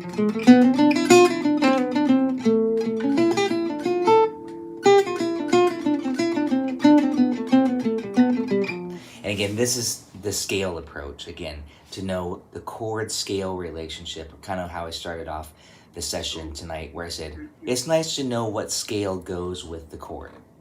right. I mean, do you assume if you're playing the D minor chord, you just play the D minor harmonic scale? Or No, not in this case. That's why, again, you have to analyze it. In this case, whenever you say D minor chord, it's not always the 2 chord, is what I'm saying. In this case, Autumn Leaves, it's 2, 5, 1, 4. Again, I know not everybody knows this, but that would mean Dorian, Mixolydian, all these fancy names. Ionian, Lydian. Let's get rid of those names. It's just in the key of C. That's all that you need to worry about. Key of C. Noodle around in the key of C. Play super melodically. Play on one string. Over this. Here you go. But once we have that B half diminished to 2-5 to A minor, that's where you change one note to make it a harmonic minor. I'm really leaning on that note. And then that also gives us this arpeggio, the diminished, and then resolve it. But like I said, I like to play the blue scale to resolve it. That's my own thing. Or I might just play A minor triad. I noticed that you make it a G sharp, right? Thank you, Steve. You turn the G to a G sharp. That's the only difference. That's what's called the leading tone. Exactly. I'm going to end it here in a second here, but I'm just going to do this really quickly. A little quick thing. Key of C is beautiful. It's all white keys on the piano. You could just go play, up and down key of C, noodle around. But, for guitar players or ukulele, we it's not as clear. We need a method. And again, that's where check out my modes and all my scale stuff. Patreon. If you said, Tracy, jam in the key of C, I would probably just do this. It's a quick demonstration. Key of C. Running up and down some scales. Maybe on one string. I mean, this isn't necessarily music, but I just want to make sure that I can just noodle around and have fun in the key of C, because I know not all of you have studied with me in the past, but generally I'll say learn your major 7s, dominant 7, minor 7 flat 5, aka half diminished, or on the chart, circle with a line through it, and stop me, of course, if I'm going too fast, and diminished 7. Those are the jazz chords, the 7th chords. And then, of course, in Gypsy jazz, we want the 6, major 6 and minor 6. And right now I'm doing what I call the grip shape version. I'll depending on the song and the style, I'll mix it up. But for Autumn Leaves, I'd probably be doing these shapes anyways, these 4-note voicings. In this case, I'm demonstrating with the root on the 6th string, and I am playing the roots. So that was, again, and I could do a screen share, but I'm just going to kind of cruise through this a little bit so we can move on to some playing. But this is, again, what hopefully that it's no problem for you, that you could do major 7. This is all off of G dominant 7, G minor 7, G minor 7 flat 5, and again that's half diminished. G fully dim, that's G circle 7. Did I miss anything? No. Oh, G major 6 and G minor 6. Again, those are all just with the root in the bass. And then, similarly, this is what I generally call the grip chord routine. C major 7, C dominant 7, C minor 7. I always go through this systematically like this. C half diminished, C minor 7 flat 5, C dim 7. Now these are some special chord shapes here that you probably don't do too often if you're comping in gypsy jazz. C6, C minor 6. If I get that right there. Okay, most people just go straight to the 6th string and do C minor 6. But you can also do C6 like this, or C minor 6 like this. And those are all written on that sheet that I passed out called grip chord sheets there. But it's good practice still to get these voicings, major 7, dominant 7, all of these shapes here. And then you just want to be able to read through any song, any jazz standards, How do you feel about chords? Was that all pretty straightforward? Can I see hands like oh, I don't have that down, so? Okay, good. So, again, I'm trying to make sure I have these reference materials for you. I've got a lot of videos on YouTube, and Patreon. Of course, I'm always plugging Patreon because pretty much that's where I put all of my materials. You can just use that as a really big resource, a library of anything that I'm teaching. So that's always on Patreon. Okay, so that's the chord part of it, is to be able to do that. So in Autumn Leaves case, and again, many of you have read the email, we're going to look at it tonight in A minor, first chord being D minor. So don't let that fool you. It just fooled me, right? The first chord says D minor 7 on the chart. It's not in the key of D minor, but it's in the key of A minor, and that's a 2-5-1.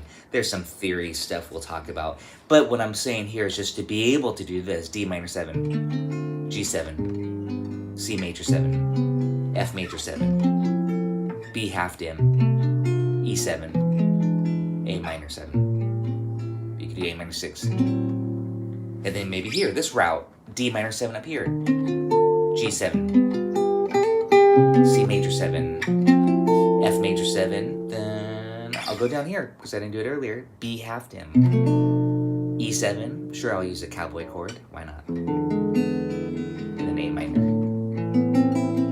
Chords are very, very important to and that was A minor 9. Well, actually A minor add 9, got a little fancy there. But again, we really want to explore chords, harmony, not just single notes, not just licks and lines, because that will open up your ears to some new sounds. Not only that, you'll be like, ooh, I love that 9 color. I love that moody add 9. So we could do that with our arpeggio. And then here's a chord. And it matches that flavor, Maybe you're like, oh, I like that G7 flat 5.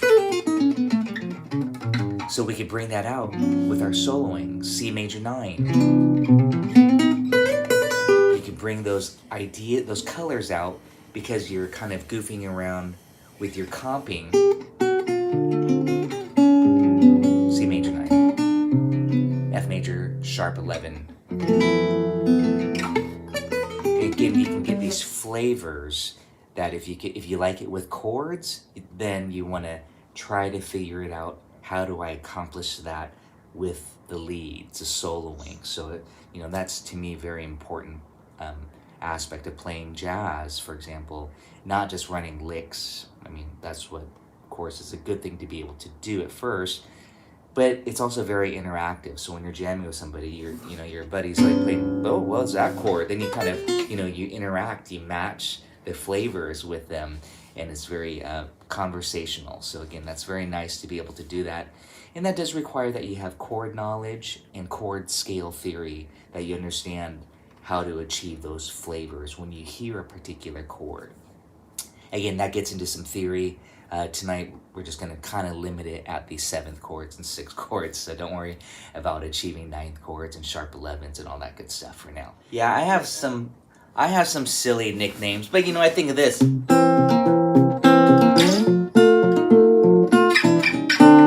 That shape.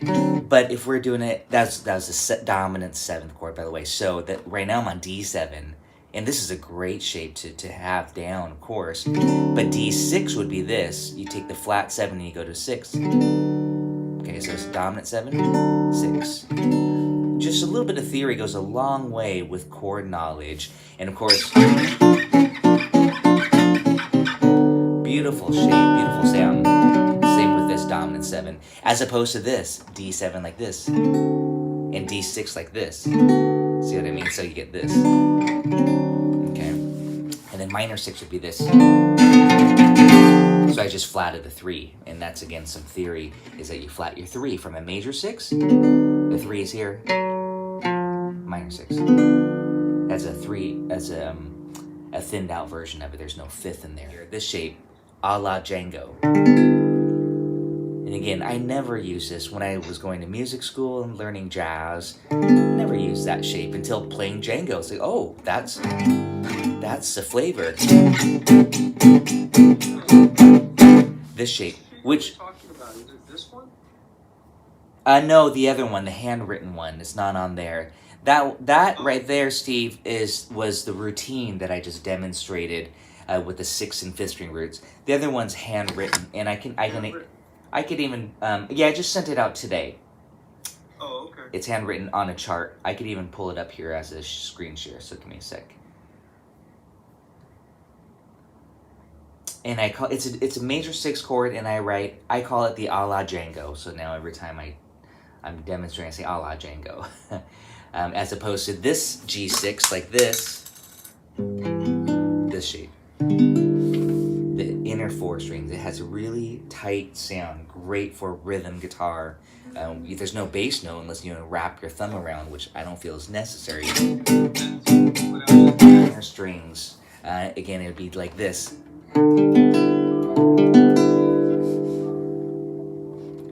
Which is also just this. Check it out. No hands. Look. That's G6. Believe it. Those 4 strings. Or like this. G6. It's very Hawaiian. Great for the ukulele, of course, too. That's C6 if you were to hit the open strings. But check it out when you're playing rhythm guitar.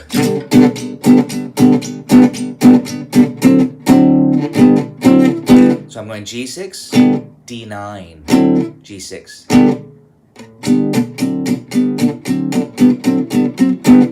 Beautiful. 1 5 1 5 1 5 with just moving those inner voicings like this. The two outer strings stayed the same. So I went like this: 1, D9, not D7, because I would have to reconfigure my hand shape. But this, and the 9th chord that I'm using here is right here, by the way. That's G9, but I was doing D9 on the 5th fret. So again, these are kind of those special shapes that I like to use in this style. D9, 1 5 1. So when I'm playing, if you all know the tune, Djangology, the B section, it goes A flat, E flat 9, or A flat 6, D, E flat 7, but I just go 6, and then up half step. So it'd be like this.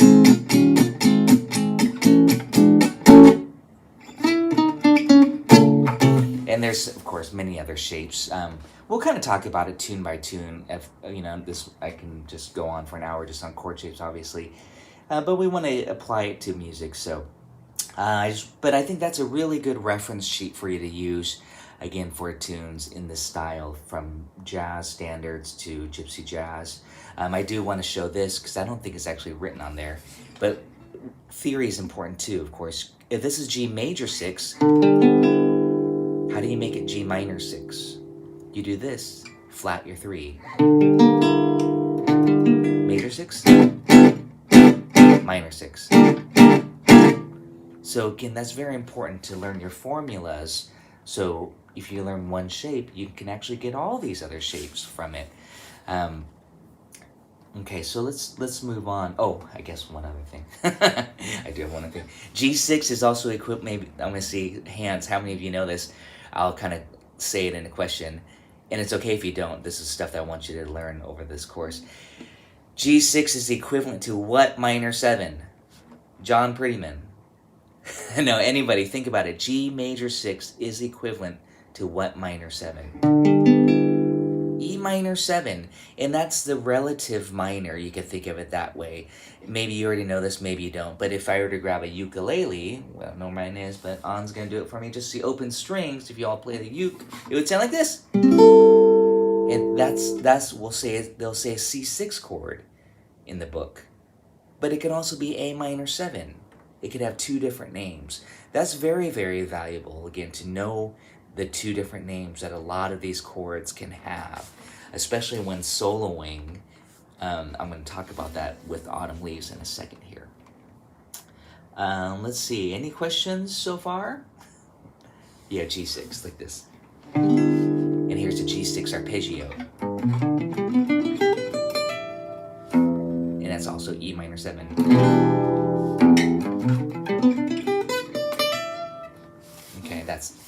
So if we inverted it, meaning just started on an E, for example, here, that now becomes E minor 7. The same 4 notes. E, G, B is E minor triad, and then the D is the flatted 7. So that's 1, flat 3, 5, minor triad, and then the flat 7 here. Let's write that down. E minor 7, cowboy style.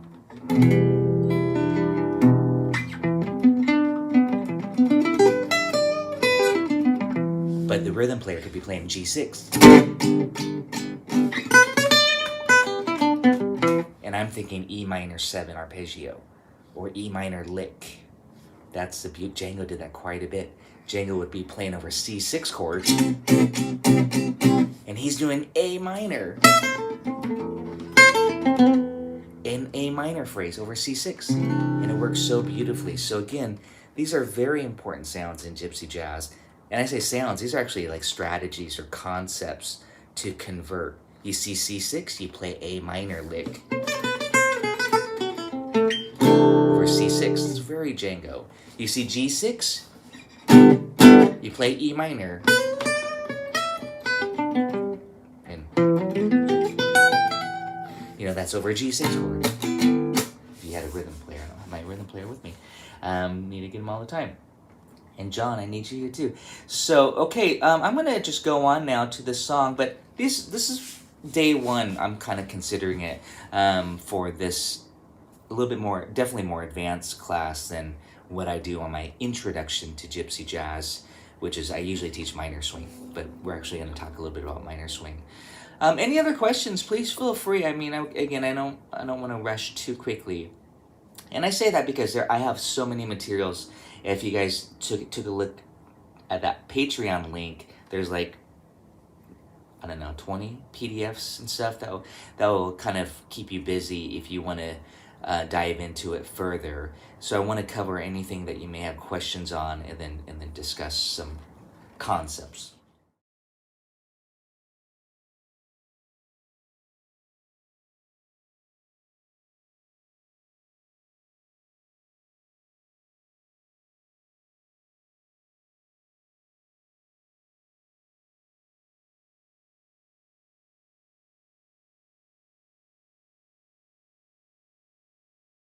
A minor, and that's a good question actually. Most people would say this is a minor key song because it ends on A minor and it sounds sad.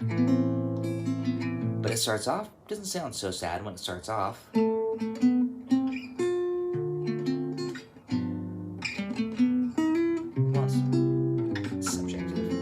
2-5-1-4, key of C, okay? And then it's a 2-5-1 going into A minor. The 2 is B minor 7 flat 5. And the E, the 5 here, needs to be dominant. This. Or, for you Jimi Hendrix fans, you know what I'm gonna do? Stockwell Rosenberg, they do that too. And then A minor.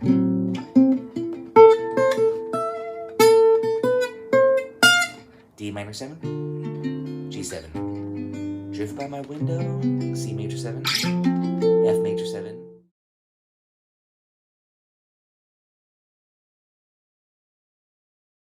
We've got the chords, we've got the melody down. What's next? Soloing.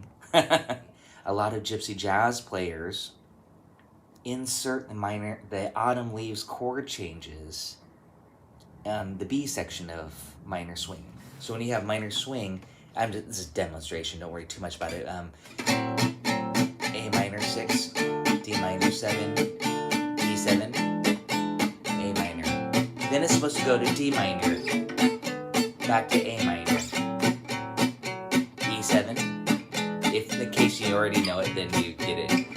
And I'll do it again, but 4, 5, 1. Right here though, the falling leaves drift by my window. That's where you put it in on the B section.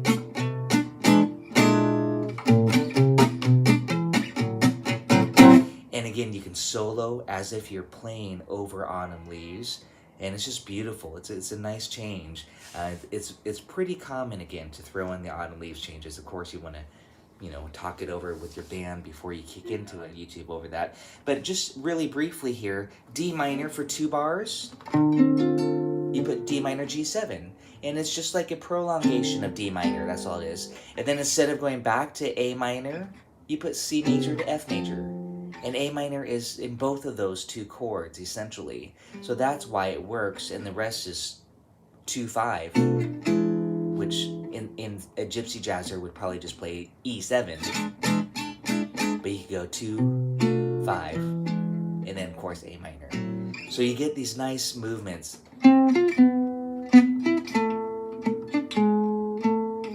Nice voice leading. That's why it works. Is again D minor for 2 bars. You could put D minor G7, and then instead of going to A minor, you can go C major, F major 7. They both contain kind of an A minor structure.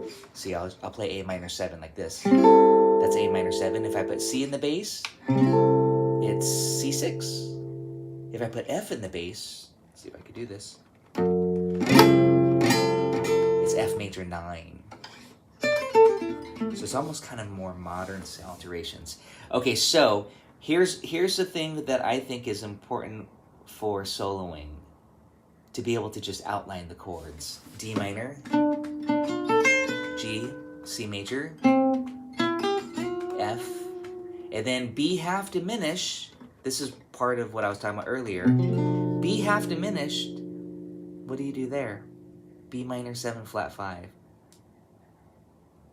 You can play B minor 7 flat 5 arpeggio, but that is equivalent to D minor 6.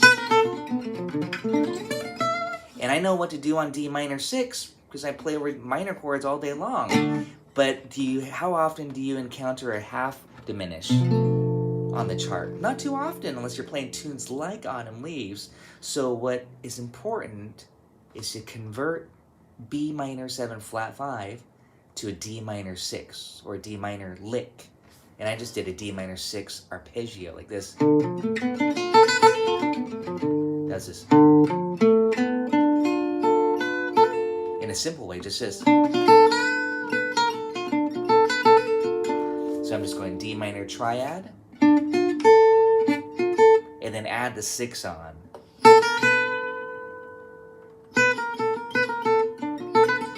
And then it'd be under this chord, or over this chord.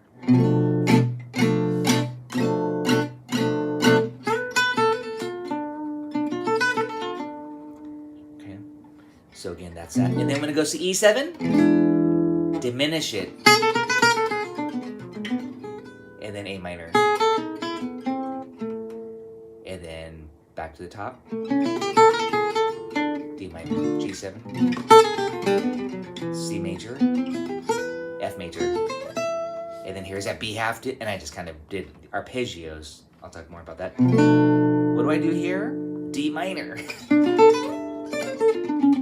E7, I turn it to diminished, and then A minor. So again, that's just kind of a quick soloing method. And we don't even need to do the B section because it recycles the same materials from the A section. So again, work on that A section quite a bit and then reverse it once you head into the B. However, the B has that nice little outlining, this the tritone substitution.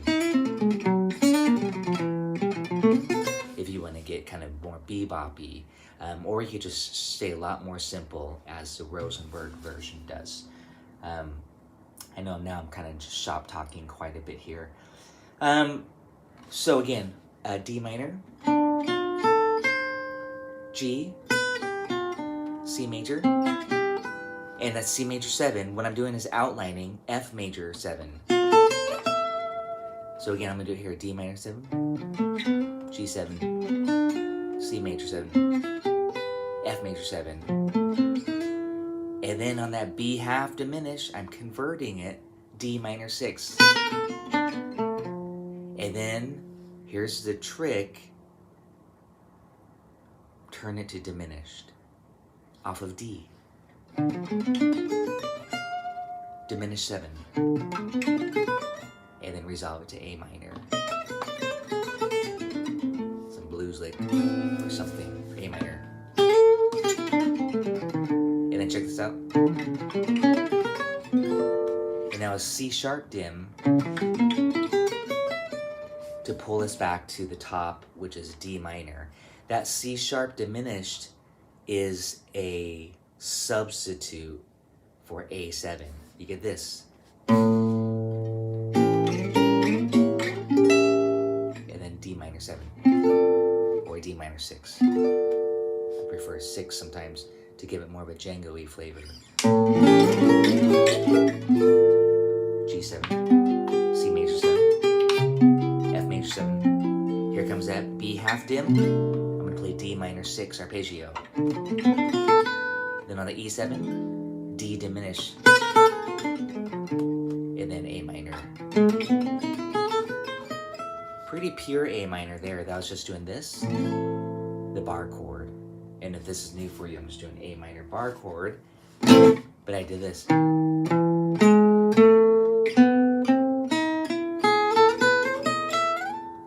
I just outlined it. If you all want to try this with me. If this is new for you, play an A minor bar chord.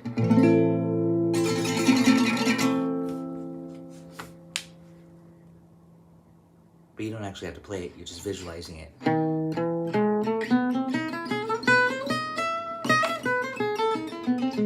And add the lower neighbor tone, the auxiliary note there. They call it in jazz the approach note.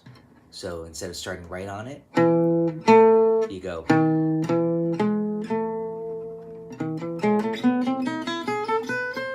Very beautiful. I'll give you a nice dark chord. And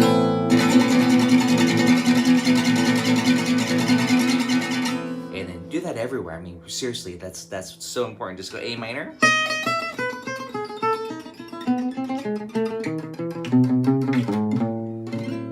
You know, so much fun. Just that decoration.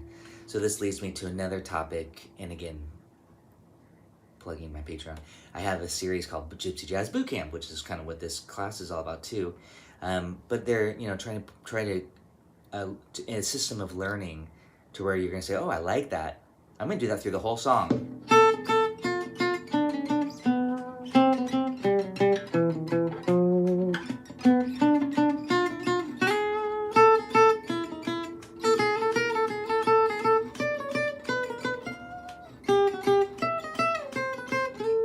I'm just taking that one lick or motif, I call it, and going through the progression. I went through it fast. I went D minor, G7, C major, F major. We've got a lot of improvisation choices because there's 3 notes. These are thinking more triads in this case. B half dim, which is D minor 6, and diminishing it, and then A minor, D minor, G7, C, F, B half dim. And that was just through Autumn Leaves, just kind of working on that. And then you might say, "Oh, I really like that." And then you can do the upper neighbor. Many of you already know my little routine here. This.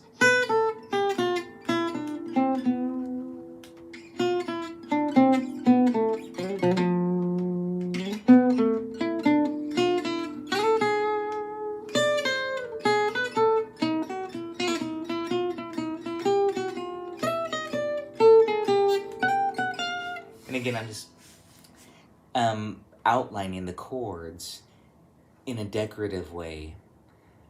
If that's, again, this is just, a lot of this is just demonstration right now, just some food for thought. Like, oh, you might say, oh, I really need to work on those chords. But the thing is, yes, but try to systematically do it by just doing this: D minor, G, C, F. I was supposed to say B half dim, I'm doing D minor. Then I diminish it, A minor, and then A7. Now I'm gonna go here, D minor, G, C, F, D minor, D diminished, A minor, A7, and then D minor here, etc. So that's allowing me to map it out.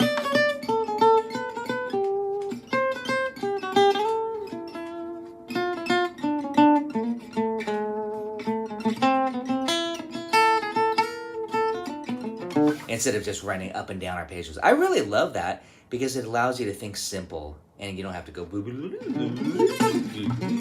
all that stuff. You could just play very sweet and very melodically, kind of like the melody.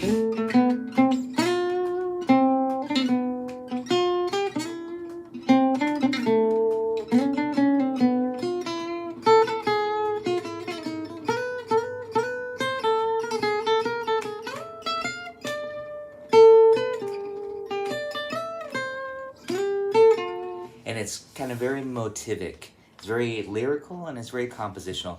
That's to me a very great approach to it, and I try to do that when I'm soloing. I try not to just run up and down blues licks or scales. That being said, I want to talk about that for a minute here. The go-to sound for a lot of players is the blues scale, and I know all of you know the blues scale, right? Maybe. Good, hopefully. Pentatonic, minor pentatonic. So here's just a quick thing on this kind of like the strategy here.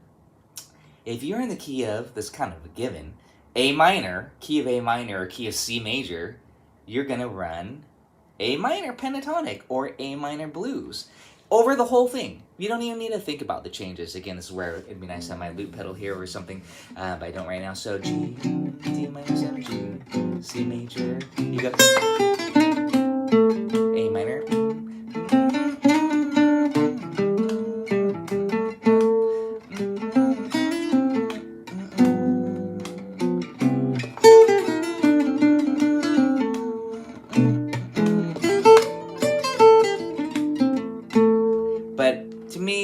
I like it, it's got good feel, but I'm missing those changes sometimes, you know? So again, it sounds cool when you have the band behind you, it's really swingy to get bluesy like that. Just think, hey, I just want to think, yeah, go for it. You guys, 1, 2, A minor pentatonic. Just get really bluesy, A minor blues. You gotta try it, so I'm saying I could talk about it all day. Yeah, sing what you play. I always say, pretend you're George Benson. Yeah, keep it super simple and repetitive and bluesy. I mean, that's the sound, you know.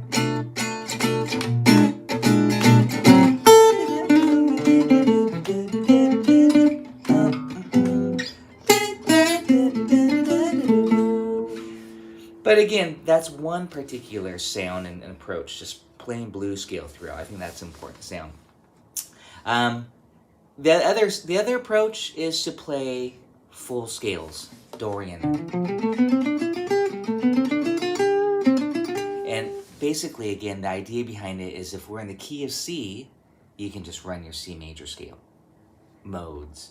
I'm not going to talk too much about that. I don't think that's as important. But when you watch Stockel Rosenberg, you'll hear him kind of run up and down that C major scale while mixing and matching the harmonic minor scale. So here's E7. E7 is where you want to do the harmonic minor. And then get back to the blues key. So again, that's to me one thing that I always try to do is when I have that E7 chord, or in that case A7, harmonic minor.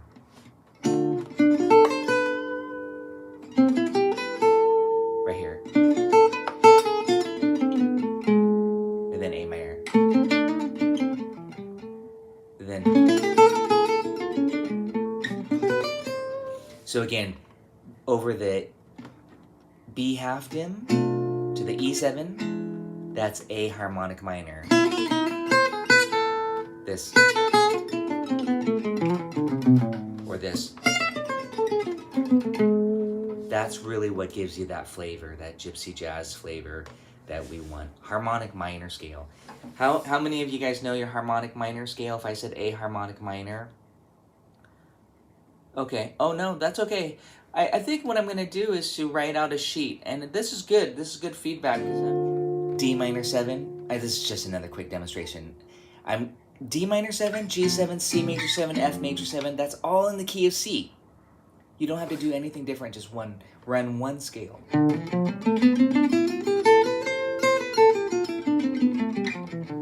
This is scale stuff, but you know, this is how you go.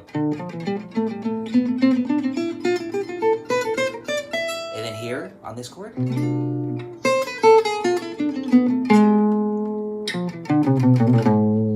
then resolve it. And I'm going to do the blues scale to resolve it.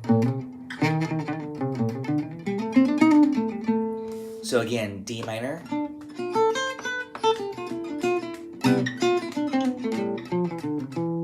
then harmonic minor.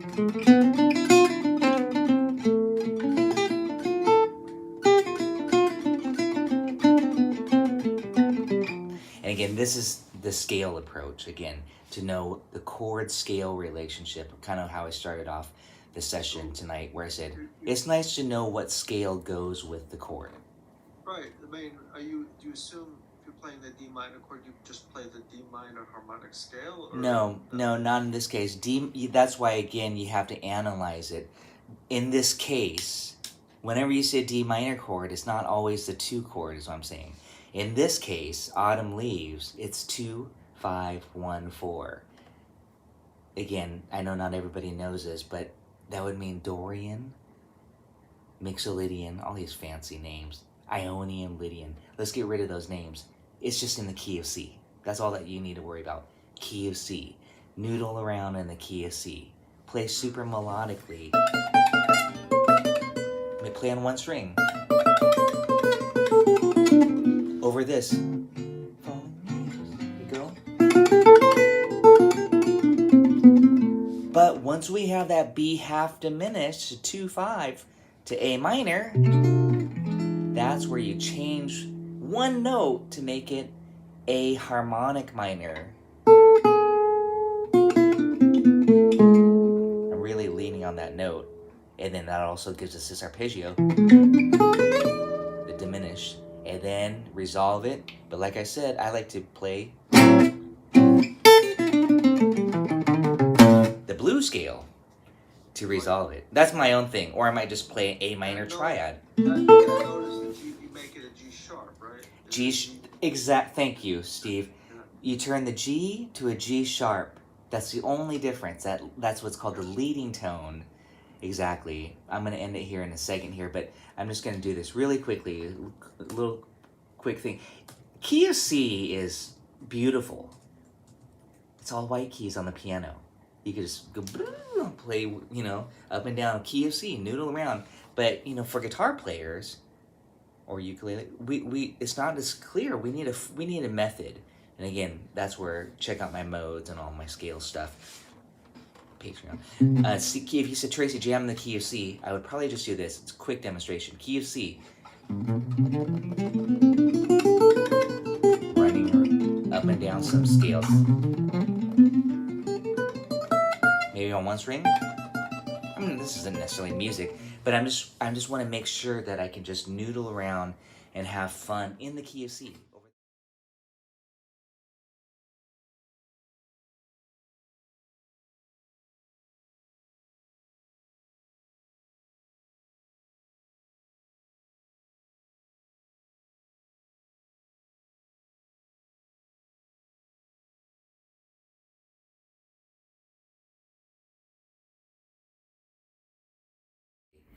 Kind of a private lesson here on this etude in analysis. This is a minor swing etude number 2, and I say with autumn leaves changes. We'll talk about that in a second, so let's check it out. Let's get started right away here.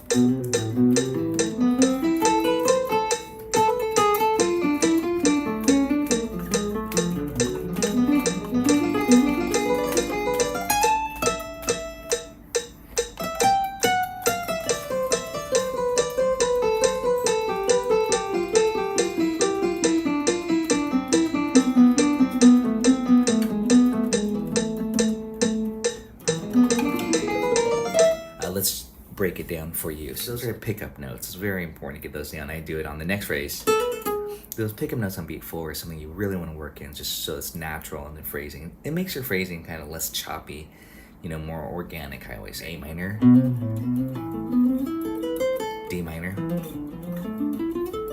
So anyways, hopefully you know about that A minor at 9 arpeggio. Get that down, work out your fingerings, be able to do it anywhere.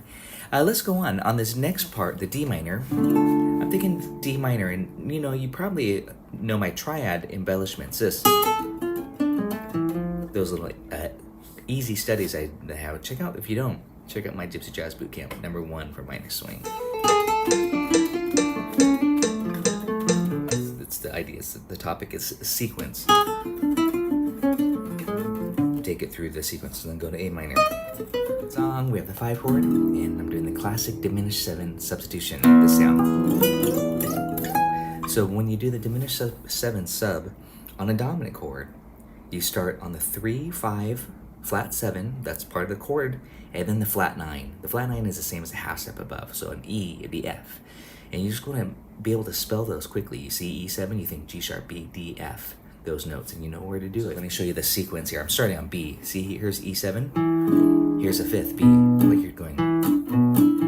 So this is right there. And then the sequence is, it's a 3-string sequence.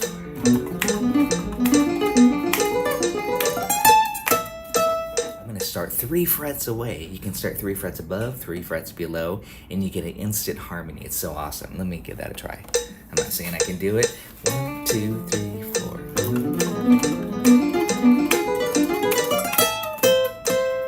Pretty cool, right?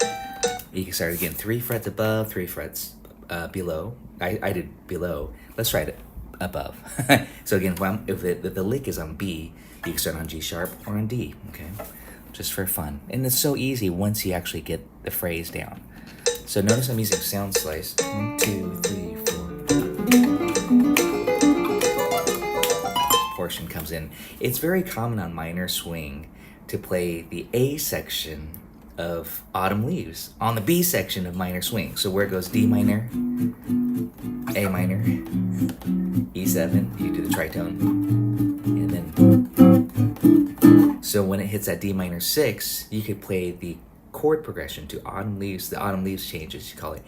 So think about this for a second. If you're in the key of A minor, which is a minor swing, that's relative to C major. So that's what you want to think. On the D minor, you got the 2, G7, C major 7. This is just like Autumn Leaves, again, 4. So that's 2, 5, 1, 4.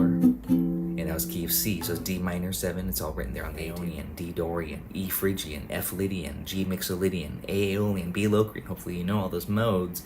If not, review. Very, very important. I'm staying all within one position.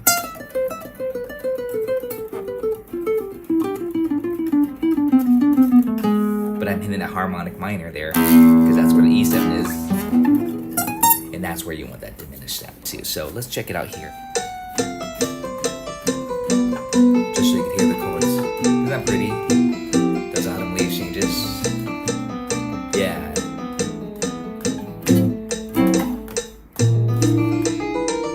And then that tritone lick there.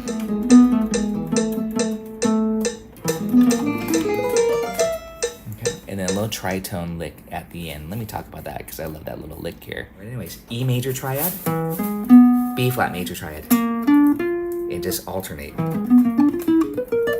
for fun, I'm gonna harmonize it a tritone away. So I'll start on B flat. Let's see what that sounds like. I'll backtrack a little bit. 1, 2, 3, 4. Something like that. So again, that is the same exact fingering. So hopefully I impressed you, but I just did the same thing once you work it out with this B flat, E, B flat, E, and then A minor. But here it is. And then I ended on an E note there, so it harmonized beautifully. Again, these are just kind of quick licks that you could do with your group, and it sounds very cool, very impressive, especially that triplet. Oh, by the way, I gotta show you that sweep.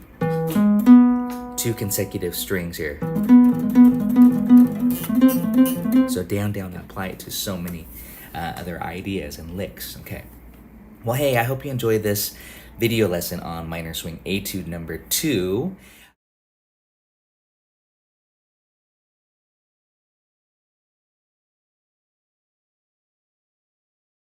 So, work that lick out, and I'll do the fingering for you slowly.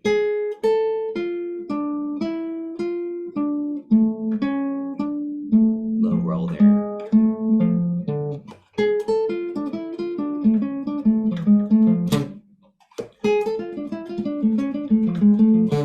D minor, pretty sweet lick. And I came up with that one myself. I'm proud of that. So that was, again, these are great licks because they're just 2-bar phrases. They're very just clean cut and paste style. You can put these over any songs. And again, that would be the foundation of, or that was the foundation of my workshop. If you haven't already checked it out, called All About Licks, is we were grabbing songs and applying it. I'm going to do another version of that coming up here. Like I mentioned, I'll offer that online. And we'll grab some level 1 songs and take these licks and apply them and get used to moving them around. This next lick, as you can see, is a triplet 8th note lick. These are, etudes. They're good technique studies. They're harmonic studies, and just trying to get the flow going. You can mix and match as well. On the E7 here, I do this. Let's see. That's a dim 7 arpeggio, diminished 7 arpeggio. So again, harmonically, you got an E7, but I'm thinking this. The chord moved around as an arpeggio. And then I resolve it to A minor. The tricky part is the speed, the technique. But I'm also doing a really cool pattern that I like to do quite a bit. And actually, I kind of did this early on with pentatonic scales. Just to show you here, it's a process lesson, why not? A minor penta. But I like to take like a pattern, in this case, a 3-string pattern. Okay, 3-string. You'll see this on my pen. I'm naming all these because I have a lot of this material already written for you. Check out my pentatonic studies number 2, A minor penta. But take that. That's just 1 octave actually as penta, right?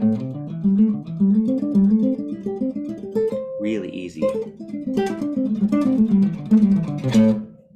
Okay, so pentatonics are great because, well, how I'm doing it there, the box pentatonic shape. Everybody knows that. Okay, I'm assuming you know that. If not, please master your pentatonic, that box shape, the main shape. 2 notes per string is key. 2 notes per string. This. do the dim 7 arpeggio, hopefully there's some light bulbs going off, it's 2 notes per string. 2 notes per string. So check it out. If you do this with pentatonic, do it with your dim 7. And it's a nice pattern. So again, what I'm doing here, I'm going to show it to you on the pentatonic, because this is how I kind of came up with this concept.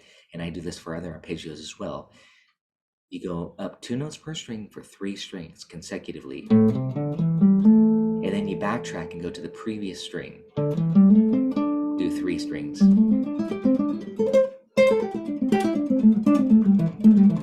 Kind of sounds like a rock fusion style lick. You can also do it legato.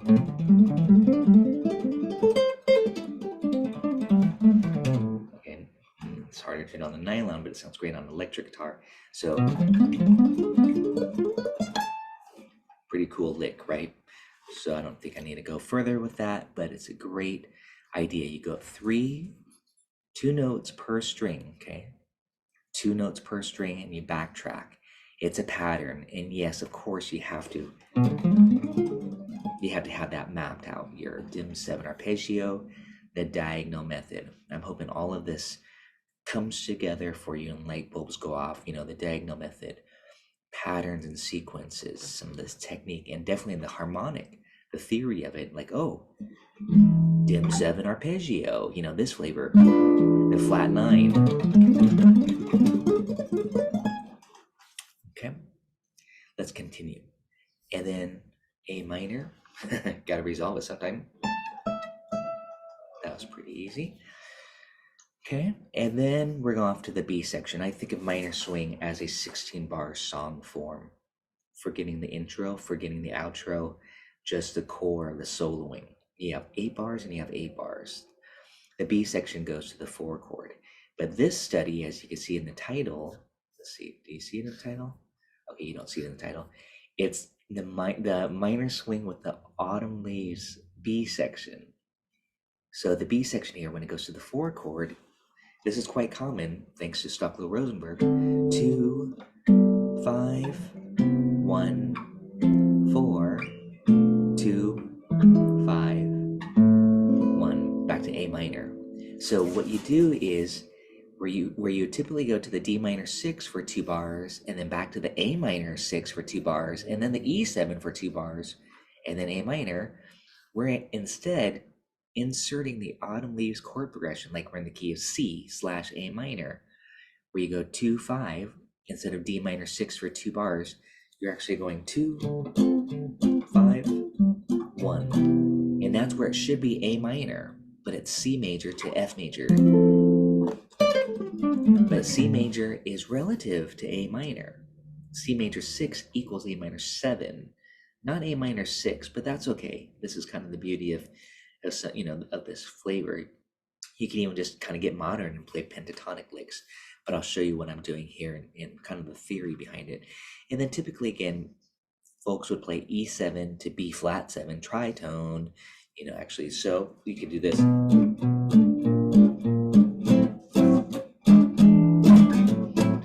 just gonna go through this once with you with the autumn leaves changes in case that's new for you. Here we go.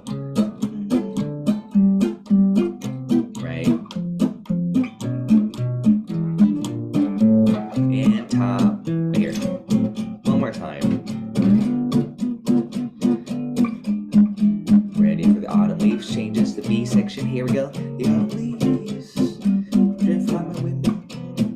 The autumn leaves, red and gold.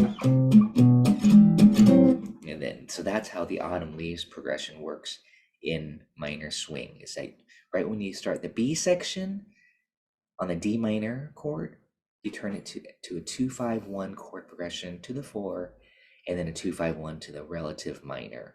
So what I'm doing here is sequencing in the key of C. And this is inspired by Stockley Rosenberg.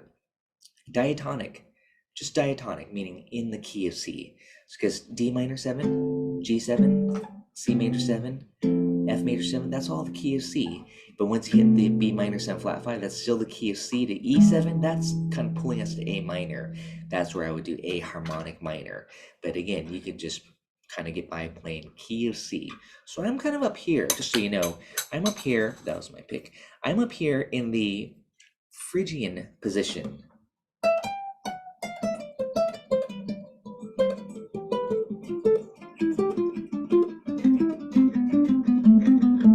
See, harmonic minor. So I went like this. Sequence.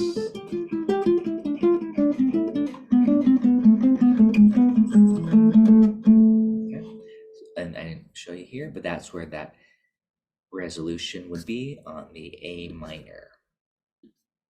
Do do do do. So we have 1, 2, 3. Oh, sorry, 1, 2.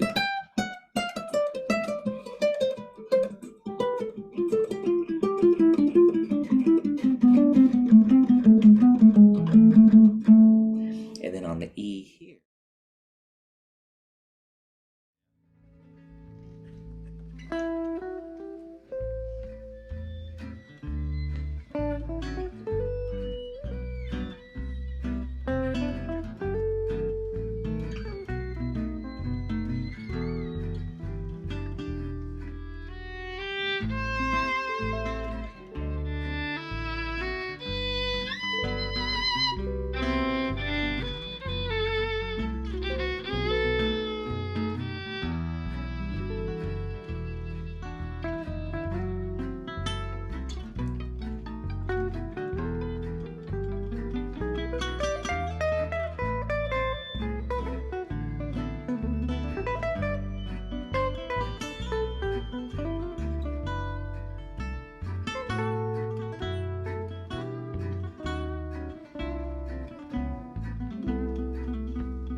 Like autumn leaves.